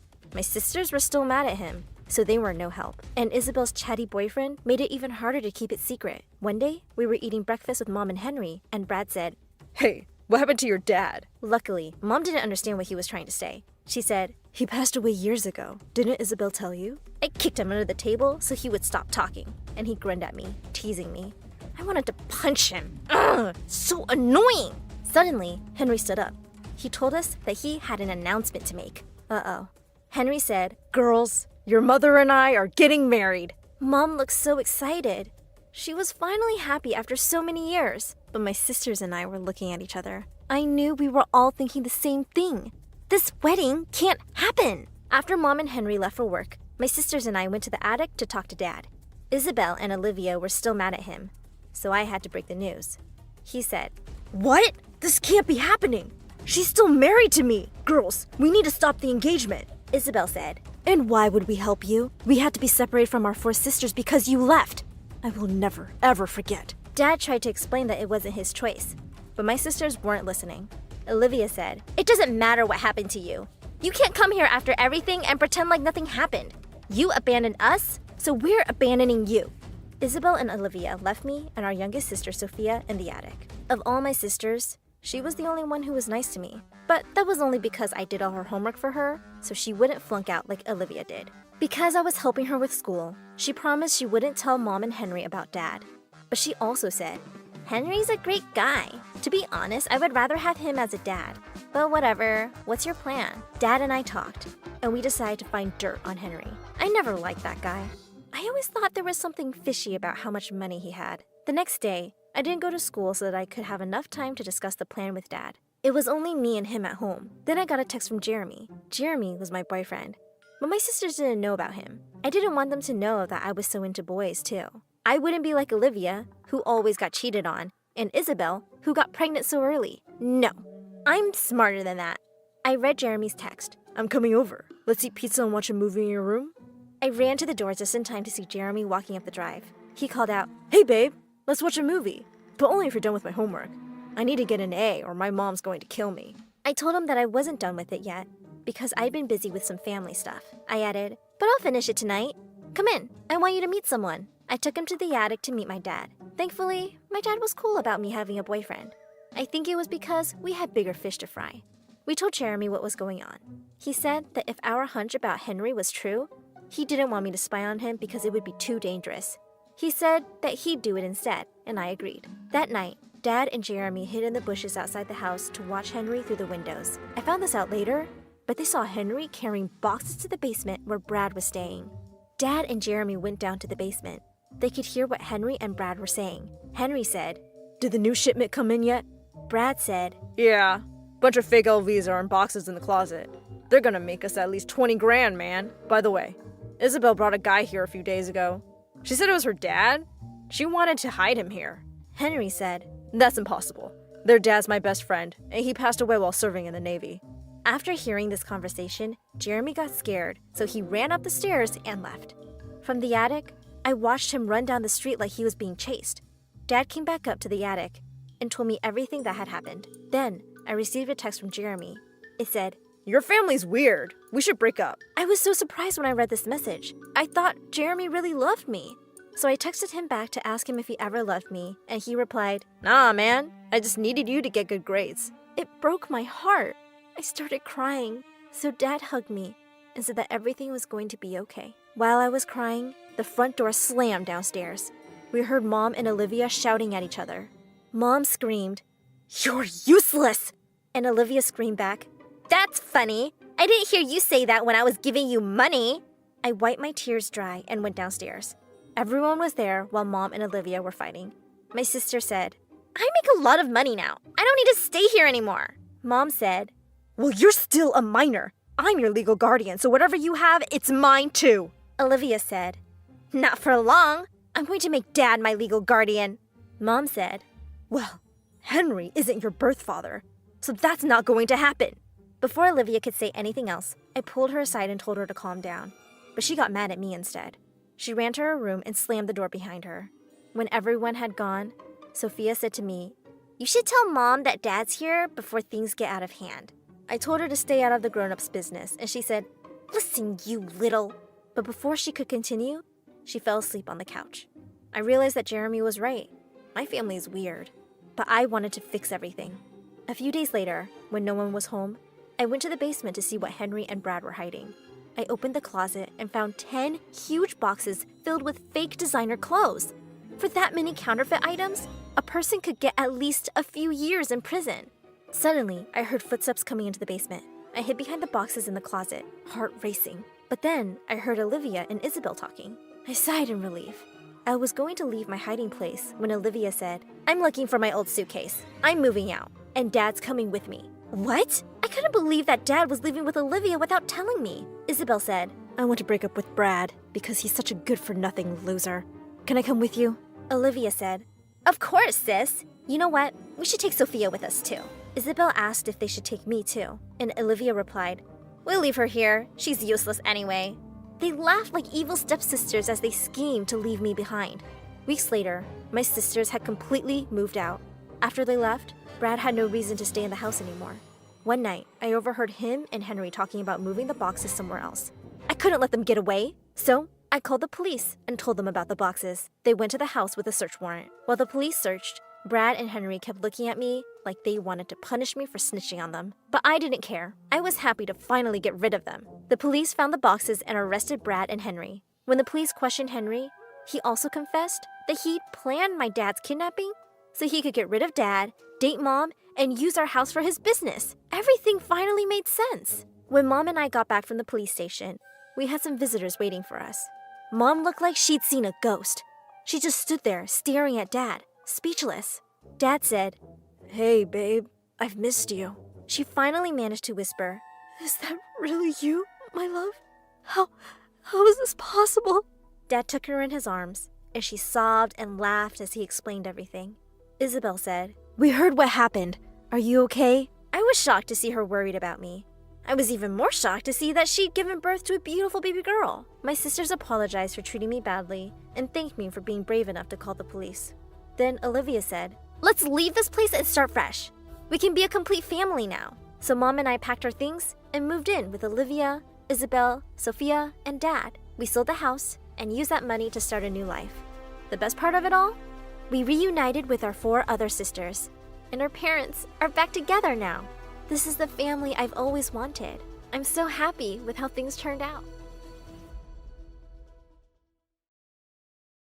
Hi y'all, my name is Gabby Lee. I live in Philadelphia, and I wouldn't be what most people would call cool. I'm a straight-A student, A+ if I can get them. I play in a band, the clarinet in my school's band that is, the only time I go to any sports games, and I don't go to parties. But my one great dream is to be a world-class chemist. I couldn't be happier, but would you believe for one night it all changed? I rebelled against my father, almost got my friends kidnapped, and had a run-in with the police. It was probably the best night of my life. It all started with Millie Cancun. My one vice, the biggest pop star sensation in the world. Sure, some other singers might sing about their relationship traumas or death or whatever moody stuff, but Millie was all about living young, wild, and free. My polar opposite. I'm not alone in my Millie mania. Lots of girls my age are, including my 3 besties, Sue, Evelyn, and Jamie. Wouldn't you know it, Millie was going on tour and having shows in New York. Typical. All the cool stuff happens there. Between the 4 of us and our various extracurricular activities, the only night all 4 of us could possibly go was Sunday night, to which my dad said, No, it's a school night.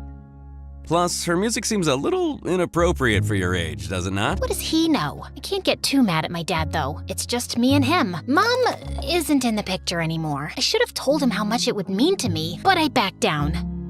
My friend's luck was no different, though their parents were a little less strict. My parents said I could go, but they don't want to drive me there. Same. We could take the bus. That would take like 3 hours, and plus be sketchy as heck. Something stirred in me. I don't know what came over me. We could take my dad's car. Word? He'd drive us there? I thought you said you couldn't go. Well, what if he never finds out? I could drive us there. I've got my learner's permit. Are you for real? Was I for real? Already the gears in my head were turning as it spurred up this plan. I'd take his car, drive to the concert, buy our tickets, have the best night of our lives, drive home, and my dad would be none the wiser. In his eyes, I would still be the good rule-following daughter he asked for. Yeah, we can all meet at my house and I can go from there. Whoa, when did you get so cool all of a sudden? Yeah, I was cool. This was my chance. My plan was foolproof. I started laying the groundwork, making a subtle suggestion to my dad. I think we should have spaghetti night on Sunday. Okay. The seed had been planted, and on Sunday, fruit had come to bear. For you see, dear viewer, pasta will always knock my dad out. When he was done, he was fast asleep in his recliner. I finished the job by laying down a weighted blanket on top of him. Good thing, too, because he definitely would have been woken up by the sound of Jamie banging on the door. Yo, Gabby, you in there? Shh! I'm sneaking out, remember? I'll be right there.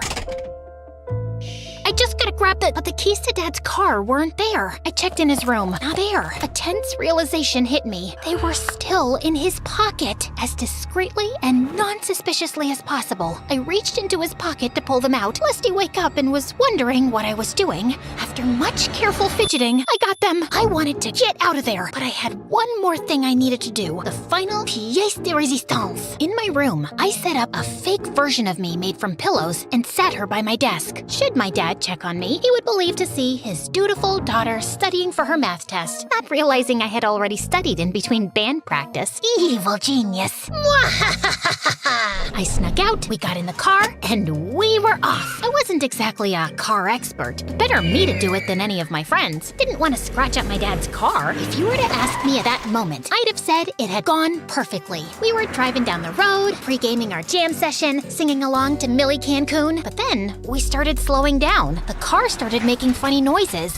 And then, What happened? we stopped. I can see that, but why? We had broken down in the middle of the road. Luckily, we were in the middle of nowhere, so it's not like we were causing a traffic jam or anything. On the other hand, we were in the middle of nowhere. We couldn't exactly walk there, and we couldn't get a tow truck. Time and money were limited. We only brought money to buy tickets, and phone service was limited. Some people passed by, but no one would stop. Please, help us. You're standing in the middle of the road! Yeah, that's why we need your help. Finally, one guy stopped. Now, I'm not an expert on cars, but he didn't seem to look at the engine for very long before going, Yup, it's broken beyond repair. Wow, are you sure? Trust me, you young girls are lucky the car hasn't exploded. Say, why don't I give you girls a lift? I'm heading to Manhattan right now. It wouldn't be no trouble. Oh, wow, thanks. Girls, can we huddle for a second? We whispered amongst ourselves. This guy seems kinda suspicious. Well, what choice do we have? We can't exactly stay here, can we? Everyone was in reluctant agreement. We got into his car and headed for the city. How was I gonna get my dad's car home now? Speaking of my dad, I wasn't there for this next part of the story, and he might tell it differently. He managed to break free from his pasta nap and was able to pull away from the comfort vacuum of the weighted blanket. He went up to check on me, just as I thought, and probably said something like, Gosh, Gabby, I'm sorry I didn't let you go to a concert and allow you to be your own woman. I promise I'll make it up to you. What I didn't account for was him to see his daughter's head fall off. Yeah? He went into my room and found I was not there. Realizing what had happened in a way only a paranoid dad could, he scrambled around the house looking for his keys. Only when he tried checking the car did he figure out the extent of my betrayal. He asked our neighbor to drive out to the concert. He must have gotten there before we did because amongst the crowded lines outside of the concert halls, I wasn't there. Me and my friends had arrived in downtown Manhattan, making decent time. While we were happy to avoid the rain that was picking up, the ride was an awkward affair, as we attempted to avoid conversation with Echo, as he called himself. What sort of trouble are you young girls up to tonight? We're going to a concert. Oh, a music concert. What concert? Yeah, Millie Cancun. Oh, nice. I love her song Ice Cream Summer. That wasn't a Millie Cancun song. That was a ZZ Marina song. Hey, you know what? I know a shortcut up here that'll get us away from all the traffic. Wouldn't want you to be late. No thanks. That's fine. You can just follow the GPS. Rerouting. What does she know? Trust me. Where could he be taking us? Back to his apartment where he was going to murder us? Or worse, maybe he was gonna call my dad. Please, just keep driving north. We're almost there. Relax. It'll be fine. In my panicked state of mind, I grabbed the wheel from him. Whoa, go Gabby! What the heck? We fought for it before I knocked us into a pole. I swear, it was only a light touch, but it triggered Echo's airbags nonetheless, trapping him. Go! We hopped out and ran. We were grateful at first, but it didn't take long before we were missing the roof of that car. We didn't know where we were. Our phones were collectively dying, leaving our directional skills inhibited. The rain was making us wet and frustrated. By the time we found the concert hall, the ticket booths had just closed. Had we been a minute earlier, we could have made it. Hovering around were some shady-looking scalpers, but their tickets were a little out of our price range. That'll be $10,000. I could tell my friends were mad at me, and why wouldn't they be? This couldn't get any worse. Gabby! Oh no, my dad was here. I was frozen stiff as he came up to me and gave me a hug. You're not mad? Oh, I'm mad, but I'm also relieved to see you're all safe. You girls look like you've had quite the night. We were almost kidnapped. Yes, Dad, I screwed up. Your car is broken down in the middle of the road on... I saw it on the way here. Jeff helped me tow it away. We're going to go get it repaired. Why don't you four go enjoy a concert while I wait? He had bought tickets. We couldn't believe it. Do you mean it? As long as you can pay me back. We all gave him our money. Oh, okay then. Well, all's fair then. I can use this for the car. After drying up a bit, we went inside. So, was it all worth it? Of course it was. Millie was radiant as ever, and her collective screams drowned out our worries as we danced away. Like I said, best night of my life. Only problem with forgetting your worries is when they come back to bite you. There they are, officers. Those girls were underage driving. I tried to help them, but they insisted on attacking me and leaving me for dead. The creep from earlier, and he brought cops. Any of you girls with your parents? No. My dad is going to pick us up, I think. You think? Where is he? He's here. He's going to be here. You sound like a liar, Gabby. She was right. If my dad wasn't here, were we going to be taken in? And now my dad would have to bail me out again? And then I'd be a convicted felon, and it would go on my permanent record, and I'd never get into college, and I would never... I started crying. I'm sorry, officers. It's all my fault. Please don't arrest my friends. I was the one who took my dad's car. I was the one who crashed that guy's car. You can take me in. They shouldn't pay for my actions. Well, we don't have to. Oh no, you don't have to do that. We can pay your bail. Yeah. Oh wait, we gave all your money to your dad. We can still do something. Really? Oh, thanks, you guys. You're the greatest. Is there a problem here? Are you any of these girls' father? That's right. Well then, everything seems to be in order. Hold on, your daughter damaged my car. I expect you're going to compensate me for my troubles? Are you the one that tried kidnapping them? No, that's quite a... You know what? It's fine, actually. I hope you have a good night. That got the guy to leave. Though it looks like the cops decided to hang out with him for a bit longer. How much more excitement can you girls get into tonight? We got in my dad's car, and he drove us all home. Turns out it wasn't broken beyond repair. Who would have thought? One by one, my friends were all dropped off. It was just me and my dad now. We parked at home, and before getting out, we had a talk. You are grounded, you know. I know. It just seems right. But maybe I can be a little strict. You're growing up. You're going to want to be your own person. I can't fault you for that. But I should have been more honest with you. I guess I just don't ask for a lot of things. But I do want to be an A+ student. I do want to be valedictorian. I promise. I'm not going to make this too much of a habit. It's all right. I got into some trouble when I was your age. Yeah? Of course. Maybe more. Like what? Well, we don't have to get into it just yet. It's embarrassing. Oh, come on. That's not fair. Well, perhaps I haven't been forthcoming with you on this concert. Maybe I've got some personal biases in the way. What do you mean? You see, I used to date Millie Cancun's mom. What? It wasn't that big of a thing, but I've kept in touch with her a bit over the years. Millie Cancun is my sister? What? No. Where did you get that idea? But that does mean you could get me to meet her? See, this is what I was afraid of. But what happened next, I should save for later. What? I said it was the best night of my life. That doesn't mean it was the best night of my life ever.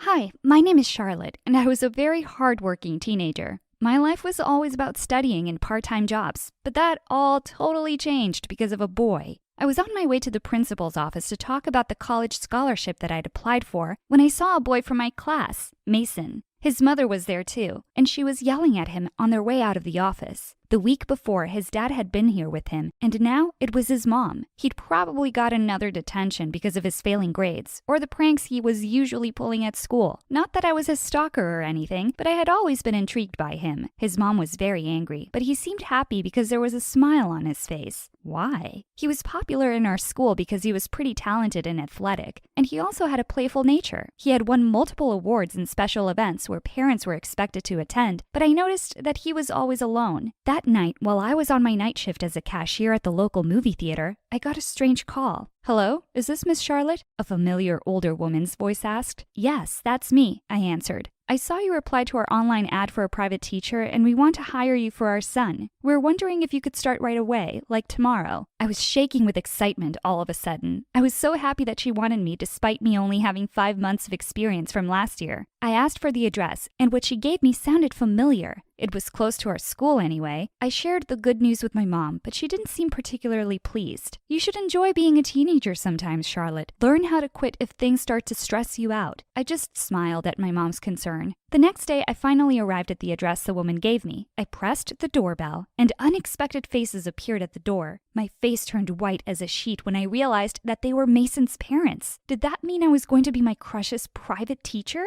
I had a funny feeling in my stomach. My hands started to shake. The thought of being in a room alone with Mason gave me confusing emotions. I was terrified, excited, and anxious all at once. I'd never talked to him in my entire high school life because why would he notice me? I wasn't like his girlfriend Mandy, who was the definition of a goddess. Each session was planned to run for 2 hours every weekend. Mason is a stubborn boy. He hates to study, so please do everything you can. We're counting on you, his mother said. He needs to graduate and go to college. I can't wait for him to help us in one of our businesses, his father added, and I was already feeling the butterflies in my stomach from the pressure and other things. After finalizing everything, his mother led me to the study room to start my first teaching session. He wasn't in there yet, so I took some time to calm myself. I gasped when he suddenly appeared from behind me. He'd clearly just got out of the shower because he looked so fresh in his white t-shirt, and his hair was still wet. "Hey there, you must be the tutor," he asked. It was officially our first conversation in my entire life, and I tried my best to speak. "Yes, I am. So, shall we start? You look familiar," he said with narrowed eyes as he leaned his face closer to mine. I felt my heartbeat in my eardrums as I leaned away from him. "You don't recognize me?" A light bulb seemed to appear above his head. "Oh, right, you're that girl who always sits in the last row." "Yes, that's me. I'm Charlotte, in case you didn't know my name." I had to get a grip and be like a proper teacher. "Okay, Charlotte, but before we get started, let me tell you something." "What is it?" "I can make your job easier by doing nothing. Just do your thing there." "No, Mason, your parents are paying me to teach you, so I have to do my job,"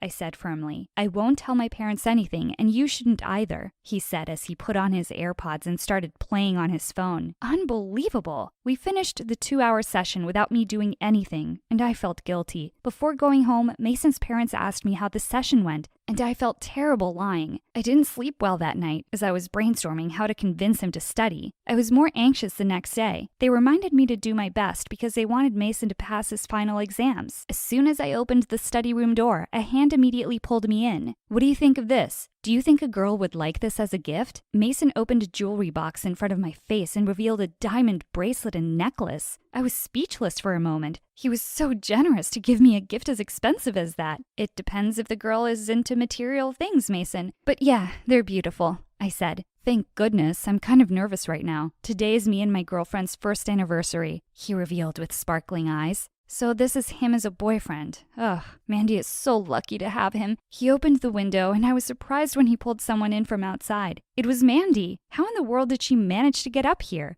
"Hi, Charlotte," Mandy greeted me, and before I could even reply, the two of them started kissing right in front of me. "Happy anniversary, babe. This is my gift for you." Mason then gave her the jewelry box, and her eyes almost popped out of their sockets. "Oh my God, this is beautiful!" She looked so happy with the gifts that she put them on right away and started taking selfies from every angle. She busied herself inspecting the diamonds and taking pictures of them to post on her Instagram and Snapchat, while Mason just stood there looking at her. "Let's go to your bedroom, babe. I need to change my clothes and touch up my makeup for more pictures," she said. I cleared my throat before butting in. "Excuse me, guys, but just a little reminder that we're having a private teaching session right now. We have a math quiz tomorrow, and you have to pass it this time, Mason." I gave him a stern look. "Don't worry about that, Charlotte. I can pass it," he said confidently. Mandy then dragged him out of the room. I wanted to scream in frustration. I wanted to tell his parents what was going on, but what if he got mad at me? Why was he like this? I was sure he could do better, and why would he allow Mandy to treat him like that? She was all over his gift instead of him for their anniversary. He was so visibly disappointed. The next day at school, while I was on my way to our first class, Julia, a particularly mean classmate, blocked my way in the hallway. "Hey nerd, I want to copy your answers later for the exam," she demanded, which surprised me. I mean, why would I do that? This girl had bullied me almost every day. "That's not right, Julia. You should study and be prepared. That's your responsibility as a student." To my surprise, she suddenly shoved me, which sent me sprawling on the floor. "Selfish nerd," she yelled at me before walking away with her friends. I turned onto my side and saw a hand offering to help me. "Stop sulking and get up." It was Mason, who then pulled me up. We then walked together to our first class for the first time in my 4 years in high school. And my disappointment in him from last night was replaced with excitement. My day ended with his parents calling me, informing me that I needed to do my job better because Mason had failed the math exam that day. Our next session came and I found him sleeping on the couch in the study room. I tried to wake him up, but he didn't even stir. Should I tell his parents this time? He was overdoing this already. "Come on, Mason, wake up. You have to study and learn, please? I need to do this. I need this job and I need to pay our bills and school expenses all by myself. Come on, Mason, you have to help me." I was begging, but he looked so tired. I was running out of patience already. "Okay, fine. Tomorrow, if you still won't behave, I'll tell your parents whether you like it or not," I said, which finally woke him up. He got up and without a word, he grabbed my arm and dragged me to the window. "Mason, wait, what are you doing?" "You have to come with me." "No, we have to study, and there's no way I'm sneaking out through that window." "You don't have a choice." I screamed as he pushed me out of the window, but I landed on a safety net below. That answered my question from last time. I had no other option but to follow him into his car, or his parents would notice us. He started driving, and my heart was pounding hard against my chest. "You're crazy. What if they catch us?" I should have been stricter with him. I couldn't let him do things his way all the time. "Stop worrying about the world even just for a minute, okay?" He convinced me, and all I could do was lean back in defeat. Minutes later, we stopped by a familiar house. "Wait a minute, this is Julia's house. What are we doing here?" "Get out of the car and come with me," he said with a naughty grin on his face. He opened his trunk, grabbed some rolls of toilet paper, and started throwing them on the trees in front of the house. "What are you doing? We'll both get in trouble, Mason." "Julia deserves it for bothering you." It took me almost a minute to process his intentions, and moments later we were both giggling as we threw more toilet paper over the trees in their car. Did you know that a Japanese horror novelist called Koji Suzuki wrote an entire novel on a single roll of toilet paper? I blurted out a random fact from something I read a month ago. "That must have been an interesting novel," he replied. Someone must have noticed us because a part of the house lit up. We rushed back to his car and he immediately dashed off. My stomach hurt from laughing and from the thrill.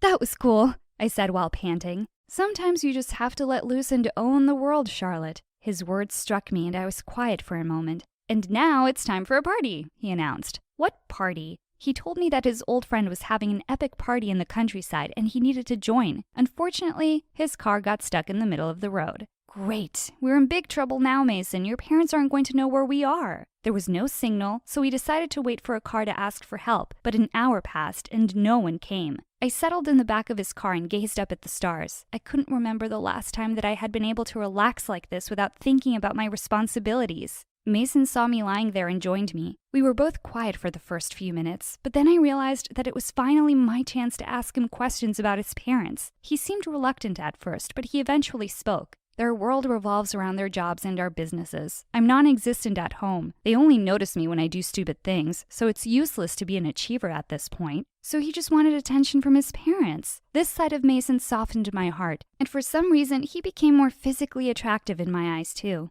We continued to talk about life and our families until we finally got sleepy. Morning came, and we were finally able to get help and return to the city. His parents called him, and since the call was on loudspeaker, I heard everything. "Can you please stop disappointing us, Mason? We're tired of this. Your teacher is useless too." What he said next caught me off guard. "Don't drag her into this, Mom. It was all my fault, okay? I tricked her into coming with me when all she wanted was for us to study. And please, about disappointing you, what's new? You only notice me when I get in trouble." It was the first time that I'd seen him that mad. He then ended the call and was quiet for the rest of the ride. It was Friday night, and my boss at the theater told 3 other staff members and me that it would be our last week because they were cutting costs. So I went home crying and frustrated. The next day at Mason's house, I had expected him to change his behavior this time because of what had happened last week. But he was busy preparing a prank for his friend. Remembering what his mother said about me, my patience had finally run out. I slammed my hand against the table loud and shouted at him. You should study because other people out there are working so hard to go to school and get their diploma. You can blame your parents all you want, but at some point in life, you have to take responsibility for your actions, Mason. This stunned him for a few moments. To my surprise, he finally sat down beside me and started flipping the pages of my book. And for the first time, we finally had a decent teaching session. He tried to listen, but I felt that he was preoccupied. He didn't even pass a short quiz that I gave him after our discussion. But at least it was progress. I went home satisfied. It was my last day at the movie theater, and I saw him buying tickets from the other booth with Mandy. After the movie, I noticed that Mason was alone, looking like he was about to cry. I left my booth and asked him how he was doing. Mandy and I broke up. We have been having trouble lately, and I was trying to get her back, but now I should probably give up.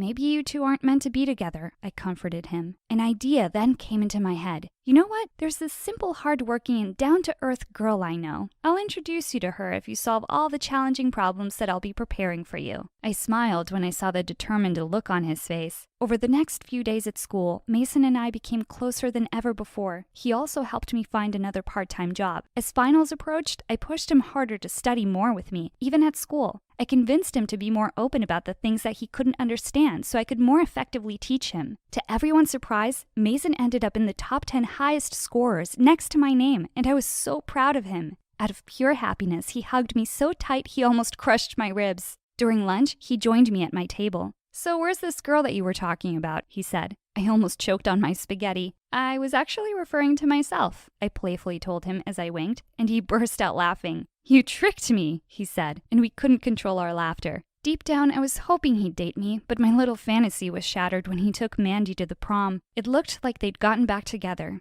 Oh well, having a boyfriend wasn't my priority, so although I was heartbroken for a week, I moved on. Graduation came, and I was so happy to see that Mason's parents were able to attend this time. They also looked so happy as they watched their son receive his diploma on stage. While listening to his graduation speech, my heart started racing when I heard him mention my name. And to Charlotte, a classmate of mine, and my private teacher. I just want to thank you for inspiring and teaching me, and for being my study buddy. I will never forget you, Charlotte. You will always have a special place in my heart. When everything was over and I began to leave, I felt someone tap my shoulder. You're already leaving? He asked. Yeah, I'm not exactly the resting type. For a few moments, we stayed silent. Then he sighed. I just want to thank you for talking sense into me, and also apologize for making things difficult. Not able to form words, I just smiled and nodded at him before leaving. Hi, my name is Jen. One day, I was sitting quietly in class, listening to our boring teacher ramble on and on. Miss Silva was always super strict with us, and she loved to brag about how only she understood the hard realities of life, since she had once been homeless for a whole 2 hours. When we were assigned projects, and she refused to let me do my chosen project, which was homelessness, she went too far. My dream in life was to become a social worker and help people living on the streets. Miss Silva wouldn't budge though, and she mocked me saying, Jen, with your cushy life, you can't possibly have the perspective to understand this topic. How dare she? Everyone in my class laughed. I had been known as a spoiled girl throughout high school because we were well off, and my classmates must have agreed with her. I complained about it to my friend Carol, who agreed that Miss Silva was mean and out of line. But then she said, yeah, but it was pretty funny too. I mean, you are very spoiled, and you wouldn't survive half a day on the streets. I replied, seriously, Carol? I might look spoiled to you, but I'm not. I could make it as a homeless person for a week, if not more. Carol laughed and said, sure you can, princess. If you're so confident, why not try it out? In fact, I dare you. You know what? I will do it. I'm not afraid to try. You challenged the wrong girl. Dare accepted. After that, Carol and I decided that she would film my journey of being homeless for a whole week. I was actually seriously scared about the idea. What was I thinking? A whole week! I might die from hunger, or get eaten by a predator, or get sick and die of hypothermia. But something in me wanted to go through with the dare. I wasn't gonna give up. My mom, of course, hated the idea. She even threatened to ground me to make sure I couldn't do it. She warned me that life on the streets was dangerous, especially at night. But I wasn't going to go crawling back to Carol and tell her that my mommy wouldn't allow it. I was going to do it with or without my mother's approval. My plan was that on the days when I was supposed to be at school, I would claim that I was sick. Instead, I would sit on Main Street in dirty clothes to blend in with other homeless people. But every night, I would go home and sleep in my own bed. On an early Monday morning, before school, Carol and I started packing my bag with stuff from my locker and home. I had brought way too much stuff from home, but I wanted to be on the safe side. When we were about to leave, Carol had one more dare. She wanted me to set up in one of the most dangerous neighborhoods in the city. At first, I refused, as I could end up in real danger, but Carol refused to negotiate. Instead, we made a deal that I could call 911 if anything were to happen. I began to feel weird about the whole thing. Some people were giving me wary looks, though most just pretended I wasn't there. The neighborhood looked pretty scary. It took a long time to decide where to set up. There was an empty convenience store that had gone out of business, so I decided to settle down in the doorway. I sat down and placed my Nike hat on the ground. Carol offered some last-minute cookies, but I refused as I wanted this to be as genuine as possible. Homeless people find their own food. Carol filmed me for a brief time and said, "This is Jen on her first day as a homeless person. Good luck!" And then she went home. Sitting in the doorway made me sore fast. I ended up leaning on the newspaper-covered door. I felt so nervous. How did homeless people do this? I tried to pass the time by daydreaming about me and my crush from school, Erin, but that only lasted a few minutes. Finally, someone dropped a few coins in my cap. I smiled and said thank you. The soreness started to become too much. Time for a stretch, I thought, getting to my feet. The minute I stood up, though, a mangy-looking, middle-aged man with a long, scraggly beard and black, glittering eyes confronted me. "That's my spot," he growled at me. For a split second, his tall, looming figure unnerved me, and I got ready to run away. The next moment, however, a voice in my head spoke up. "If you don't stand up to the likes of him now, the whole week will be your personal hell." The thought charged me, and I dug my heels in. "Beat it, old man! I was here first!" I tried to imitate his way of speaking. His frown deepened, and he raised his hand. With a flash, I swung my backpack off my shoulder and straight into his stomach. "Ah!" He groaned, doubling over. In my heart, I congratulated myself, thinking I'd won. The next minute, however, the man looked over his shoulder and yelled, "Get her, boys!" That's when I saw two equally mangy-looking boys emerge from the shadows. They both grinned evilly as they stepped towards me. Before they took another step, I threw the cap with the coins in the man's face, which caught him off guard and gave me time to turn on my heels and run. Behind me, I could hear him yelling at the boys to get to me faster. People around us were starting to stop and stare. I didn't have time to ask them to intervene. I pushed past everyone, heading towards the busy roads. I had a good head start, so I was hopeful I could get away from them. I realized, though, that they were hot on my heels, and as I passed a grocery store, I bumped into a woman with a trolley. "Damn!" I cursed as her stuff went flying. "I'm so I stopped as I saw the woman was none other than Miss Silva. "Jen?" She gasped, shocked. Before I could run away, she grabbed me by the arm. The boys had almost caught up to me now. When they saw me with Miss Silva, they assumed I'd gotten into trouble. Giving me one last look of anger, they turned around and went back the way they had came. I, however, was stuck with Miss Silva, whose shock was being slowly replaced with rage. "What in the world are you doing?" she asked sharply. I briefly explained to her the bet her insult had led to. She looked ashamed. "I'm sorry, Jen. This isn't what I wanted you to do." I gave her a quick hug and made her promise she wouldn't tell anyone.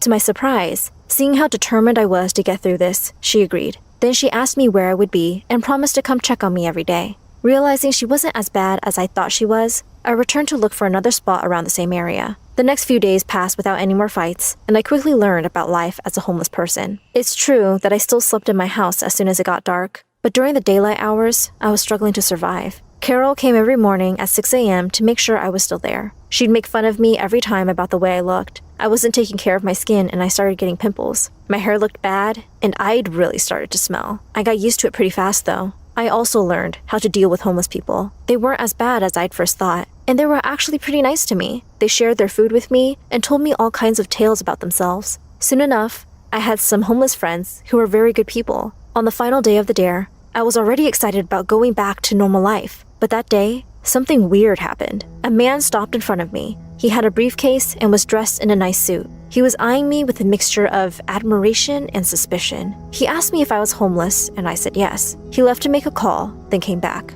He told me that I'd impressed him with my street smarts and standing my ground against that other homeless man on my first day. How did he know all that? If I wanted, he said, I had the opportunity to be on a new reality TV show that was like Big Brother, but with teens. I stared at him blankly. The man explained that this reality show wanted to give back to the community, so they were allowing 2 homeless teens on the show. I fit the picture. I wasn't sure what to say as I wasn't really homeless, and it felt wrong. But I loved reality shows, and this was an amazing opportunity I'd never have otherwise. The man took my silent contemplation to mean yes, and the next thing I knew, I was signing an agreement to be on the show. Before I could admit the truth of my situation, he had got my cell number and was gone. I sat there in shock for a few minutes. Later that day, I went to the soup kitchen, which was packed, and had actually decent soup. Some of the ladies were nice and let me wait in line with them. However, as I was waiting, I soon saw things devolve into chaos. There were too many people who needed food and not enough staff to hand it out. It even seemed like there might not be enough food. Some of the people in line started mobbing and fighting each other to get to the front of the line. I hurried behind the counter and started handing out food alongside the volunteers and yelled at people to calm down.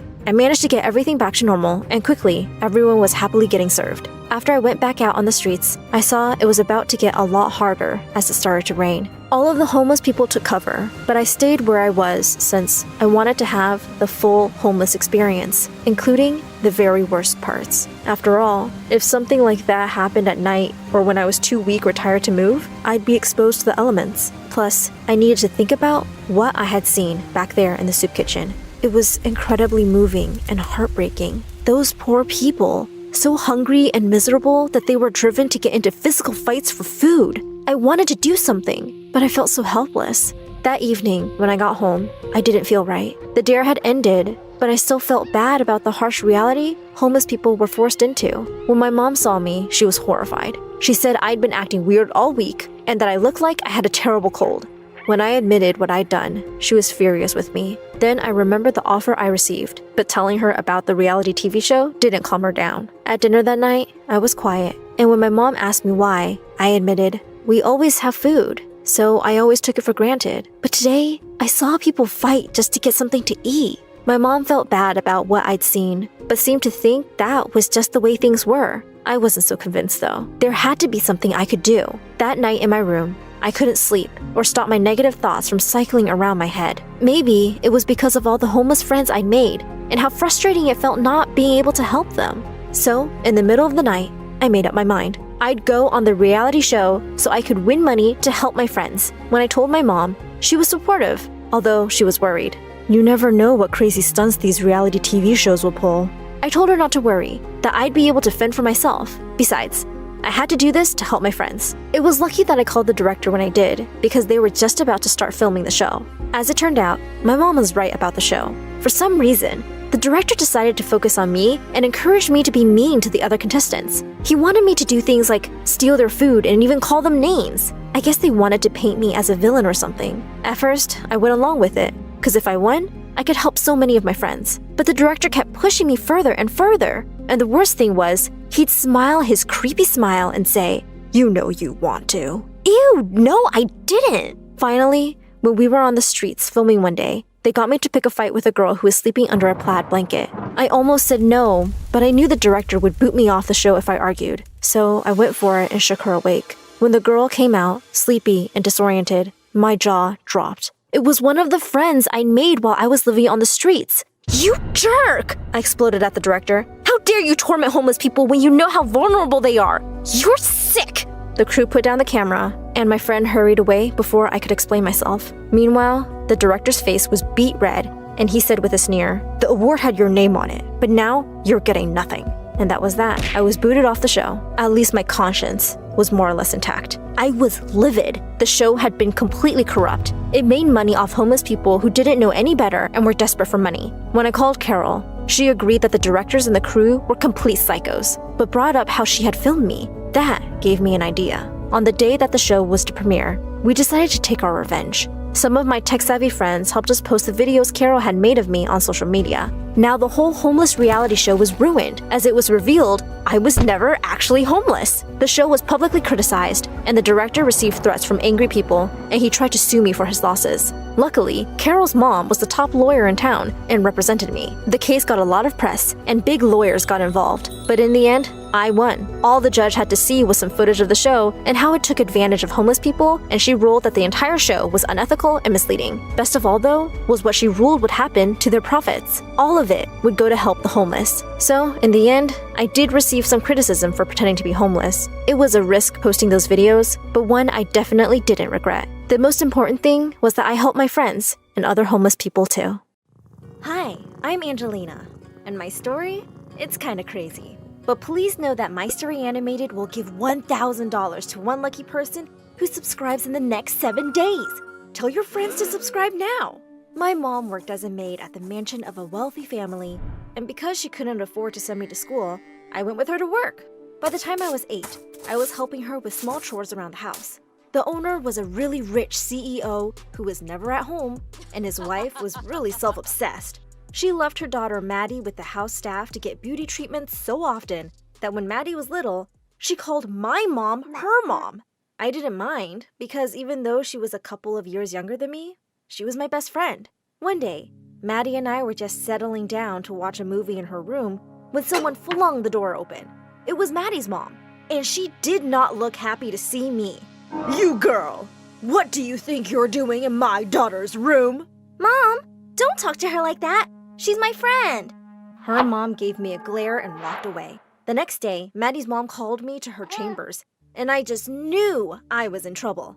When I walked in, she got up and said, I can see you're spending so much time in my daughter's room when she's at school, so I've decided to enroll you in her school too, and you can work afterwards. No need to thank me. Close the door behind you.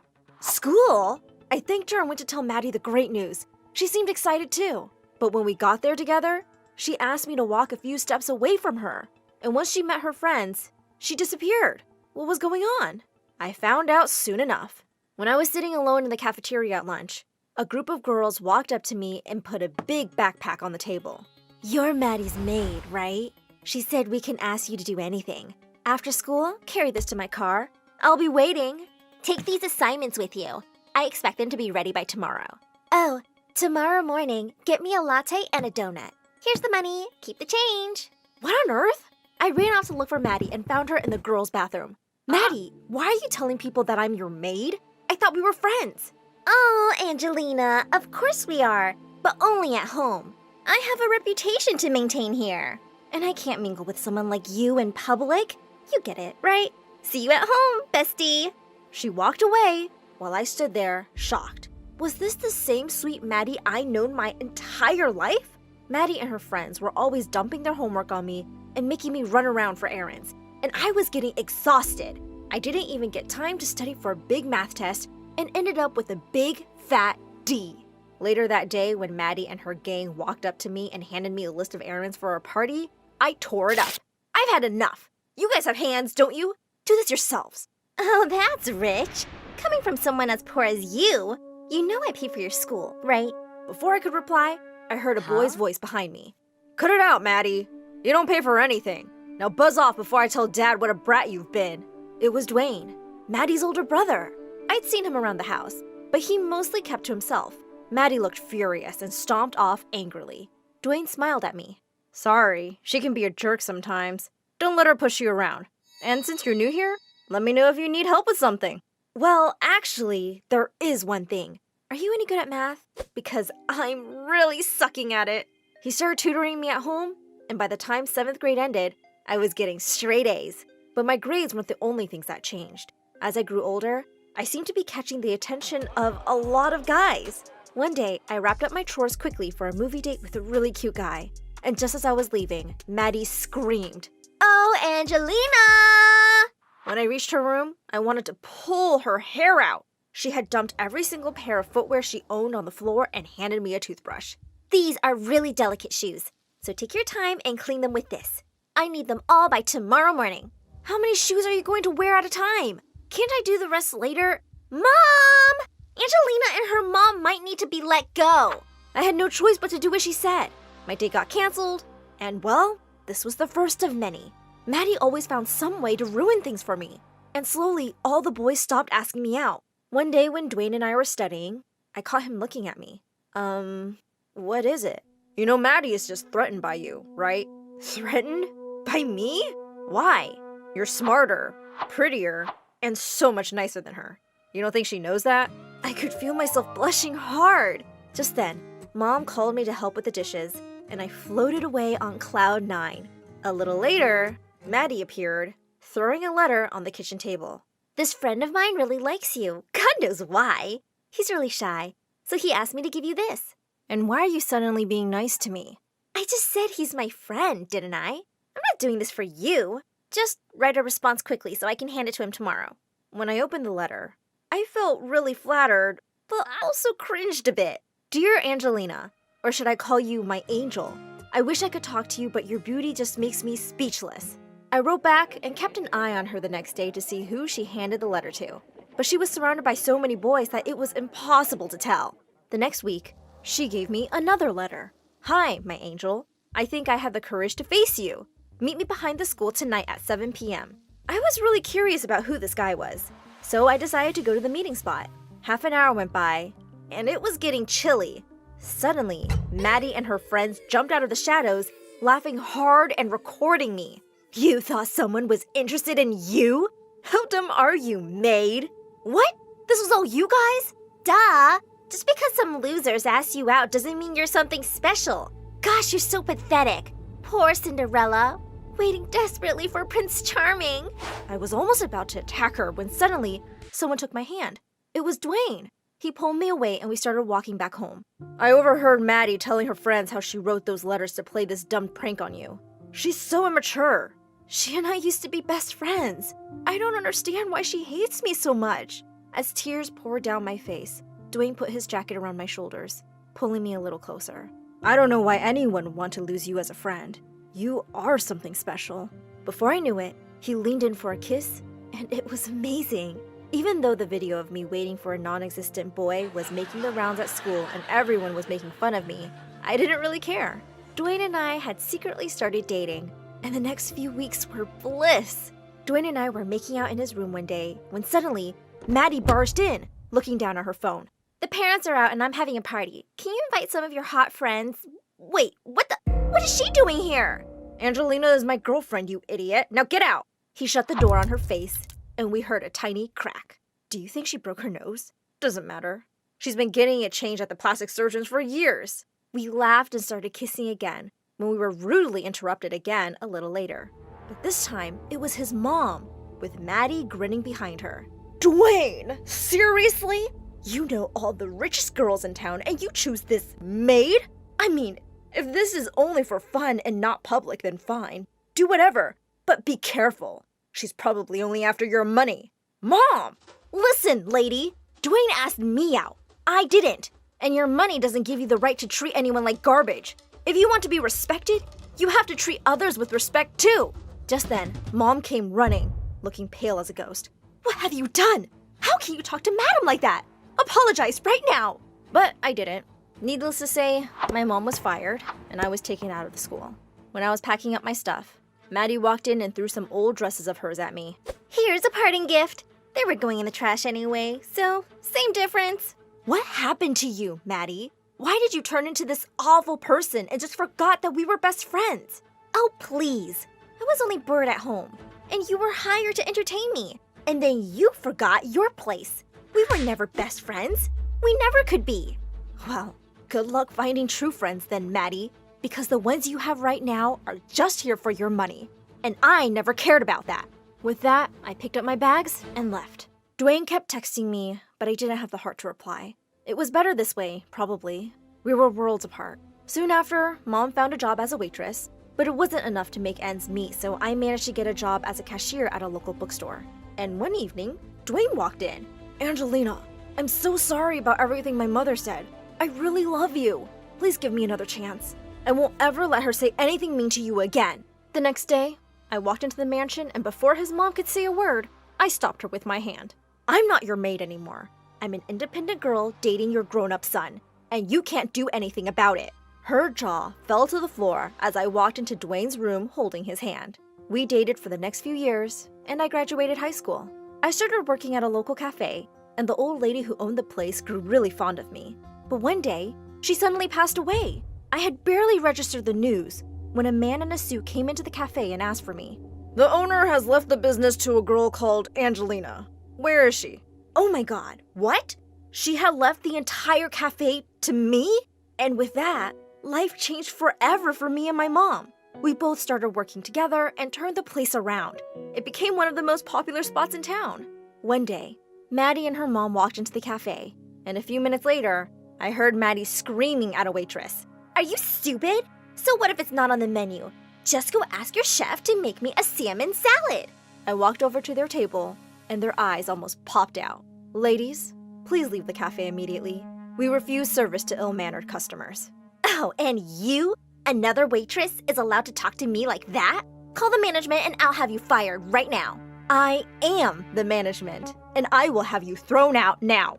As my staff escorted them outside, the humiliation on their faces was epic for me. With all the money I made, I opened 3 new cafes in the next 2 years, and by the time Dwayne came back from university, there were 4 more. One day, as I was leaving work, I noticed a bunch of paparazzi outside. Suddenly they parted, and Dwayne walked towards me with flowers and a ring. Angelina, will you do me the honor of marrying me? Yes, of course! All the journalists snapped pictures and cheered as we kissed. How does it feel being engaged to the richest boy in town? It's not a big deal. I'm rich too, you know. Dwayne and I flew away to a private beach to get married amongst friends. And Mom, of course. Naturally, his family did not come. We have our own home and 3 cats, and we're all very happy. I got my fairy tale ending after all.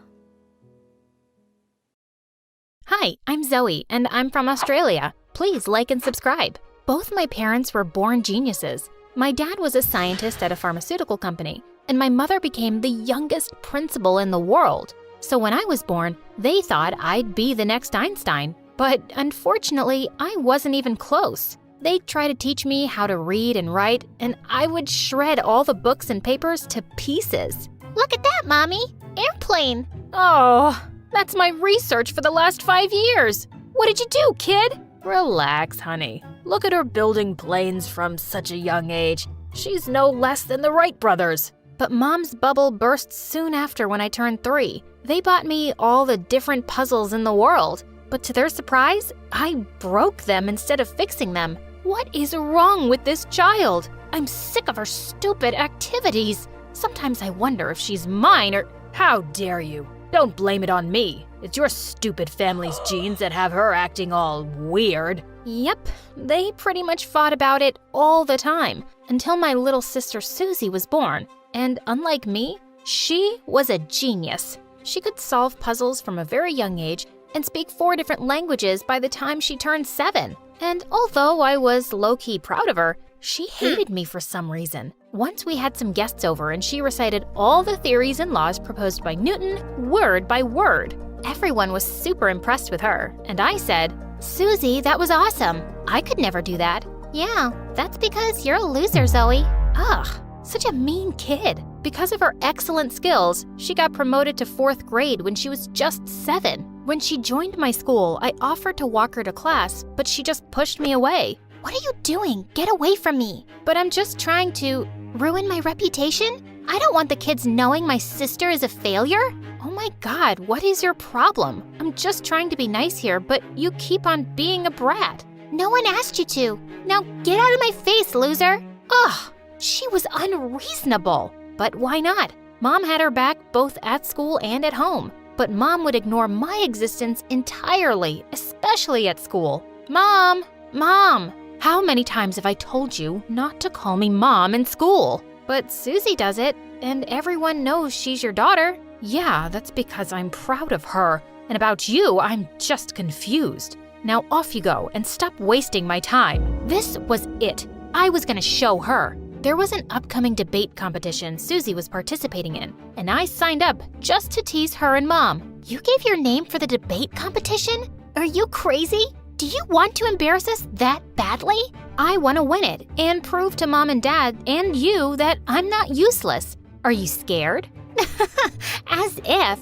And you must be crazy to think you can win against me. Well, I really wasn't sure that I would, but surprisingly, the judges felt that my points were more real and reasonable, and I won the competition. Both Mom and Susie's jaws dropped when they saw this. And the next day, I found Susie pulling stuff out of a girl's locker and stomping on it. Before I could even ask what she was doing, the girl came running at her angrily and pinned her against the wall. Hey, what do you think you're doing, punk? Mind your own business, witch. I'm trashing my sister's locker, and I'm a little busy, so buzz off. Your sister's locker? I don't know who that is, but that locker is mine. And with that, she started pulling Susie's hair, and I couldn't stop laughing. She mistakenly broke into the girl's locker thinking that it was mine. That was hilarious. Just then, Mom arrived on the scene and pulled the two apart. And then she started screaming at me. You were just standing there like a moron and laughing? Why didn't you stop this bully? Why should I? Susie deserved getting her butt kicked. And you can defend your little princess yourself. Mom was furious. She gave the other girl detention and she suspended me for a week. Mom, are you crazy? You're suspending me for what? Laughing? And what about Susie? She started the whole thing. She gets no punishment at all? I don't want to hear anything. Susie is the smartest kid in the school, and she's being promoted to your class because she's a genius. Do you think I'll let you ruin it? How could my own mother be so evil? I stormed out of her office in anger. A few days later, Mom threw a huge party on Susie's birthday, and I prepared to get revenge on her. As I was getting ready, Susie came into my room and suddenly hugged me. Oh, sis, I'm so sorry. I've been so mean to you. I realized you won because of your own smartness, and you're as smart as me. Please, forgive me for everything. Really? What changed your mind? Oh, I don't know. Maybe just because it's my birthday and Mom threw me this huge party and I realized how lucky I am to have everything. So you can have this one little victory. I feel generous. Gosh, she was so annoying. I almost didn't want to go to her party now, but she dragged me off and I decided to let things go. But soon after I walked in, everyone was staring at me and started laughing like crazy. What was happening? Suddenly, I saw my reflection in the mirror and my face was all swollen, like I'd been stung by 100 bees. And Susie was cackling like a witch. I was certain she'd mixed something in my makeup. Susie, you psycho! I'm gonna kill you! I ran off to Dad's bathroom and grabbed his shaver. I came running back and pounced at Susie, knocking her to the ground. And I started shaving her head as she screamed. Just then, Mom came into the room and went all ballistic on me in front of everyone. Oh my God, Zoe! What are you, an animal? What have you done to your poor sister? On her birthday? You're grounded for life. That's enough, Mom. You never listen to me. You just care about Susie all the time. Can't you see what she's done to my face? All she ever does is make me miserable. How can you be so blind? But she just looked at me blankly, and I knew it was useless to say anymore, so I ran back to my room. But later that night, I heard someone screaming. I ran down to find Susie in the lounge, and all around her were broken picture frames, and on the wall was something written in red spray paint. Finish Susie off. Smarty Pants needs to die. Susie grinned at me and let out another shrill scream, and just then my parents came running in. Mom, Dad, look what Zoe did. She ruined all our family pictures, and she wrote this on the wall. She hates you guys, and she hates me, and she wants to kill me. She's a psycho.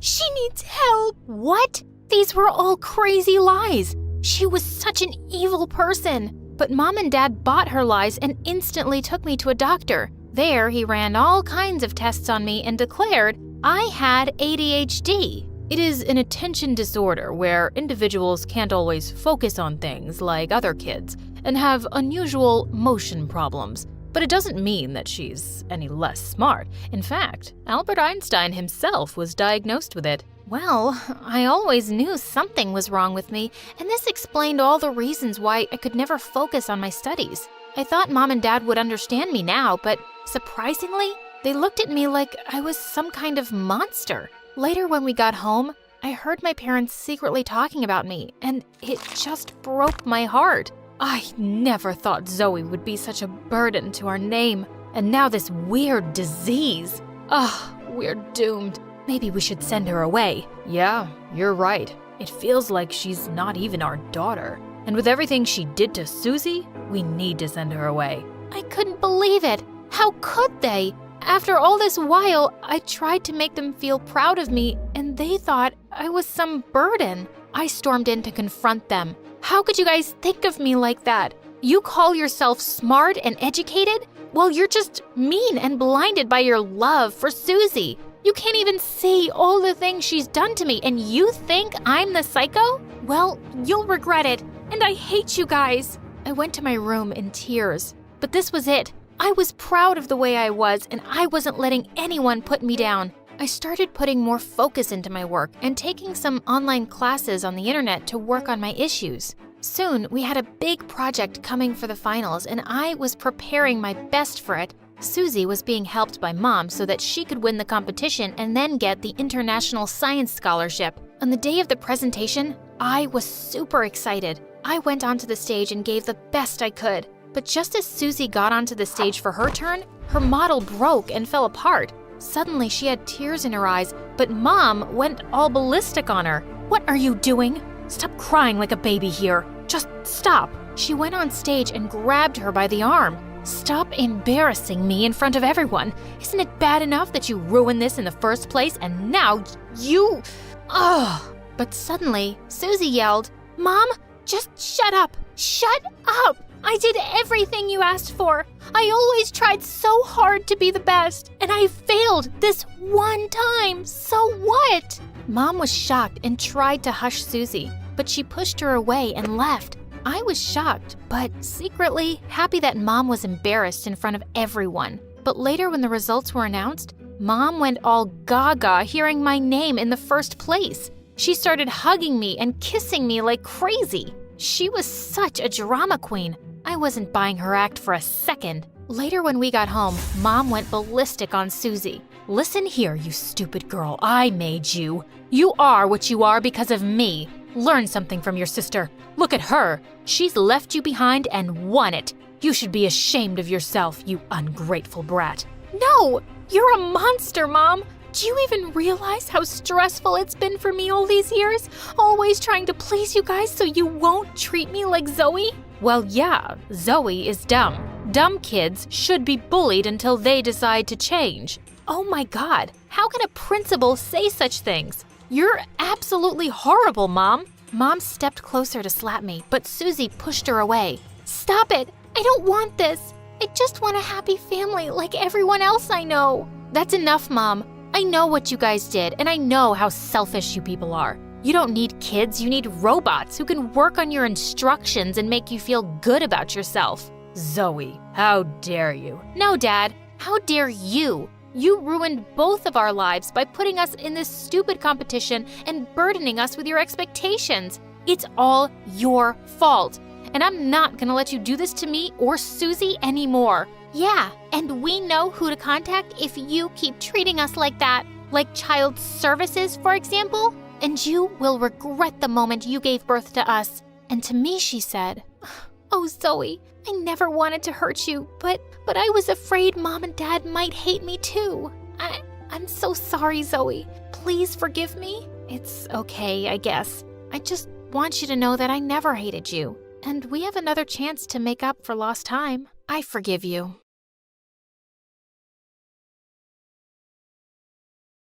My head was pounding as I slowly woke up. She's awake! Your Highness, you're awake! Huh? Your Highness? What was happening? Hey there, I'm Bella, and I'm about to take you through a whirlwind of royal troubles. Ready for some royal chaos? Hit that like button and subscribe. Right after waking up, the doctor came in checking on me and asking a bunch of questions. You've had an accident. You've been out for 3 weeks. Do you remember your name? Can you name an animal that starts with E? Good news, I knew my name and my family's names. Bad news, I couldn't remember anything about my life. And here's the shocker. The doctor said I might never get my memories back. I was super confused when my family came rushing in. My sister Aurora, just a year younger than me and a huge gossip, tried to update me on all the royal news, but my mom stopped her. Let her be. She just woke up. But Mom, she'll want to know everything, right, Bella? Aurora, that's enough! That's my dad, the king. Bella, you gave us a fright. No more football for you. You need to rest now, Bella. I was surprised my parents didn't hug me or kiss my forehead. I mean, I just woke up from a coma. Later, Aurora snuck back in and started telling me about my life, which sounded pretty awesome. You're a star athlete, you have a boyfriend named Vincent. A boyfriend? Where is he? And you're a total rebel. You never listen to Mom and Dad. A rebel? But why? Because they want you to marry some prince. But you're in love with Vincent. Why? Don't they like my boyfriend? He's not a prince. You went on 2 dates with him and you were really into him. Your phone was broken in the accident, so you can't check your messages. You two were like lovebirds. Cool. Is he rich? Yeah, a lot. His dad is a big businessman, but mom and dad want a prince for you. To be honest, they're pretty happy you got amnesia. They hope you'll stop biting them. Thanks for the heads up, love. I owe you. As I tried to pick up the pieces of my life over the weeks, my only friend was Aurora, who kept telling me little bits of my life before amnesia. One day, mom and dad insisted that we do a press release. Ugh, do we have to? The future queen should certainly do that. It certainly is not in that outfit. Here, dress like a princess. Hey, I never got a press conference after I broke my leg last year. Aurora, please be quiet now. Not everything is about you. Guards, come take her outside. I was shocked how they talked to her, and she kept screaming while the guards dragged her away. Then, Mom dumped a super frilly pink outfit on me. Just 5 minutes later, Aurora sent me an SOS message. They're about to announce your wedding. As if this outfit wasn't bad enough, now they planned this? I was livid. So, during the announcement, I demanded to speak. Wonderful! Let's hear from our future queen! But they didn't expect what came next. Ever heard that chickens have impressive memories? Maybe if I were from a royal chicken lineage, I'd remember more.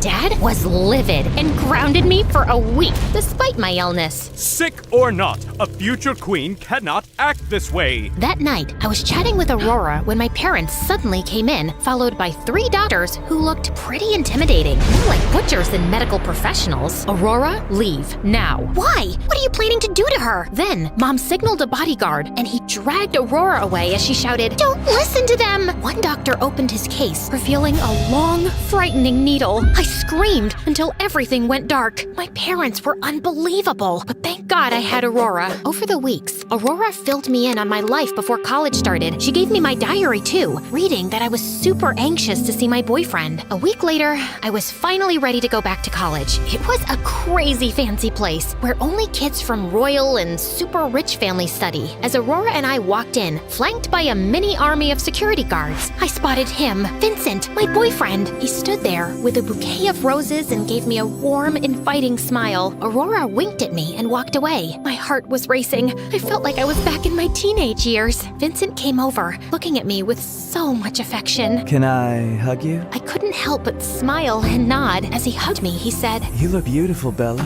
I've missed you a lot. It felt like I was seeing your face everywhere. We chatted for a while, and he was so polite and respectful. Vincent spent the day introducing me to people, helping me remember who was who from before I lost my memory. I met a few friends, which felt a bit strange, but having Vincent there made things feel more comfortable. Later on, he mentioned that he and my friends planned a party to help jog my memory. That might be too much for me. I get it. But how about you try the party, and if it feels overwhelming, we can leave and spend the rest of the night just the 2 of us. His idea sounded good, so I agreed. That evening, my parents said the doctors were coming again, so I was even more eager to head out to the party. Vincent texted, saying he was waiting outside, but how could I sneak past the guards in a fancy dress and heels? I grabbed my heels in one hand and my purse in the other, then quietly climbed out of the window and tumbled into the bushes. Luckily, the security wasn't too tight, so I managed to avoid them and got to Vincent's car. The party was okay, but after just an hour, I started feeling a sharp pain in my body. Vincent quickly called his driver to take me home, and he even paid him extra to keep quiet about it. As I sneaked through the garden to my room, I heard footsteps behind me and felt a bit scared. Come out, or I'll whoop your butt. Then I accidentally bumped into someone, and without thinking, I flipped them over. Who are you? I'm Dylan, the gardener. I helped him up. Sorry about that. It's okay. I'll survive. He gave me a wink that made me blush. Girl, you have a boyfriend. Stay focused. Can I ask you something? Do you know what I was like before? Not really. I'm new in this job, but you kept to yourself. Seemed a bit snobby and arrogant. Oh, wow. Thanks for being honest. Before he could say any more, Aurora rushed over and pulled me away. What are you doing talking to him? He's just a gardener. The next morning, my parents were really mad at me. Turns out, Dylan the gardener told on me. So, Aurora said we should keep things quiet for a while until things calmed down. One night, feeling really upset, I snuck out and climbed a tree in the garden. I just needed to think. Then I heard a voice. Why is a pretty princess like you up in a tree? Oh, it's the snitch. I don't know what you're talking about? Can I come up? I've got something to say. Sure, why not? Dylan tried to climb up, but he wasn't very good at it. When he finally got up, he was all messy. For a cute guy, you're not very sporty. So, you think I'm cute? That's good to know. Now, what's bothering you? Honestly, I didn't expect to spill my guts to the gardener, but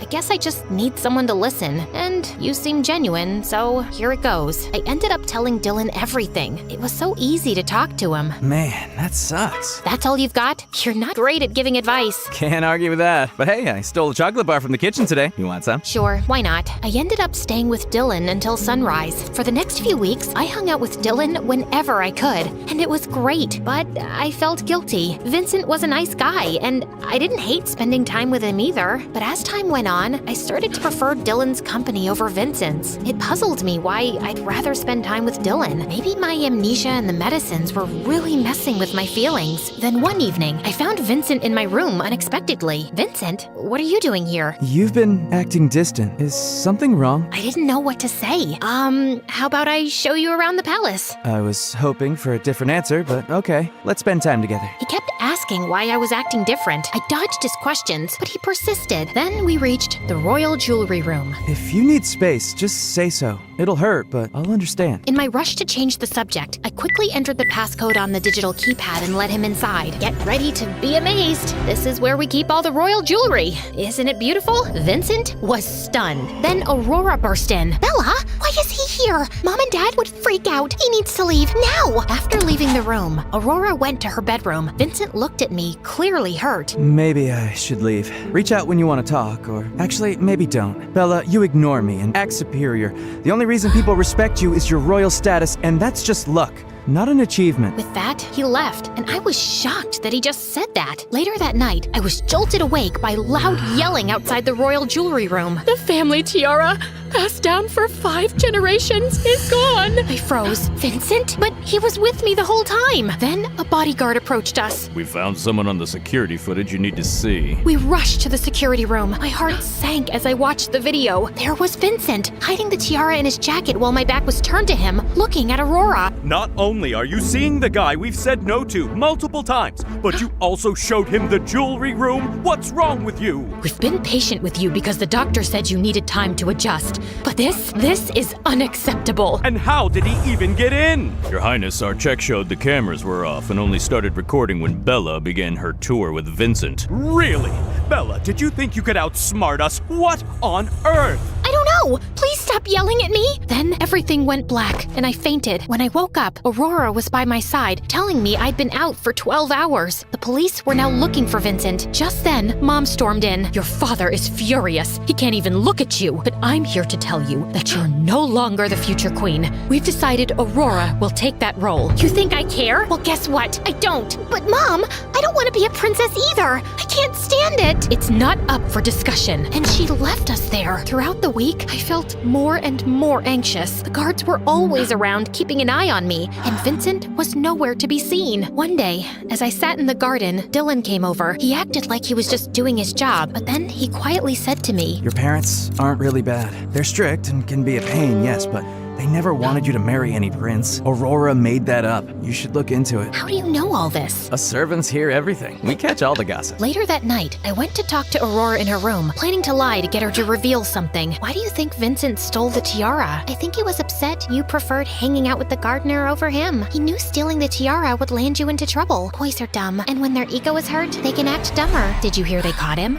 No, they didn't. Actually, they did. They caught him trying to leave the country. He spilled everything. Aurora, it's time to stop. Of course, that was a lie. Vincent hadn't been caught, and Aurora's explanation for why he stole the tiara actually made sense. I don't know what you're talking about. Are you feeling okay? Did you take your medicine? I know I wasn't perfect before my accident, but I wasn't a troublemaker either. You didn't need to scheme. If you really wanted the crown, you should have just told me. I would have stepped aside. Sure, as if Bella, the darling princess, would give up anything. Poor Aurora, always in Bella's shadow. That's what they say. I was happy when you got amnesia. It was my chance. What chance are you talking about? For a moment, Aurora looked lost, like she'd been caught off guard. Chance? What chance? I don't know what you mean. It doesn't matter. I recorded everything you just said. As I tried to leave, Aurora attacked me. We ended up fighting until the guards separated us. I showed my parents the recording. They were shocked and immediately called off the announcement about the crown. They were really mad at Aurora. Sarah, you've gone too far. How can you hate your sister so much? Not just her, you and Dad too. They decided to send her to my royal uncle on the other side of the world, hoping it might teach her a lesson. I wasn't so sure. I'm just glad the truth came out. Thanks to you,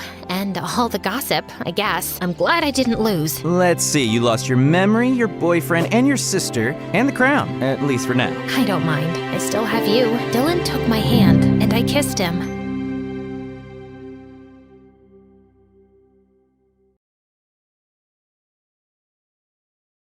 The baby was red in the face, screaming at the top of his lungs. I gently picked him up and rocked him back and forth. Hush, little baby, don't cry. I'm here for you, I said. Mom burst into the room. Ugh, you stupid girl. What's taking you so long to feed him? She said angrily. I jumped out of my seat when I saw how enraged her face looked. And get your finger out of there, Mom said. My eyes teared up, and I tried to apologize. But then Mom said, ugh, just go to your room. But this is my room, I said. Oh God, just leave, Mom yelled. You should understand being the oldest sister. The next morning, while I was getting my twin brothers dressed for school and packing their bags, I could hear Mom and Dad screaming at each other in the kitchen. Well, that's how most mornings started around here. Very reluctantly, I walked into the kitchen because I had to prepare my brothers' lunches. Just stop complaining, woman! I'm sick of your constant whining and nagging. I'm doing the best I can. You do your part and let me have some peace for a change, Dad was shouting. I'm doing more than my fair share, Mom screamed back. I'm starting my second job today. What else am I supposed to do with all the brats I'm supposed to be taking care of? Angrily, she turned towards me and said, you can do more to take care of your brothers, Dana. I wanted to say that I was already doing most of it, but I also felt sorry for Mom and wanted to help her. So I just nodded. If she were a boy, she could have helped out so much more. Girls are just useless, Dad snapped. I tried to hold back my tears, but a few rolled down my cheeks. Dad looked at me in complete disgust. That's another reason I don't like girls. They are such crybabies. Just then, my brother Zach, who was a year younger than me, walked into the kitchen. He saw my face and wrinkled up his nose, just like Dad. Hey, dummy, are you making Mom and Dad fight again? You should just stay at home and help out with the chores, you know. It's not like you're any good at school. Well,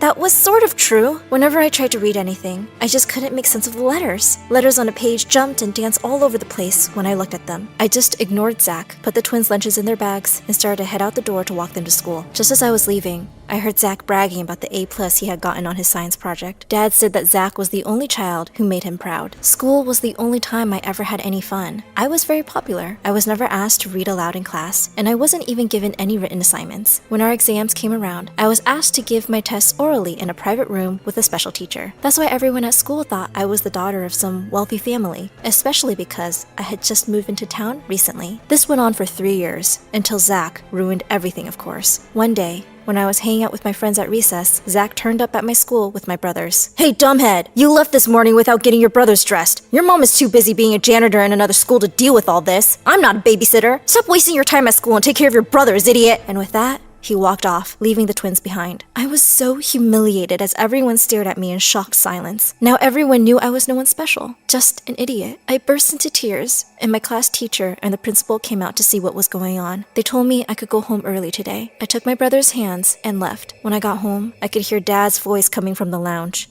I peeked in to see my dad talking to a creepy-looking, overweight woman I'd never seen before. Dad glared at me, and the woman looked up too as I walked in. She had strange, manic eyes that really scared me. I asked who she was, and she started scribbling something ferociously on a piece of paper and gave it to me. I tried to figure out what the note said, but the words were swimming in front of my eyes. I looked up at them, confused. What's the matter with you, idiot? Can't you read? Dad said in a frustrated voice. He said this was my Aunt Melanie, and she was his sister. She had been missing since she was a kid, and Dad had spent years looking for her. Dad said that she was going to live with us now, and she couldn't speak, so she was going to use notes to communicate. Oh, perfect. My mom didn't look happy at all to see this new sister out of the blue. That is, until she found out that my aunt was a good cook. One evening, when I'd cleared the table and was taking the dishes to the kitchen, I nearly screamed. The whole kitchen looked like it had been turned upside down. There was food everywhere, and it looked like my aunt had used every single bowl and dish we had. Mom peeked into the kitchen and said that she wanted everything spotless immediately. Then she went to sleep. Having my aunt around was a nightmare. She didn't help out with my brothers or the baby or any chores. All she did was cook and make a mess. It meant I had to do all the cleaning. She would stand by my side and wave notes in my face that I couldn't even read. She kept writing notes to my dad about how I was the stupidest kid in the family, which really made him roar with laughter. One day, I heard Mom yelling at Dad that my fat aunt was costing us too much money because she ate way too much and was cooking all the leftovers. We kept running out of food. You have to ask her to leave, Mom said. I don't work 2 jobs for her to practice being a master chef. Dad tried telling my aunt that she would have to find somewhere else to live. She looked at him with her crazy eyes, and then she totally lost it. She started making strange noises and throwing pots and pans in every direction. I ducked behind the counter to dodge a plate she had thrown like a frisbee. Dad tried to calm her down, but she just pushed him so hard that he almost fell on the floor. You're crazy, Dad shouted, his voice shaking. I have enough insane women in my life. I don't need another one. Get out, now! She threw her apron on the floor and walked out of the house. Get up, you coward, and clean this mess! Dad snapped at me and walked off. The next day, we were all sitting in the living room when Mom walked in, looking really happy for a change. She said that she had great news for us. Dad didn't even look up and kept pretending to read his newspaper. I'm pregnant, she said excitedly. Dad jumped up from the couch like someone had given him an electric shock. How did you let this happen? How is this good news? Mom's good mood disappeared in an instant, and she started shouting at him that he was being ungrateful. A child was God's blessing. I just stared at the two of them, horrified. Just then, the bell rang, and a couple of cops walked in and straight up to Dad, saying he was under arrest. They said Aunt Mel had accused Dad of kidnapping her from the women's hostel she used to live in, and because he knew she couldn't speak, he had made her a slave in his house. She said she was made to work day and night,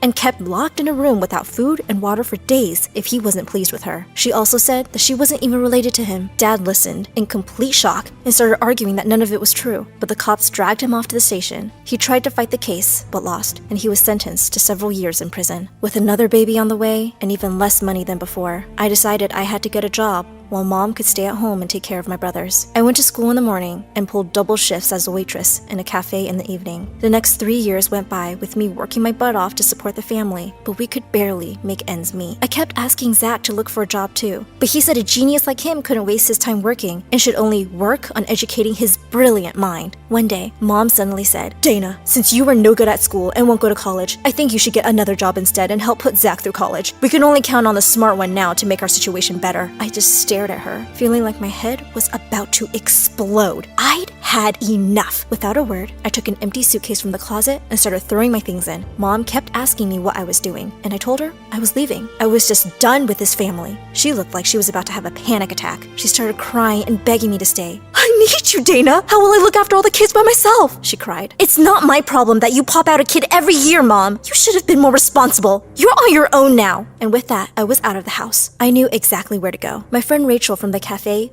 was heading off to a little town by the sea as she'd just accepted a job on a cruise ship. I talked to her, and Rachel helped me get a job as a housekeeper on the cruise ship. It was back-breaking work, but I felt happier and freer than ever before. At least this work didn't require any reading skills, and the other girls working on board were super fun, and we all quickly became friends. They were always telling me how pretty I was. No one had ever said that to me at home. Rachel was really wild and crazy, and even though the staff couldn't mingle with the guests, I would often catch her sneaking away and flirting with the cutest boys on deck. One day, she came in wearing an oversized, expensive blue sweater, and she said one of the boys had taken it off and given it to her because she was feeling chilly. The next day, she was sharing a box of chocolates another admirer had gifted to her. You should try being friends with one of the boys, Dana. The rich ones, of course. The others aren't worth the time. She giggled as she stuffed her face with chocolate truffles. One evening, just as I had hit the bunk bed after a really long day at work, Rachel walked in dressed up in a gorgeous red gown. She was holding a deep blue one in her other hand, which she threw at me. Get up and get dressed. We're going to a party, she said, grinning. I tried to tell her we weren't allowed, but she hushed me up by saying she'd been invited to the party by one of the boys, and she could bring a guest. Also, no one was going to recognize us out of our ugly uniforms. Well, that was probably true, I thought to myself as I stared at my reflection. I felt like a princess in the dress. As we entered the main hall, I looked around in awe. It was so grand, and it was full of very obviously wealthy people.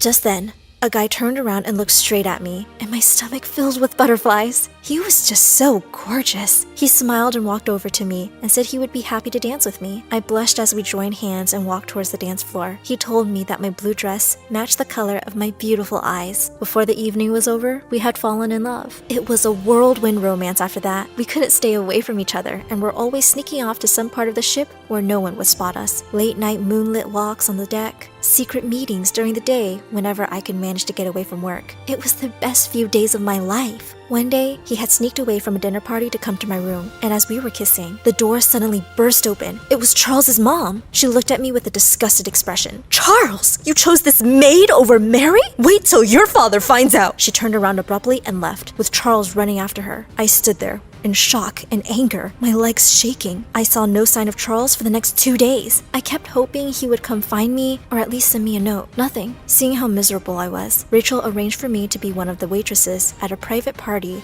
his parents were hosting that night. That way, I'd at least get the chance to see him and maybe talk to him. As I entered the hall, my heart skipped a beat as I spotted him instantly at the dinner table with 2 gorgeous girls on each side. His dad rose from his chair at the head of the table and cleaned his glass with a spoon to get everyone's attention. Mr. Beaumont and I have been in business for a very long time now, and we have decided to make that connection even stronger by joining our 2 families. It is with great joy that I make this announcement. My son Charles is engaged to the beautiful young lady sitting next to him, Mary. They are to wed next month, Charles's dad said. My heart stopped beating. I looked at Charles's face, and there was no sign of regret. He turned to Mary with a huge smile, took her hand, and kissed it as everyone cheered and clapped. Before I even realized what was happening, the tray of glasses in my hand had come crashing down to the floor, and everyone was staring at me.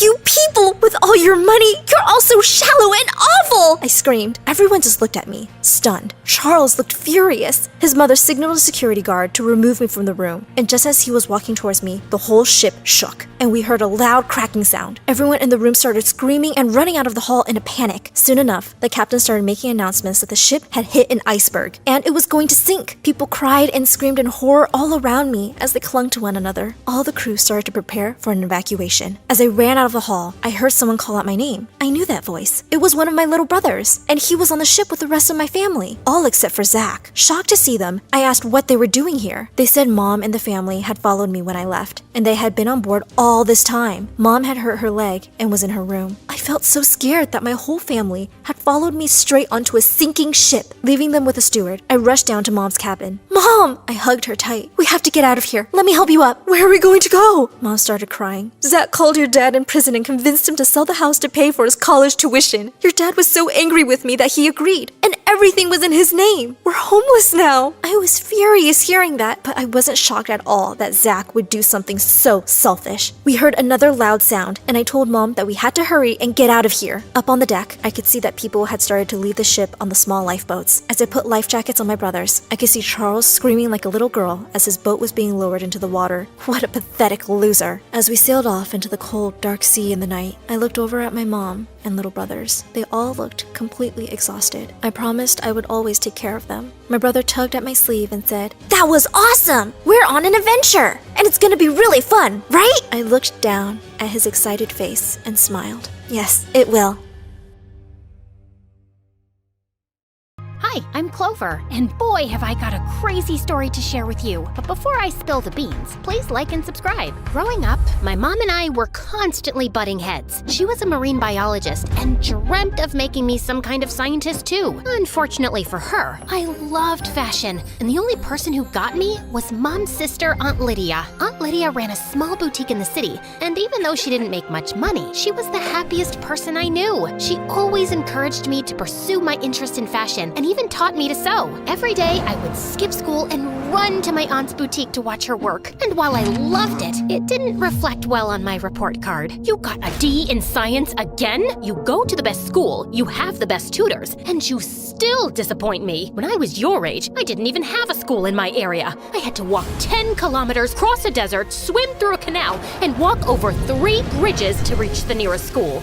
It was tough, but I was determined to make a life for myself. That's an exaggeration. You don't get in the middle of this. You're ruining my daughter's life, just like you ruined yours. You're jealous I'm happier than you'll ever be. If by happy you mean as poor as a street rat, then congratulations, you take the cake. Mom and Aunt Lydia fought a lot that night, and the next day, Aunt Lydia told me she was moving to another town. Are you leaving because of Mom? No, sweetie. I'm leaving because I want to explore new opportunities. Then take me with you. I hate going to school anyway. You will finish your school and then follow your dreams. Now, I have something to keep you company while I'm gone. Aunt Lydia handed me the keys to her boutique, and the cutest Pomeranian puppy I'd ever seen in my life, Bonnie, and she became my best friend. Of course, I missed my aunt, but with Bonnie by my side, I felt less lonely. She followed me everywhere, and to my mom's horror, even slept in my bed. Even my friends adored Bonnie, and they gave me the idea to start a vlog based on her. I posted a bunch of videos with Bonnie, but what really picked up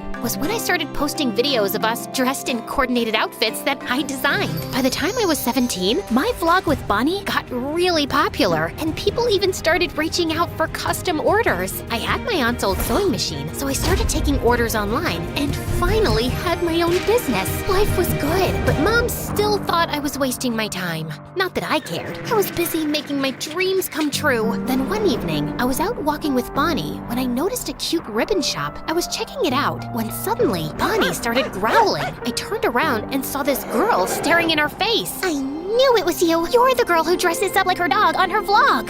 Excuse me? Oh, don't get me wrong. I meant that as a compliment. I'm a big fan. Her name was Daisy, and she told me she was new to the neighborhood. We talked for a while before I noticed that it was late, so I left. The next morning, I had one of my big arguments with Mom, so I was in a really sour mood. And as soon as I walked into my class, I saw Daisy sitting at the back. She saw me too and slid into the seat next to mine. And we meet again.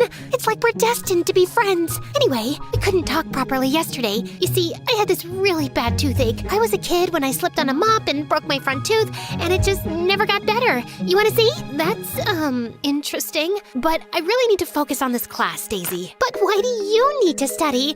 You're so famous and talented. Studies are for losers. You know what? We should totally hang out after school, and I'll show you this cool place. This rock is shaped like a weird tarantula. It's, oh my god, just stop talking. You're giving me a migraine. What part of I need to focus do you not understand? I'd been a bit louder than I thought, and the whole class fell silent while Daisy looked really hurt. I wanted to apologize immediately, but before I could, the teacher asked me to leave for disrupting the lesson. Later that day, I saw Daisy sitting in the cafeteria alone and walked up to her. Can we talk? No, I need to focus on this spoon so I can bend it with my mind. I'm sorry. I had a really bad argument with my mom and took it out on you. It's just that my mom doesn't get me. She just wants me to do whatever she's saying without thinking about what I want. I get it. Parents can be so weird sometimes. My dad's a lawyer and wants me to be just like him, but I want to be a stand-up comic. Do you want to hear a joke? Why does an ant never get sick? Because it has antibodies.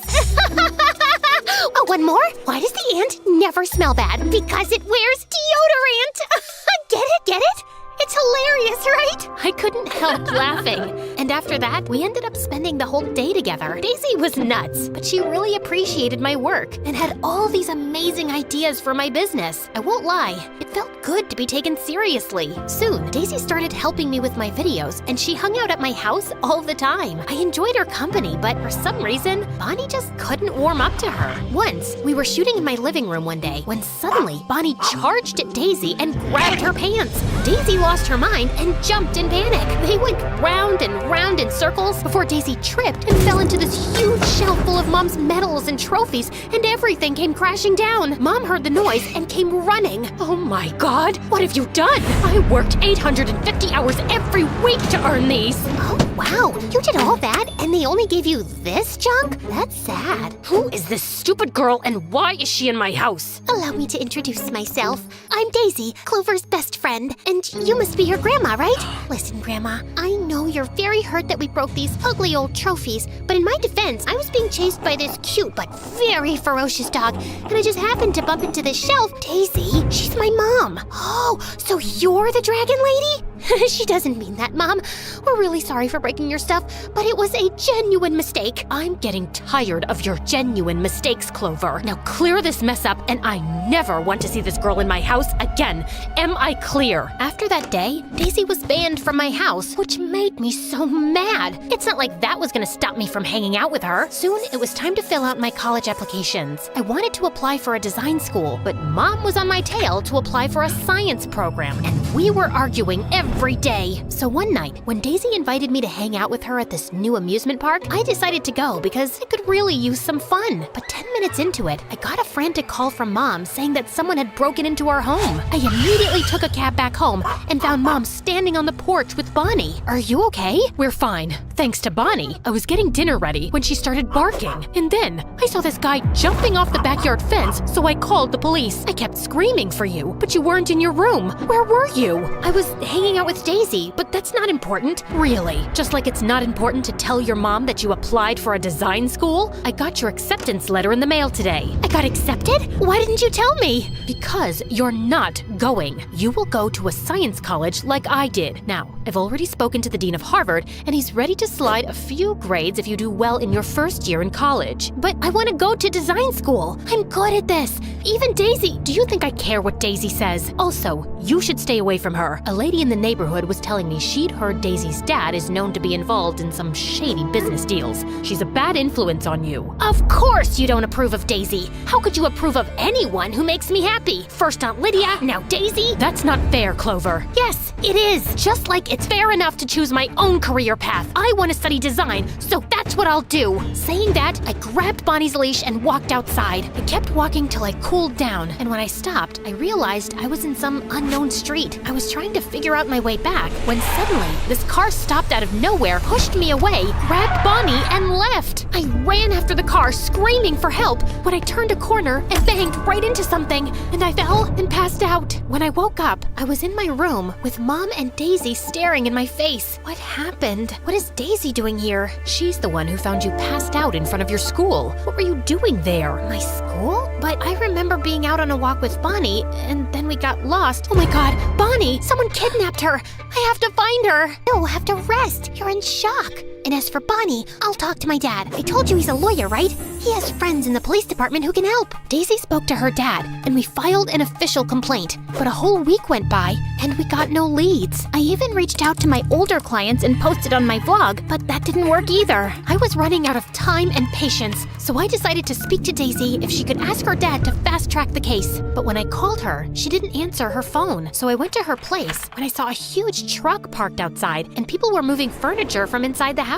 I got closer, trying to figure out what was happening, when I heard a low growling. I looked around and figured that the noise was coming from one of the crates covered with a huge cloth. I lifted the cloth, and inside was Bonnie and a few other dogs that looked just like her. Bonnie saw me and started barking, and then someone sprayed something in my face. Suddenly, my head started spinning, and everything went black. When I woke up, I was in the basement, tied to a pole, with Daisy sitting in front of me. Oh my god, what's happening, Daisy? Why am I here? Let me go. You talk so much. You're giving me a migraine. Blah, blah, blah. That's what you told me in class that day, remember? I wanted to punch your face, but I couldn't because I needed you to get close to Bonnie. But why? That's when Daisy told me how a couple of months back, her dad made a couple of bad investments and lost all their family money. They lost our house, status, everything. Dad took this huge loan from a crazy mafia lady to start a new business, but that didn't work either. I guess he's just stupid. Anyway, now this mafia lady wants her money back,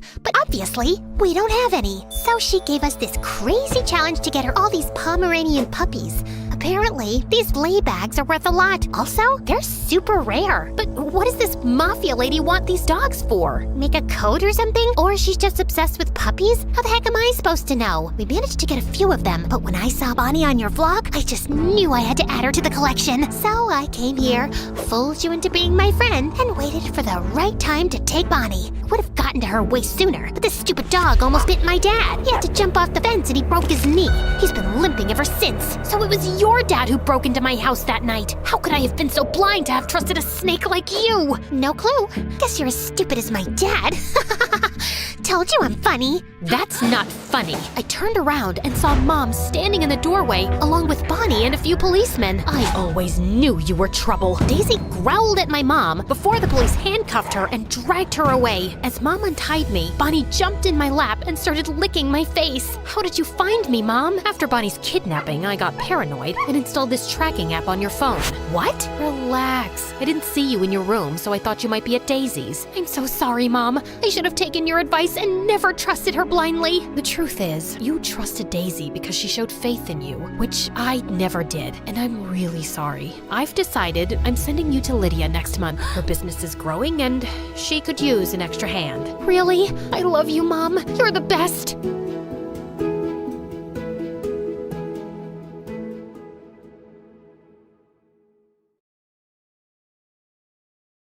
Hi, I'm Crystal from a small town in Alaska. Press like and subscribe. Ever since I was born, I've lived with my rich uncle and aunt and 5 girl cousins. But they've always made me feel like I didn't belong with them.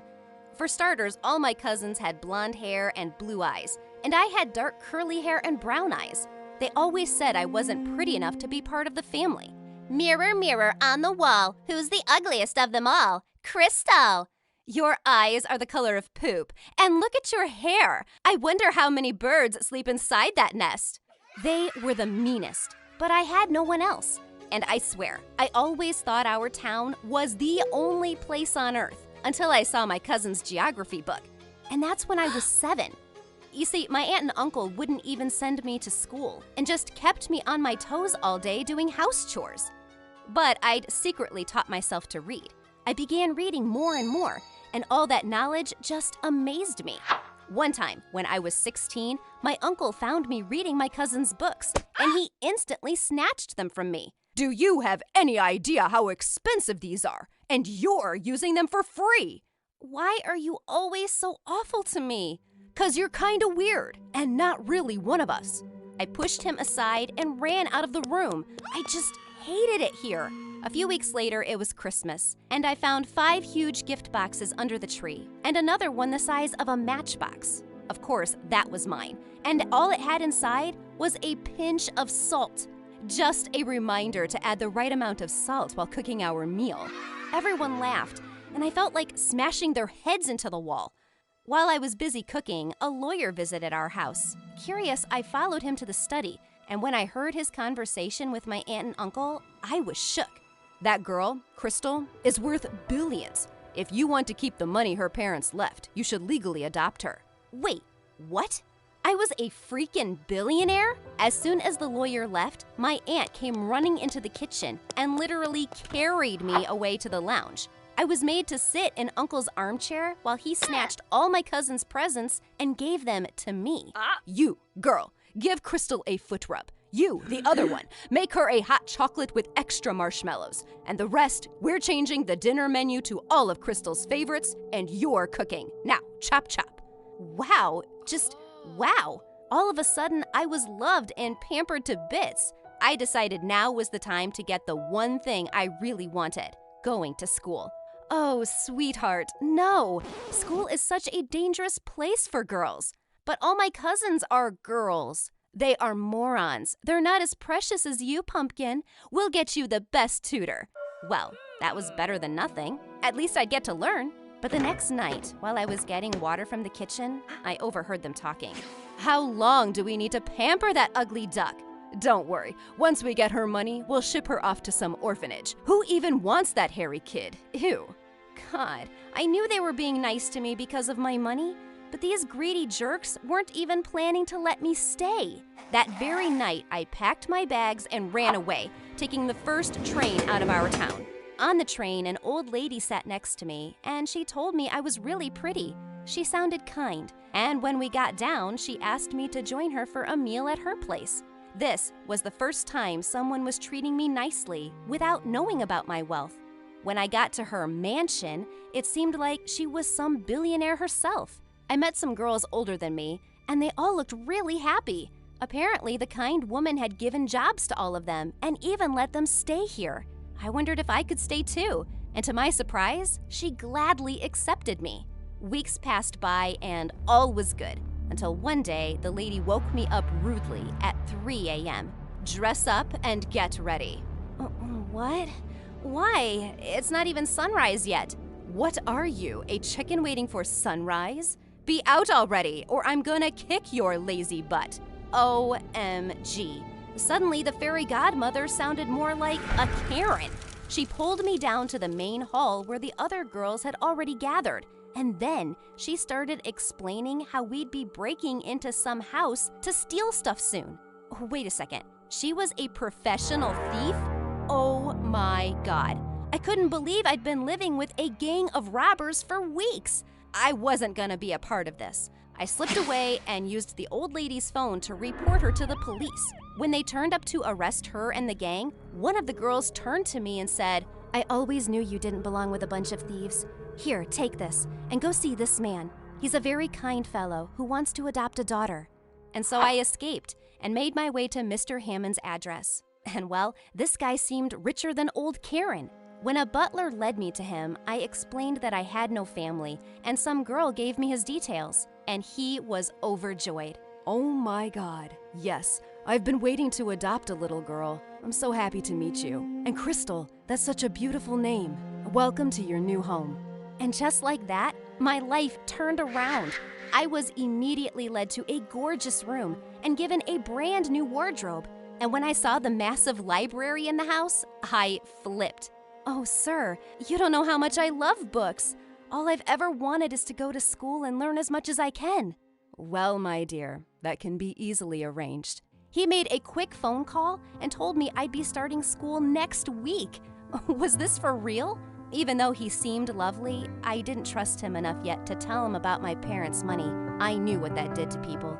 One morning while I was still asleep, someone scared the heck out of me by jumping onto the bed. I let out a shrill scream, and then I saw a girl a few years older than me. She was screaming too. OMG, who are you and what are you doing in my bed? Dad! Dad? Mr. Hammond came running, and it turned out that the girl was his daughter, Pearl, who was now in university. I just came home to get some stuff. So what, I left and you adopted some ugly weirdo and gave her my room? Don't be rude. And yes, I'm all alone now and I'd like some company. Now say hello to your sister. Sister? Pfft, I don't know which slum you got her from. Just get her out of my room. She stormed off and Mr. Hammond apologized to me. It's okay. I know I'm ugly. My cousins made fun of my hair and eyes all the time. It's nothing new. What are you talking about? Your hair and eyes are lovely. I only see a girl who's beautiful inside and out.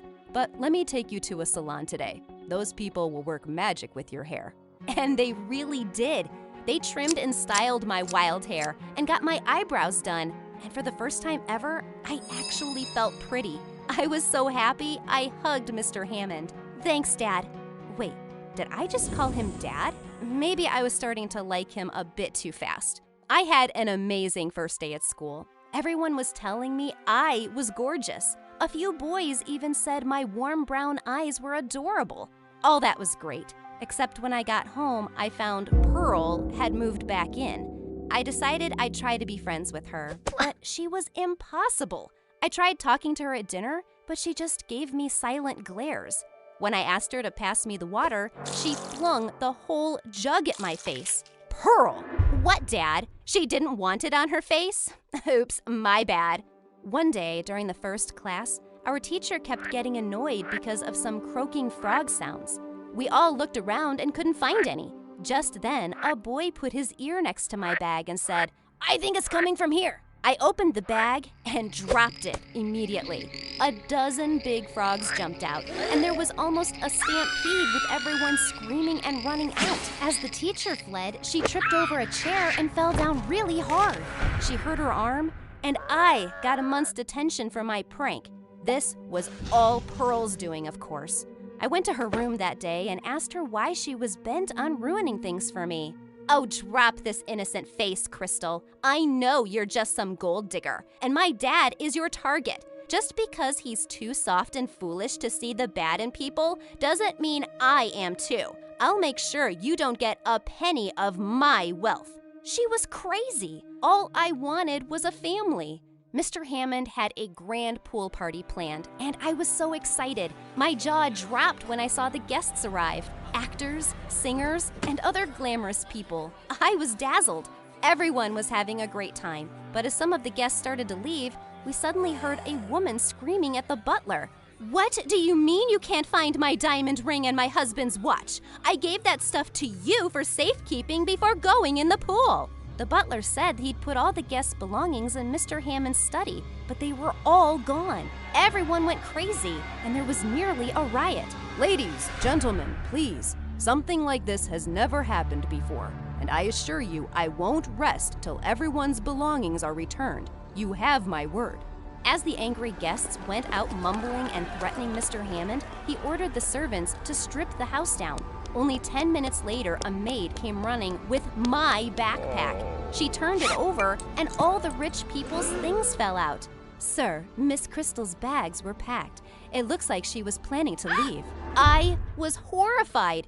Mr. Hammond looked shocked as I protested that I had nothing to do with it. Oh, Daddy, what did you expect from someone like her?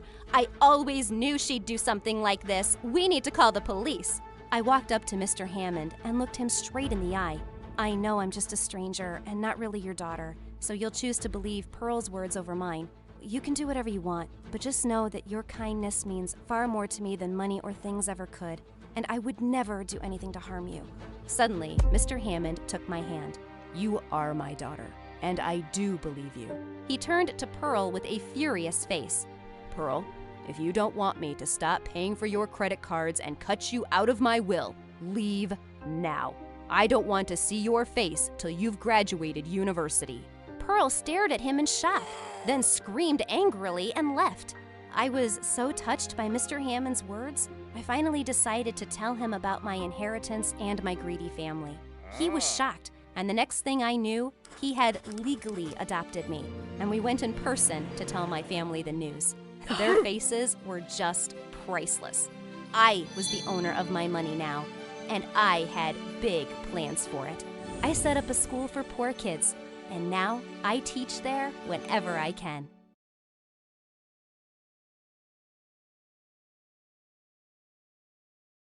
Hello, my name is Simona, and I'm from Spain. Please like and subscribe. Growing up, what I hated most was when my parents argued and yelled at each other. And it happened a lot. But there were some moments when we'd all laugh together. Like when I turned 3, Dad came home with the biggest unicorn doll for me. And Mom baked my favorite vanilla cake. It was the happiest day of my life. Simona, you're the best thing that's ever happened. When you were born, our world changed. Yes, darling. You mean everything to us. Mom worked as a secretary at a big insurance company, and Dad worked at a local store. So we lived a pretty average life. But then one day when I was 4, Mom came home driving her boss's expensive car and told Dad that she was leaving him. Please don't go, Mom. I love you. Oh, my baby. Tell you what, you will visit me at my new house every weekend. I watched Mom pack her bags and drive away, and Dad was so sad. He told me that he and Mom were now separated. Months later, he took me to visit her at her new fancy house, and she was sitting with her boss carrying a new baby. Simona, I'd like you to meet your baby sister, Luisa. Luisa was the luckiest little baby because her dad bought her all the toys in the world. I liked going to their mansion, and Mom would be so happy every time I visited. But soon Luisa started crying so hard for Mom's attention that it became difficult for us to spend any time together. Once when I was 5 and Luisa was a toddler, Mom took us to the zoo and bought us both candy. But Luisa threw hers into the baboon cage, and then she started crying hysterically for more. She even started pulling Mom's hair, and I gave her my candy so she'd calm down and give Mom a break. Oh, Simona, thank you so much. You've always been such an understanding child. I hope your sister grows up to be just like you. Thanks, Mom. I just want you to be happy. Since Mom had left, Dad always tried to hide his sadness and make me laugh with his jokes and dramatic bedtime stories. And I tried my best to always make him proud and happy too. Once in 2nd grade, Dad came to my school for a parent-teacher meeting, and my teacher, Esmeralda, told him all sorts of nice things about me, since I was the top student in her class. Wow, I'm so proud of you, darling. You should be. Simona is a very special little girl. Right after the meeting, Dad invited Esmeralda to come with us for pizza. He looked really happy around her, and soon after, he started seeing her more often. And I didn't mind at all because she was very nice to me. Once in 4th grade, we went to the ice rink together, and Esmeralda showed me how to skate. Okay, I'm not letting go of your hand until you're strong on your feet. I think I can skate on my own. Look! I let go of her grip and twirled around, feeling like I was flying. And then suddenly my leg twisted and I fell down hard. I felt dizzy and I saw Esmeralda running towards me as I blacked out. I was rushed to the hospital and my leg was put through so many scans and then bandaged up. Esmeralda couldn't stop crying. This is all my fault. I am so sorry, Simona. No, please, don't blame yourself. I wanted to skate on my own. Dad hugged Esmeralda to make her feel better, and just then, Mom barged in with Luisa. How could you let this happen? She started yelling at Dad, and they both got into a big argument, forgetting all about me. Guys, stop! Everyone looked at me, and then Luisa came closer to my bed, looking angry. I had a big concert today, and I was the lead, but now I'm here because Mom was worried about you. You ruined my concert. Luisa, you can't speak to your sister like that. She just got injured. Luisa pulled an ugly face at me, and just then the doctor walked in with some bad news. He told my parents that my leg would never be normal again. I walked with a limp, and at school I couldn't participate in any sports, but I still remained the top student in the class. And everyone was so nice to me since I'd never had trouble making friends, and I always helped them with their homework. One day when I was in 7th grade, Esmeralda watched how I helped some kids understand a math equation, and she was so impressed. Simona, you would make a really good teacher one day. Yes, I would love to be a teacher one day, just like you, Esmeralda. Esmeralda really cared about me, and when I was in 8th grade, Dad told me that he wanted to marry her. I was so happy for them. Dad even invited Mom and her family. This was his way of finally making peace.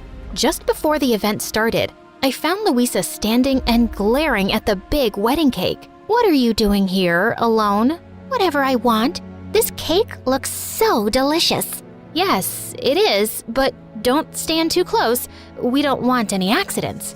She smirked at me, and then suddenly, she stuck her finger out and scooped the frosting off the cake. Hey, you can't do that. But she just laughed and reached for the cake again.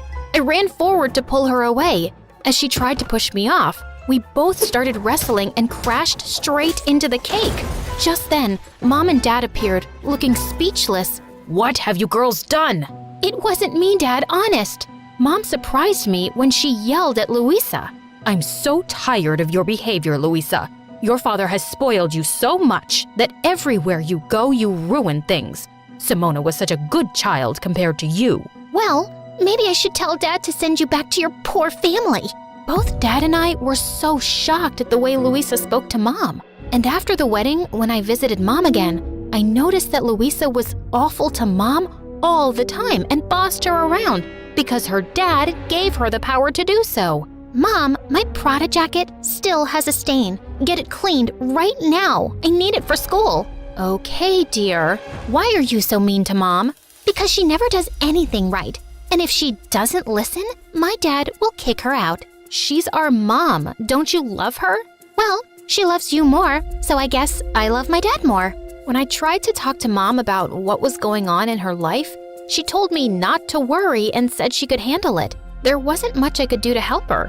One day in 10th grade, I was studying in the school library when a boy came out and sat on the table opposite to me. I knew exactly who he was. Jared. He was one of the hot, popular guys at school and was reading one of my all-time favorite books. My eyes kept wandering to him now and then, and I tried not to make it too obvious. But he was just so gorgeous.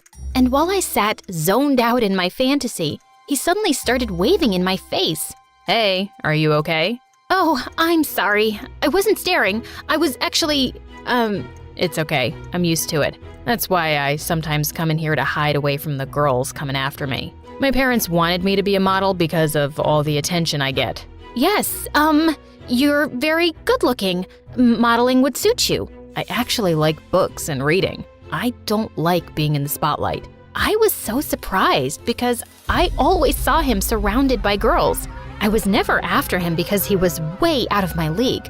But after meeting him in the library, we actually became good friends because we had so much in common. One day, he asked if I'd like to see the latest Star Wars movie with him, and I was so excited that another kid in school liked that kind of stuff. We even dressed up like the characters and had the time of our lives.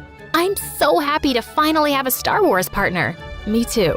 You're such a cool person to hang out with. He looked deep into my eyes, and then he leaned over and kissed me. I was so shocked because it all felt like a dream.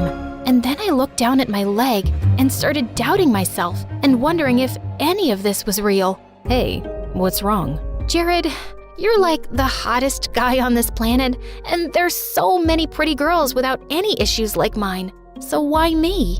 There's nothing wrong with you, Simona.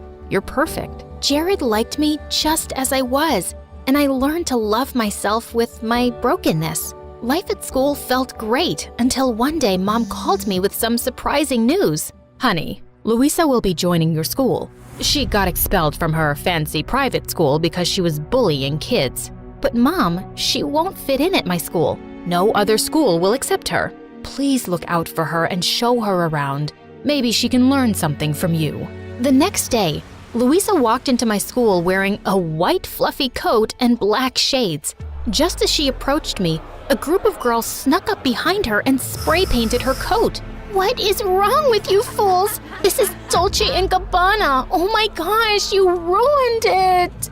The girls went ballistic and lifted her off her feet. What did you call us? Put me down. When I told the girls that she was my sister, they let her go. What is wrong with the people in your school? This is not one of your fancy schools, and all the newbies get spray painted. It's tradition. That's why I hated the idea of a public school. Poor people have no class. Ugh, she was such a snob. While I was showing Louisa around, we bumped into Jared, and he kissed me before running off to class. Louisa looked at me, stunned. Oh my God.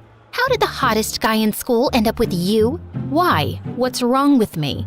Everything. You're boring, you dress like a granny, and you have a broken leg. You're just a very ugly person inside and out, Louisa. I'm going to steal him from you. Watch and see. I wasn't threatened by my stupid sister. After school, when Jared walked me out to the gate, Louisa ran after us and slipped her number into his pocket.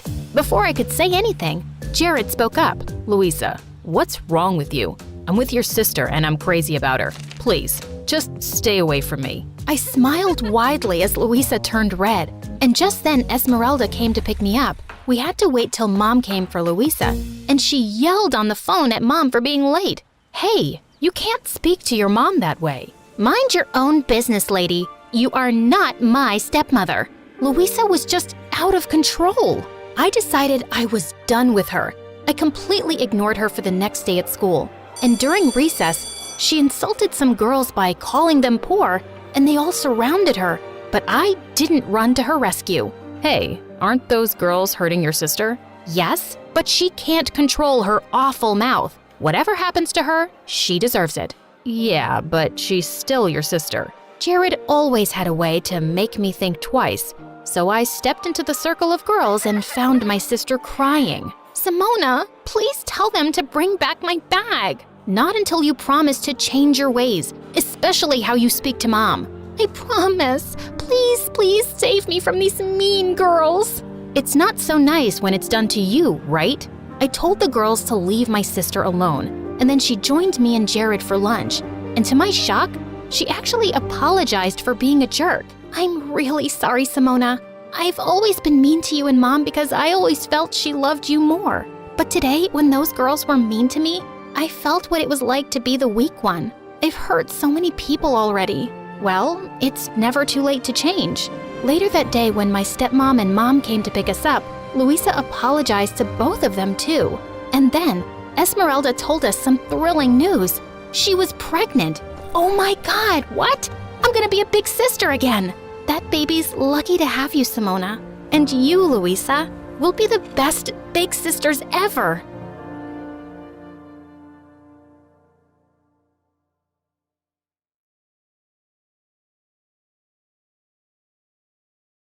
Hi, I'm Joy from Chicago. Please like and subscribe. My parents always loved to call me a unique child. When I was little, I was always making toy buildings out of random stuff. Seashells, bottles, cereal boxes, anything I could get my hands on. I was also kinda shy and found it more fun to help out with chores at home than play with other kids.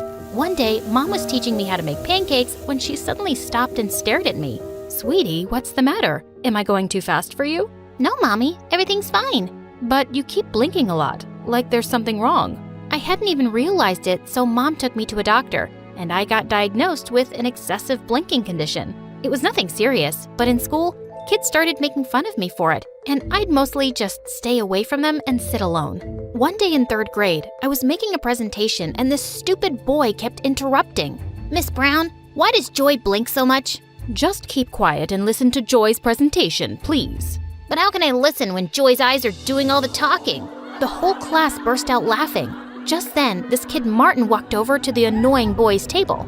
Hey, don't talk about Joy like that. Oh yeah? Who are you, her boyfriend? Martin jumped on him and the two started wrestling like crazy. They both ended up in detention for a week. So after school, I snuck into the detention room and sat next to Martin. Hey, thanks for sticking up for me. I hate when people tease you. You're like the awesomest, smartest girl in our class. I joined Martin for detention every day, and after that, we hung out all the time. It turned out he even lived in my neighborhood.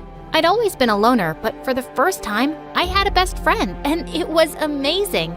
Having Martin in my life made me less shy, and I changed a lot. We stayed super close through the years, but when we reached high school, Martin gave me some news one day.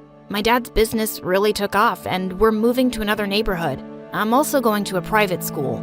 Wow, that's super cool, but I'll really miss you. Hey, why don't you apply for a scholarship? Then we can still be at the same school. My parents were happy for me to try to get into a better school, so I applied for the scholarship, and I got in. Little did I know that it was the worst decision ever. On the first day of 9th grade, I almost fell over when I saw Martin there. He was dressed head to toe in designer clothes and was wearing a gold watch?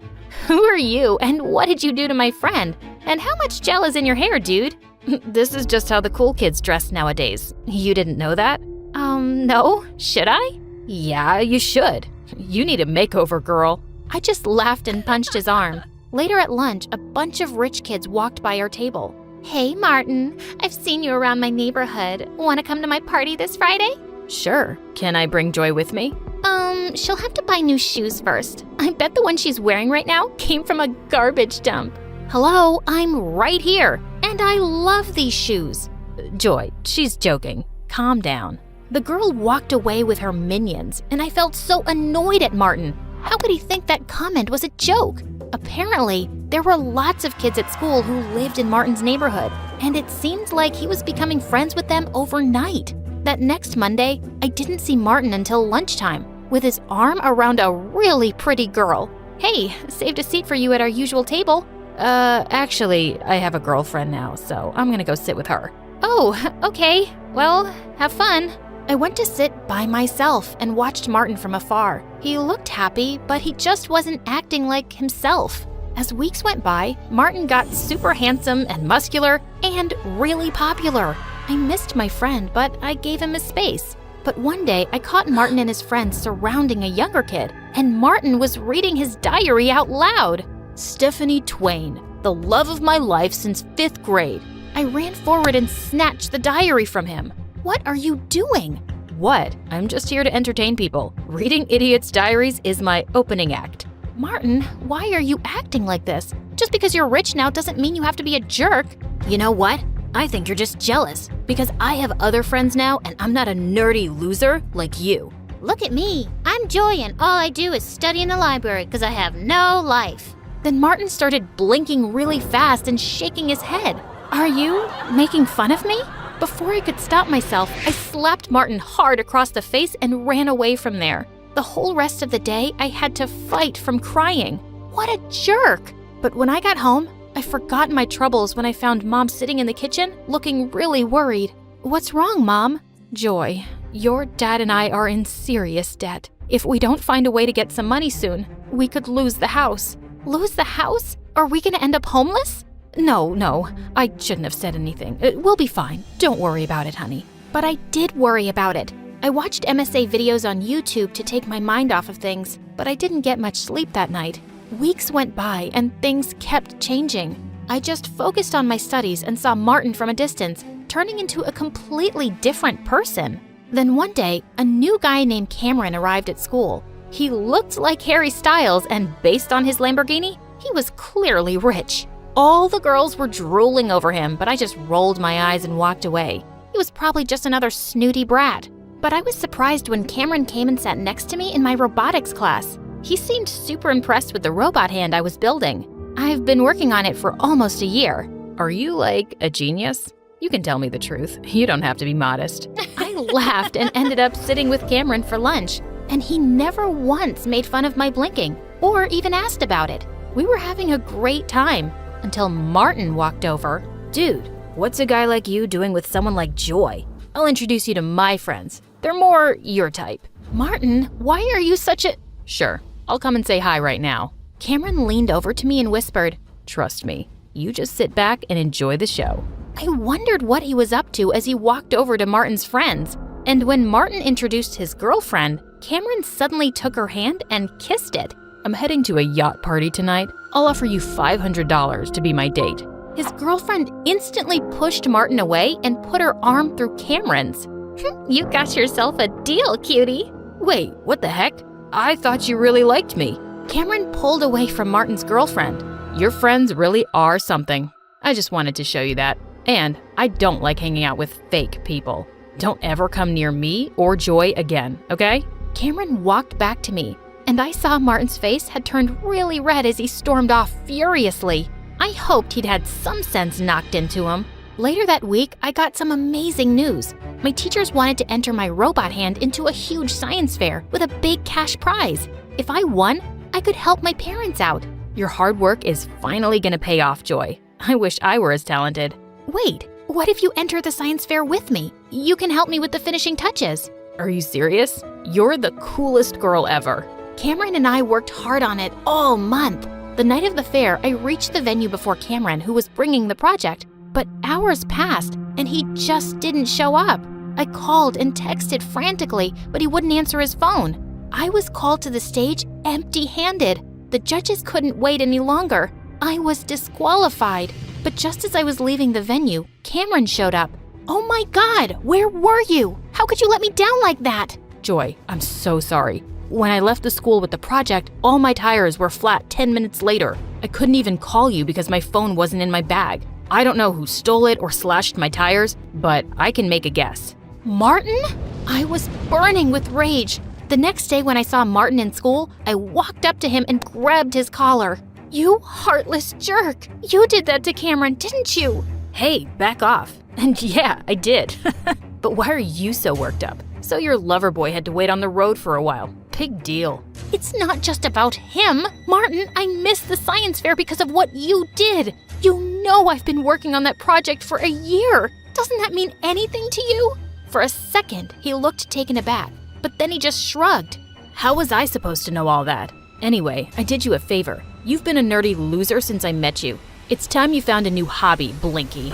I sprung forward and pushed Martin to the ground. I'm just through with you. I used to think you'd be the last person to ever hurt me, but I don't even recognize you now. You're just a big jerk bully. I turned around and fled from there. At that moment, I hated him so much. A few days later, I was studying at the library for exams and realized it was really late. As I walked out of the building, I heard laughter coming from the back alley. I went over to see what was going on and nearly fell backwards. Martin and his friends were spray painting the principal's brand new car.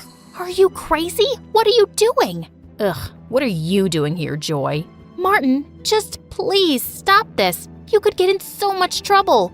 As if you care. Just keep walking and pretend you never saw this. I had no choice but to leave, but seeing him this way was so frustrating. The next day when I went to school, all everyone was talking about was how the principal's car was wrecked, and he was raging mad. But in the third period, I was shocked when I was called to the principal's office. I saw on the CCTV footage that you were on the premises last night when my car was destroyed. But sir, I had nothing to do with it, I swear. Oh, I know that, but I think you saw who did it. I just stared back at him and then spoke. It was really dark. I wouldn't be able to tell you who it was for sure. Joy, you're here at this school on a scholarship. If I don't have a name by Monday, you'll lose it for next year. I suggest you be smart and think about your future. I walked out of the principal's office in shock. Just then, Cameron caught up with me. Joy, what's going on? Why were you called to the principal's office? I told him everything that had happened. You can't just throw away your scholarship like that. You have to turn Martin in. How can you even suggest that? He used to be my best friend, and I'm not a snitch. He's not your best friend anymore. He's a jerk, and he deserves this. If he was a nice guy once, he's changed, Joy. But I didn't change. I just can't do this, Cameron. I won't do this. I'll go to another school. It won't be as great as this one, but I'll be okay. Tears stung my eyes. I thought about the colleges and opportunities I'd never have now, but I was doing the right thing. That Monday, I went to the principal's office with a heavy heart, ready to lose my scholarship, but he told me the most shocking news. Martin had come to his office and confessed to destroying his car. So what's gonna happen to him now? He's already expelled, of course. I couldn't believe it. Why did he suddenly confess? And he even took the fall for his friends. I found the other 2 brats who were with him that night snickering in the hallway, and I asked them, "We don't know why that loser did it. We'd all gotten away with it. It wasn't his idea. He just does whatever we tell him to, always trying so hard to be one of us." I've known Martin for years, and trust me, he's 10 times better than all of you. I shoved them aside and left. I was totally off the hook, but Martin was gone for good. My head was spinning, but when I got home that day, I found my parents in the living room with huge smiles. "Joy, we have the most wonderful news. We're not in debt anymore." Are you kidding? That's amazing. But how? Some anonymous donor paid off all the money we owe for the house. We have no idea who did it. It was probably Cameron. He's an amazing friend. I just know it was him. I rushed to my phone to call Cameron and thank him, but suddenly I realized Cameron didn't know my landlord or anything about my house. There was only one person outside my family who did. The next morning, I took a bus to Martin's new place and knocked on his door. Hey, I have a weird question. Did you pay off our mortgage? Yeah, I did. But hey, don't worry about it. Our moms ran into each other, and your mom told my mom everything. I told my parents I'd help them out at work every weekend if they paid your loan. Martin, I don't understand. I thought you hated me now. Why would I hate you? Cameron told me what you did for me. After how horrible I've been, you were gonna give up your scholarship and ruin your future for me. I guess I'm not really surprised, because that's just who you are. The best friend one could ask for. I couldn't let you do that, though. I got expelled because I deserved it. And I'm really sorry about everything. I was so touched to see Martin's teary eyes. Hey, don't make me cry, bro. It's okay, and thank you for apologizing. I'm just glad to see my old friend back. Me too. And for the record, Cameron's a really good guy. You have my blessing to be with him. Yeah, I didn't ask for your blessing, but thanks anyway.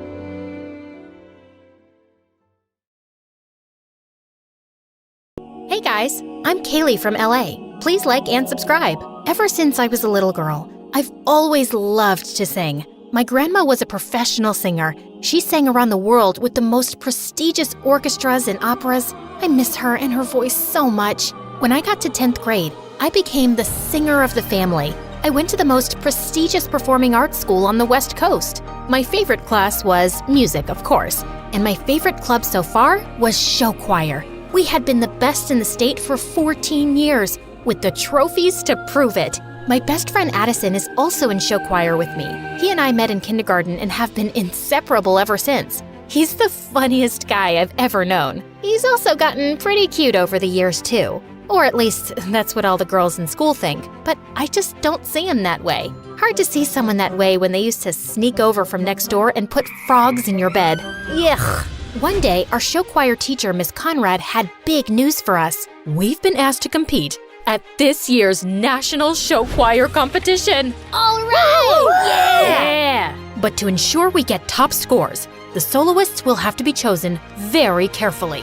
Miss Conrad told us that we were going to have to audition for the big solo right in front of each other in 1 week. My nemesis, Heidi, started bragging in front of the whole group. We all know who's going to get it. Me, of course. Everyone knows I have the stage presence of a star. I don't know. I think Kaylee might give you a run for your money. She's got star power and the voice to match. The others' eyes widened. Were they about to fight? Just then, the bell rang. As everyone left the class, I swatted Addison on the arm. Don't start fights with Heidi. She's my biggest competition. That's exactly why you have to stand up for yourself in front of her. I just don't want anyone to think I think I'm better than her. Well then, I guess that's why I'm here. To remind them for you. What would I do without you? Good thing we'll never have to find out. I was so nervous, even though I'd sung in front of our choir before, but the pressure was on. The whole week leading up to auditions, I practiced. In the shower, in the car, between classes. I really wanted to beat out Heidi for the big solo at the end of the show. Finally, audition day arrived. I woke up, put on my cutest outfit, curled my hair, and took extra time with my makeup. After all, if I'm gonna be a big star one day, I might as well start dressing like it now. When I stepped out of my house to walk to school with Addison, his cheeks turned super red. What's wrong? Nothing. You, just look different is all. Your hair is... Oh no, does it look bad? Maybe I should have worn it up. I'll just go change. No, leave it. You look good. Great. When I arrived in class, Heidi was sitting in the front row looking totally perfect. What was I thinking? With her shiny hair, big eyes, and as much as I hated to admit it, her beautiful voice, why would anyone ever look twice at me? But I just tried to remember what my grandma would always say. It's not about who sings the loudest or looks the prettiest. As long as your song comes from your heart, people can't help but listen. So I took a deep breath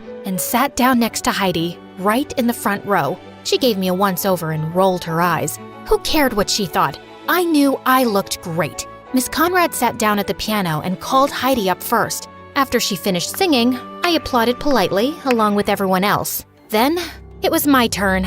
I stood confidently and turned to face everyone. Addison gave me a thumbs up from the back row. Such a good friend. Miss Conrad played the opening notes for my song when suddenly, the door to the classroom burst open behind me. I turned to look, and standing in the doorway was the most handsome boy I'd ever seen. Tall, with long brown hair that fell perfectly into his eyes. He looked just like a fairy tale prince. My jaw dropped. He handed a note to Miss Conrad. "Class, this is our newest addition, Patrick." He waved to everyone, then put his hand on my shoulder, looked deep into my eyes and said, "I'm so sorry I interrupted your audition. Knock 'em dead." Then he took my seat right in the front row. I gulped. Oh, now I was nervous again. I shook off my nerves, took a deep breath, and nodded to Miss Conrad. As she played, I could feel the music filling me up, all the way to the top. I opened my mouth to sing and let my song come from my heart. When I finished, the whole class burst into applause. I felt like I was walking on air. Patrick got up to sing something last minute. He was so good. The next day, Miss Conrad put up the list, and I had gotten the solo. And she'd even added a duet in the middle of the show for Patrick to sing with me. Looks like it's you and me, Kaylee. I'm so honored to be singing with someone as talented as you. I felt my cheeks turn red, and he grinned. You're so cute when you blush like that. Be careful, or I might just fall in love. He walked away with a wink at me. I couldn't believe he'd just said that, and neither could Heidi, who'd been listening around the corner. Don't get too comfy with that solo. Once Miss Conrad figures out that you'll cave at the first sign of pressure, I'll be ready to step in. Eavesdrop much? Jealousy isn't your color, Heidi. The next day, we started rehearsing for nationals. Everyone was working so hard, and Patrick and I sounded great together. But when it came to our dance, it was like I'd suddenly grown a second left foot. No, Kaylee, no. Once more from the top. Miss Conrad, I'm happy to come up front and show Kaylee how it's done. Not necessary, but thank you, Heidi. Just here for the team. After I knocked Patrick over by mistake for the third time, Miss Conrad called it a day. Kaylee, please go home and practice. Ugh, I could have wiped that smug look off of Heidi's face. Everyone went to start packing up their bags, and I started to head backstage to get my bag when Patrick came up to me. Hey, gorgeous. Want to stay and practice a little with me? Then it'll be perfect by tomorrow. Oh, I wouldn't want to impose. Your toes must be all bruised. That's okay. I really don't mind. And I wouldn't mind spending a little quality time with my co-star. Well, if you insist. Just then, Addison came up to us. Hey, Kaylee, ready to go? That's okay. I should really practice a little longer. I can practice with you. I could use a few run-throughs myself. Oh, well, Patrick already offered to stay behind and practice with me here. He did he? How are you gonna get home? I can drive her. Oh, do you live in our neighborhood? No, but, I mean, if it's not really convenient for you, I'm not spending time with Kaylee because it's convenient. Neither am I. I'm spending time with her because she's cool. My face turned bright red. Did he really mean that? Addison, I'm gonna stay here too, just for a bit to practice. I'll see you later, okay? Fine, if you insist. I'll, see you when you get home. He turned on his heel and walked out. Patrick turned to me with a grin on his face and held out his hand. Shall we? We practiced more, and I was finally getting good. Patrick swung me out for our final spin, then pulled me in close and dipped me. That's when I noticed his face was just so close, his ice blue eyes staring deep into mine. Was he gonna kiss me? Just then, all the lights in the theater went out. Patrick dropped me in shock, and I shrieked. All of a sudden, the lights came back on, and Miss Conrad stepped back on stage. Oh, hey kids. I'm so sorry. I didn't realize you were still here. Ugh, I couldn't believe she'd interrupted our moment. Still, we waved goodbye to her and headed out. A little while later, when Patrick dropped me off, he got out of his car to open my door. Such a gentleman. It was nice hanging out tonight. I'll see you tomorrow, superstar. Then he wrapped his arms around me and gave me a big hug. Is this what heaven smelled like? Then I headed up the front walk to my door. So do you like him or something? I whipped around and saw Addison waiting on our front porch swing. I don't know, maybe. He's so cute and really talented.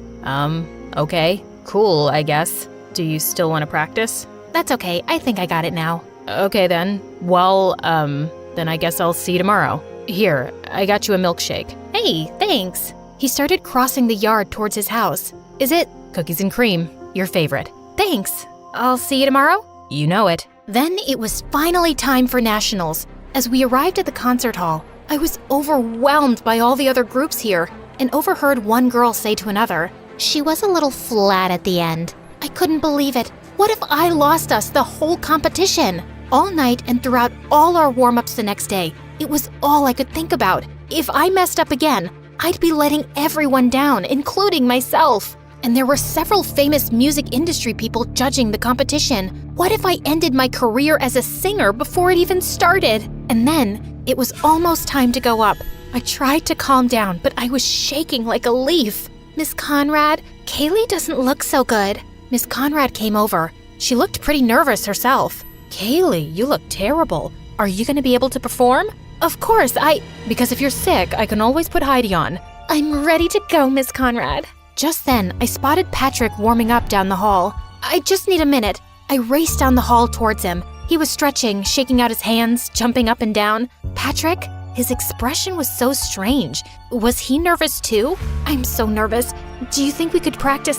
Kaylee, I'm kind of busy. What if we... I really just need some space here, Kaylee. Yesterday, you said we were a team. That doesn't feel like a team to me. I can't do this right now. Could you leave me alone? Fighting back tears, I ran down the hall and found a corner backstage. I couldn't let anyone see me so upset, especially not Miss Conrad or Heidi. What was I gonna do? Suddenly, Addison stepped out of the shadows. He looked so handsome in his costume. Kaylee, are you okay? I threw my arms around him. He caught me and squeezed tight. I'm so nervous. I overheard one of the other teams say I sounded bad. Miss Conrad is ready to replace me with Heidi. Patrick isn't any help, and there's amazing industry people out there, and...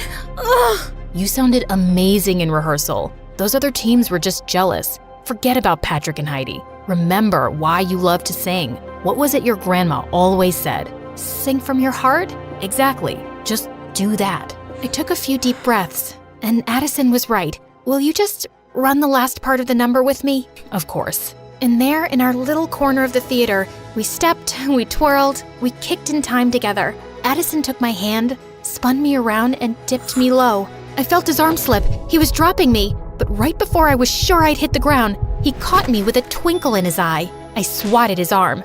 You tricked me. I'd never drop you, and even if I did, I'll always be here to catch you. Thank you, Addison.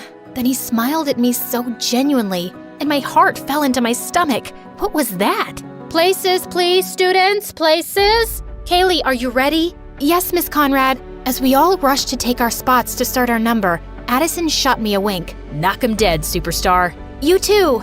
As soon as the lights came up on stage, I felt a little thrill of excitement. We danced, we sang, we twirled. Everyone had brought their A-game. When it came time for my duet with Patrick, we totally nailed it. But any spark that had been there was gone.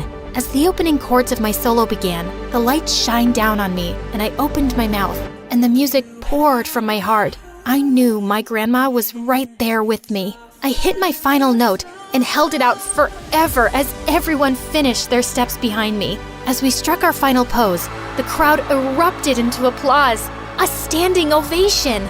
I beamed. We totally nailed it!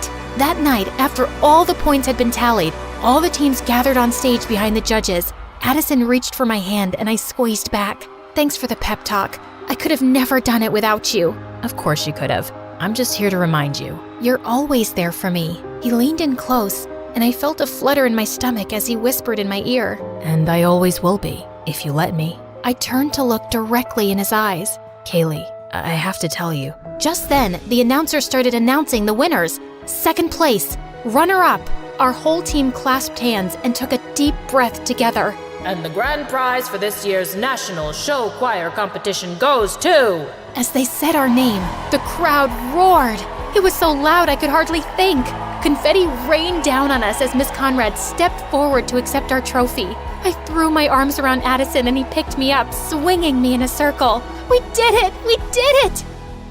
As we packed up our things in the dressing room and said goodbye to the new friends we'd made at the competition, one of the judges knocked on our dressing room door. He was an exec for a record label back in LA. I was so impressed with you. Your vocals were so clear, and you've got some real presence up there. Give me a call if you think you'd be interested in recording a single. He handed me his card, and I shook his hand, totally awestruck. Maybe dreams really do come true. I felt so relieved. Not only had I not let everyone down, but I'd made myself proud. On the bus, Addison dropped down in the seat beside me, running a hand through his hair. When he saw me watching him, he grinned, and the butterflies were back. I'm totally beat, aren't you? Definitely. I, got you something. Oh yeah? I pulled out a bag of gummy worms. Your favorite. You're the best, Kay. He ripped open the bag and dug in. Hey, Addison, what was it you were gonna tell me earlier? I don't know. I don't remember. Well, I have something I want to tell you. Yeah? I like you. Really? Really. I like you too. I have for a while now. Really? Really. He took my hand and I know my cheeks turned pink. I got something for you too. Ooh, okay. I love presents. And then he put his hand on my cheek, leaned in close, and kissed me. It was the perfect end to a perfect day.